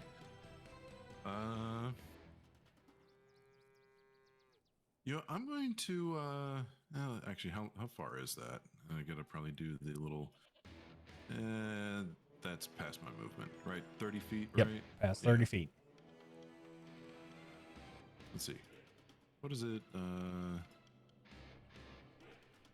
Yeah, you know, I'm just gonna walk up to the one standing next to Balder. Okay. I'm just gonna stare at him. Hmm. Also, while I forgot to say it on my last turn, but I used up a couple of my sorcery points to get to get a spell slot back. Yep. I figured as much, so that's all good. Yeah. All right. Anything else? You know? Oh no, I already used that last tentacle. I was gonna say I was just gonna summon another tentacle. Yeah. But no, I already used them all. Damn it. Yep. Dang it. All right. This fanatic here in front of Mir is going to go for an attack on him using his inflict wounds. Small one, don't do it. 17 to hit. No. Okay. He misses completely, and that is his turn. Oh no, I'm gonna let him hit, but it's just gonna shink off, and I'm just gonna kind of give him a look. Yep. Why? Corvo, your turn. All right. I look at this cultist here. I'm like, you know what? I'll deal with you later. Bonus action, disengage, and use my action to just continue dragging this guy. Roger. Go ahead and make a athletics check to start moving with him. And is that advantage now? Yes, you are at advantage. Yeah, all right.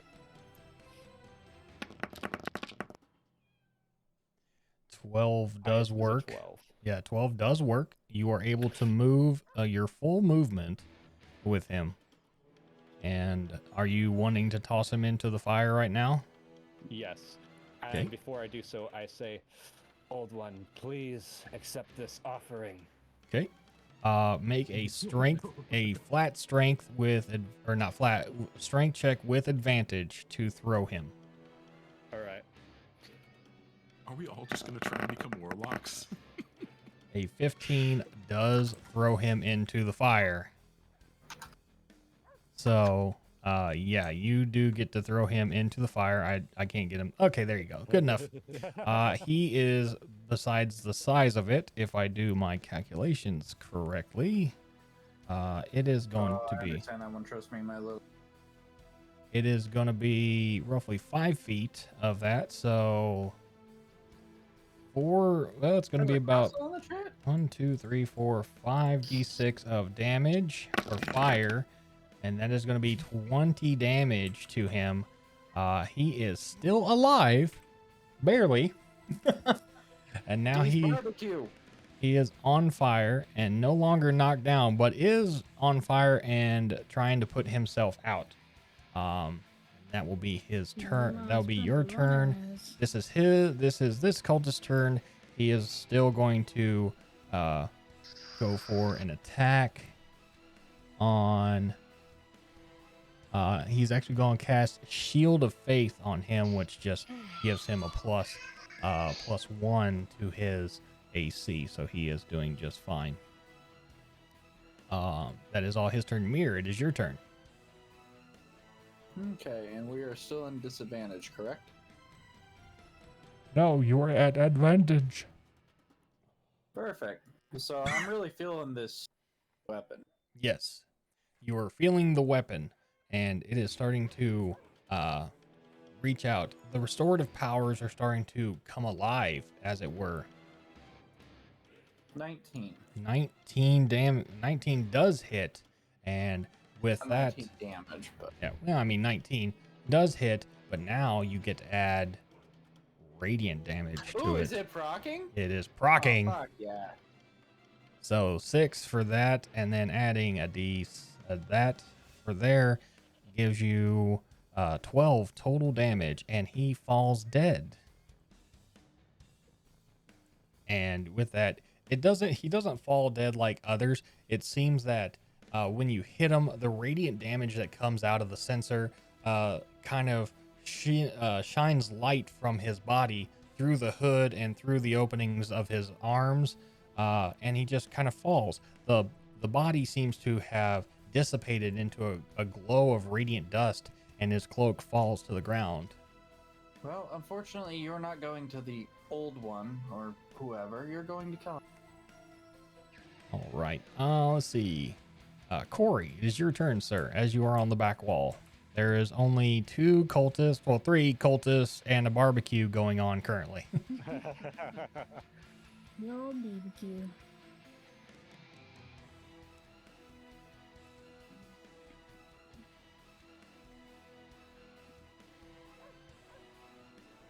Good talk. It's Corey. He writes everything down in notes, so we gotta find where the notes are. This is also true. I was in the bathroom. Okay, no worries. I had my headset on. I just had to, zip. Yep. Let us listen to you pee. I'm not live streaming during the live stream. I had to cancel everyone immediately. Yep. So there are 2 cultists really not feeling healthy right now. Yeah, go for it. You are at advantage, so your shit does proc. Copy. I'm gonna have to up the fucking thing of bless now.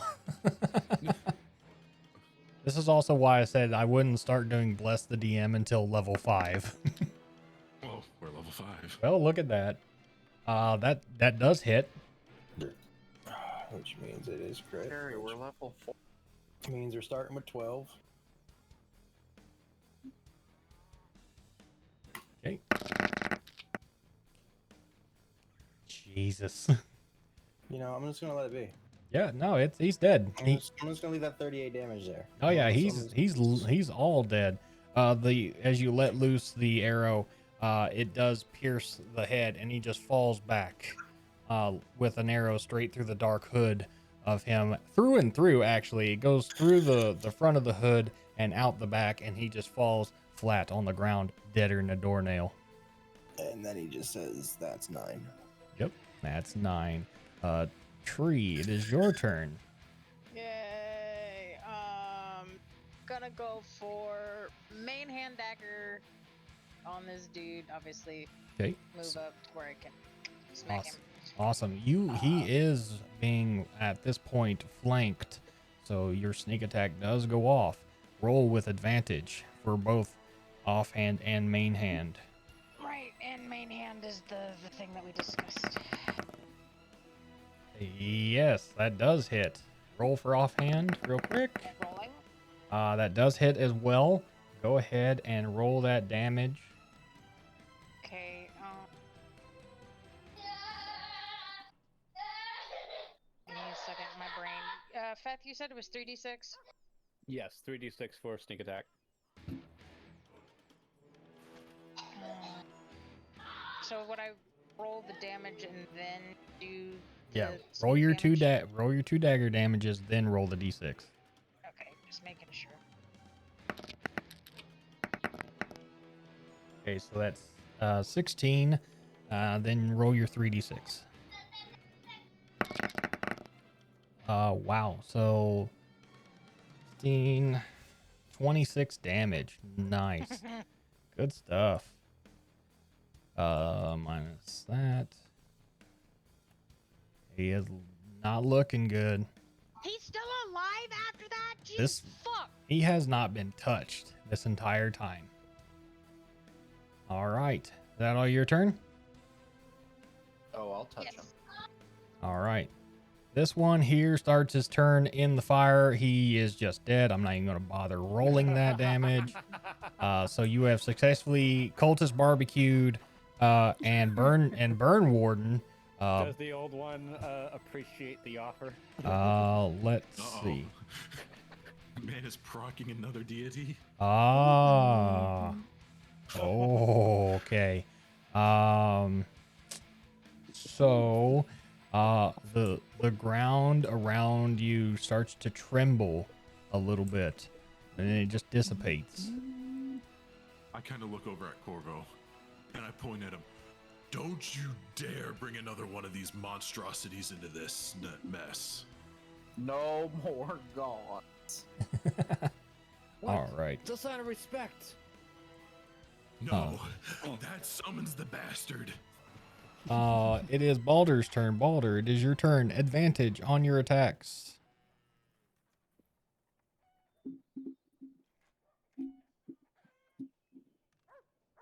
That is a natural 20. Fuck yeah! So that will be automatic max damage for that. He's about to get trucked. So that's what? 4, 8, plus that. So that's 11 damage off the rip. Plus the 1. Is So there that's any more 12. cultists around here? No. No, he's the last He's one. the last one. Quit rolling ones. So that's 12, 14 damage. Or I'm sorry, 15 damage. Plus the 5 damage from your from what? I was just rolling it because he told me to stop rolling ones. Oh, okay. So that's just 15 damage. Got it. Confusing the DM. That is a. I gotta do the math. My brain do be dying on me. I have fire damage somewhere. Hold on. That's this one. There you go. Got another 8 to that too.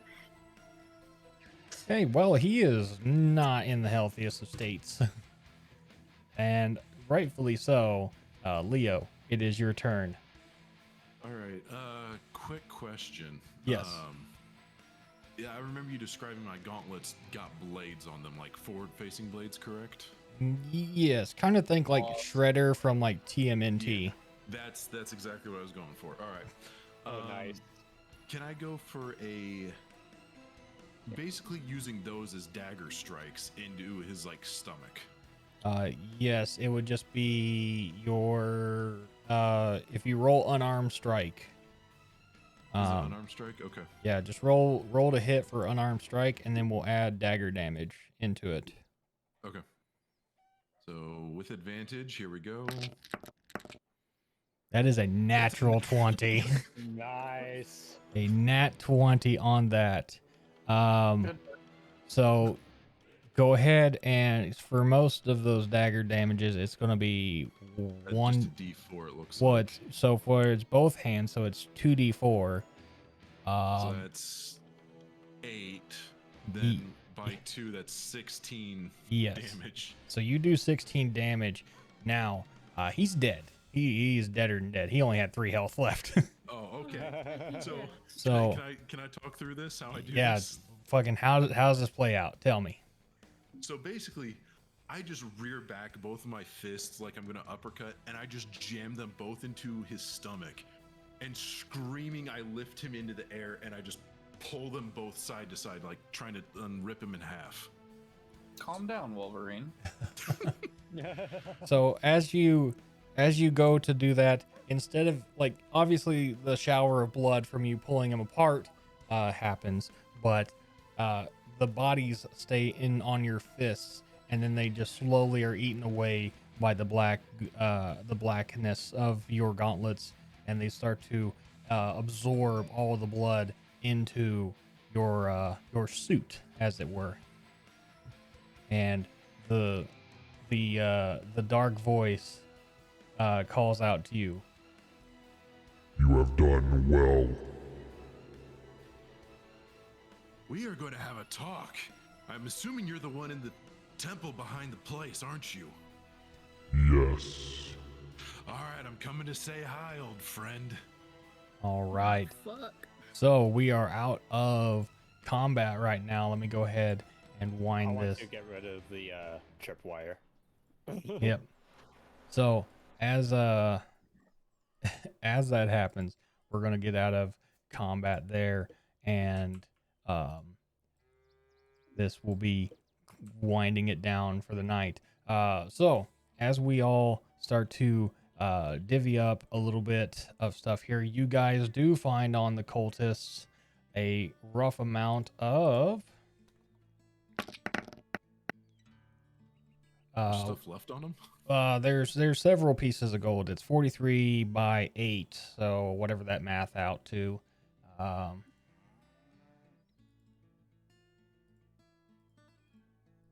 So we'll go with roughly 3. We'll go with like 350 gold.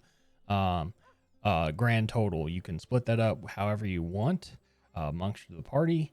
For that, there are no weapons on these cultists. They do not have weapons. They were mostly magic users. You do not. It is roughly 44 gold apiece Yep. if we split it. That sounds good. Cool. You do not find any weapons. There are no sort of like holy symbols, obviously the ones that were on their robes of the Great Old One. However, after this, the pull of where Cherry is going can proct the rest of the party to either follow or stay behind. I can follow. Okay. If you think I'm gonna let the man that's literally demon just walk away and not be observed, no.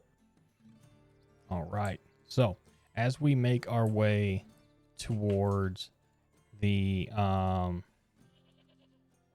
over here, I need to make. I really wish that would pull all the players over to here. Everyone, go ahead and make your way to the thing here.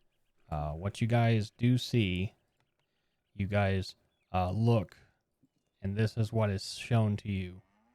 Is It's the me. Yep.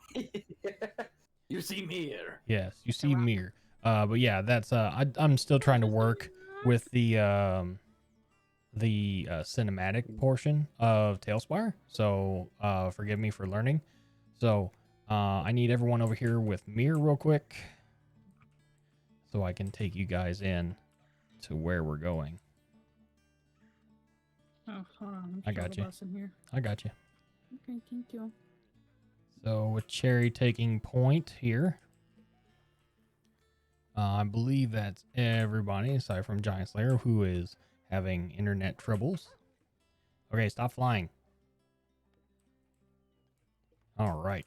So as you guys reach the excavation of the chasm, you can easily feel a sense of darkness setting upon you.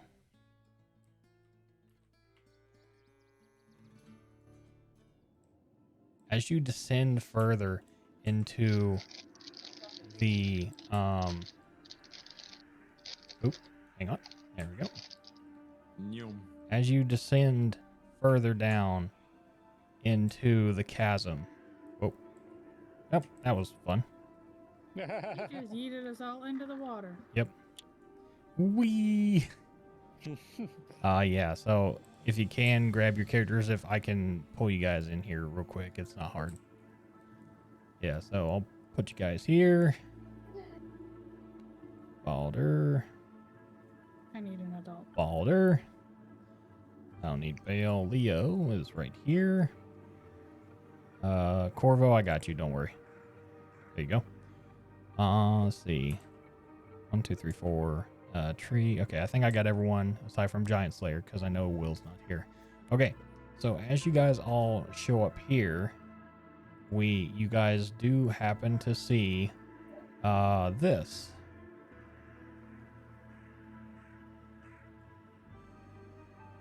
It is the chasm of where Cherry was talking about. Inside of the chasm, you see a small altar with a flaming blue skull in there. Well, it's not blue. It's meant to be like black flame, but that's the only thing I have for assets. So, Cherry, this is where you have found or unearthed the darkness. All right, you. It's about time we had a chat, cause it's been a while. And now I've got these new powers, and you seem to have done something, or someone similar has done something, and now you've got somebody else fighting for me.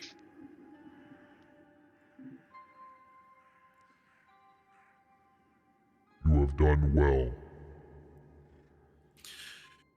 Are you the one I ran into when that one crazy altar pulled me in?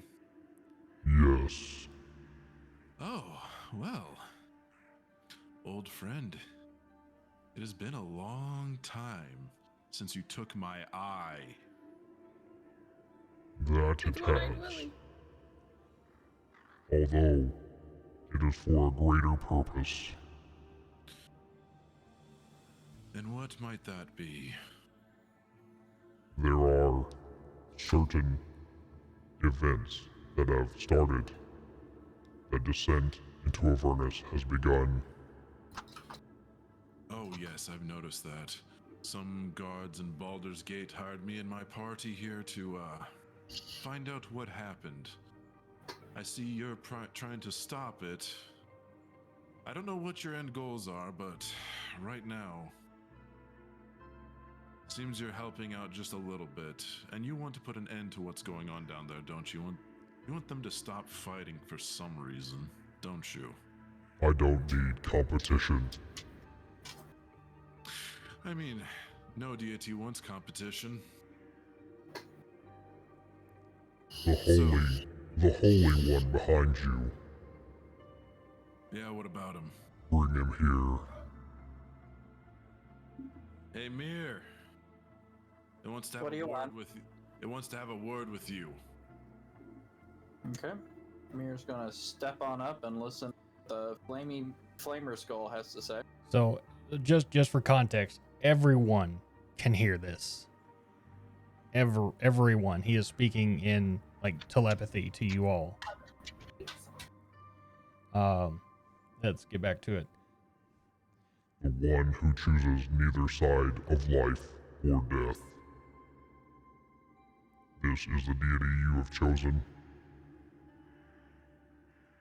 Sorry, I couldn't understand the mumbling demon. I am no demon.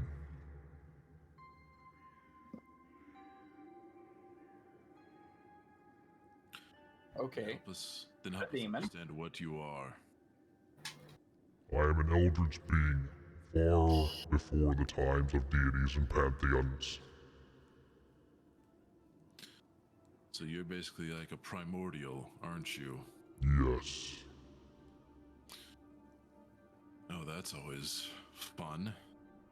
So what do you wish to do with Mir, or what is your questions? I didn't know you had just asked him life or death, but you kind of stopped short. The ones who have lack of faith should need to choose a side, either that of the pantheons or the ones of the eldritch beings. Well, I definitely already have a god I fight. As everyone kind of continues on talking, everyone here has a certain item or affinity towards the events that have been happening with El Terrell and the descent into Avernus, as you have been told. With this, the primordials have started to show their cards as well. And for tonight, we will pause right here, as now But I don't know what he wants with me. the party will have to make their decisions of which side to choose, either that of the Pantheons or that of the Eldritch Beings. But that will be a story for next week. I have a question. Yes. What if you don't know what either one is? We will decide your fate next week. I hate you. Get out of here. Well, how was that? How was the story tonight? Pretty fucking intense. That's for damn sure. Yeah. All right. I have is decided. I'm also being bribed right now. Oh yeah. You want to know the bribe? I mean, sure. Actually, we'll do it off stream. We'll do it off stream. That way we can kind of discuss it. We'll discuss it later. Papa said if I talk about it, it goes away. It does not exist. Yeah. Okay, then I guess you can't tell us. Yeah. Yeah. So either way, he's being an eldritch being. either way, great job tonight. Love the RP. Love everything. Hopefully the story is doing you guys justice, as well as we continue to further explore that of our campaign into Descent to Avernus. I have a question. I have an answer. Through that combat spree and everything, and me wielding the flail, am I attuned to it? You know what we're gonna do? Yeetus. Because attunement normally takes an hour, but Yes. I just want to see if that was the case. Yes, you are attuned to it. Oh yeah! And obviously I already have it established. Yep. I just didn't want to do anything special with it until you told me, yeah, do it. Yeah, no, you are definitely attuned to this flail now. But again, thank you all so much for being here. Thank you for the time, and hopefully I did it justice tonight, as we will continue the story next week. Get a rest. You do not yet. We will smell pick up. funny. We will pick up right where we left off next week and next session. So I will see you guys in just a bit. Yes. Okay. All right, chat. How was that? How did you enjoy? Yeah, exactly. Congratulations to the party for surviving chat and the craziness that is. Welcome in, everyone. Love all you guys. Thank you so much for being here. Let me get some music going here. There we go. Let me go ahead and turn this down. All right, there we go. All right, so let's go ahead and wind her down tonight. Awesome time. Thank you so much for being here. Thank you so much for the gifted subs from Hoppa trying to kill the party, and Dirty Rollers with the clutch heal to get away from that damage as well. Thank you so much for that. Let's see here. We also had a beautiful raid from Mr. Dub, Feth the Exorcist, the Dirty Rollers, and Goblin Tuesday. All amazing people. Thank you so much for that. And the follows as well. We are 2 followers away from our 500 follower goal to do another giveaway of Hangar Bay merchandise as well. Thank you so much for all the support from there. Let's go ahead and find someone to raid out to and share the love of that as well. So let me get over there. But what'd you guys think? What'd you guys think? Let me know. Tell me. This will be uploaded to our YouTube channel as well. So if you didn't catch the whole show, you can definitely go there, give a like, drop a comment. It does help the algorithm out as well. So let us see here. Who do we have? Who do we have?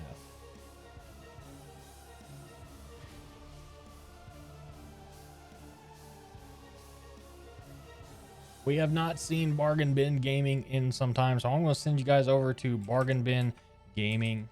He is playing a game, Tachia. So, believe that's right. All right.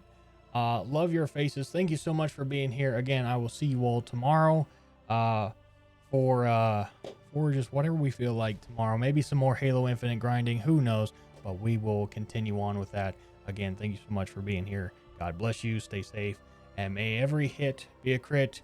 And may every crit be crunchy. We'll see you tomorrow. Have a great night.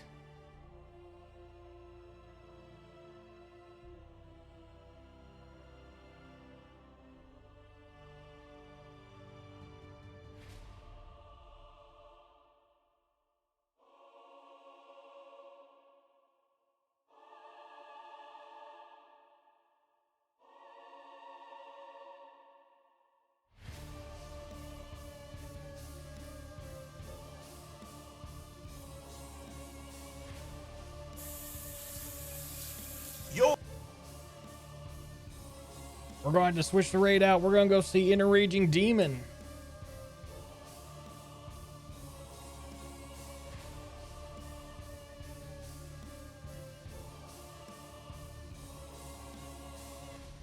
There we go. Let's go, everyone. Let's go. Sorry about that.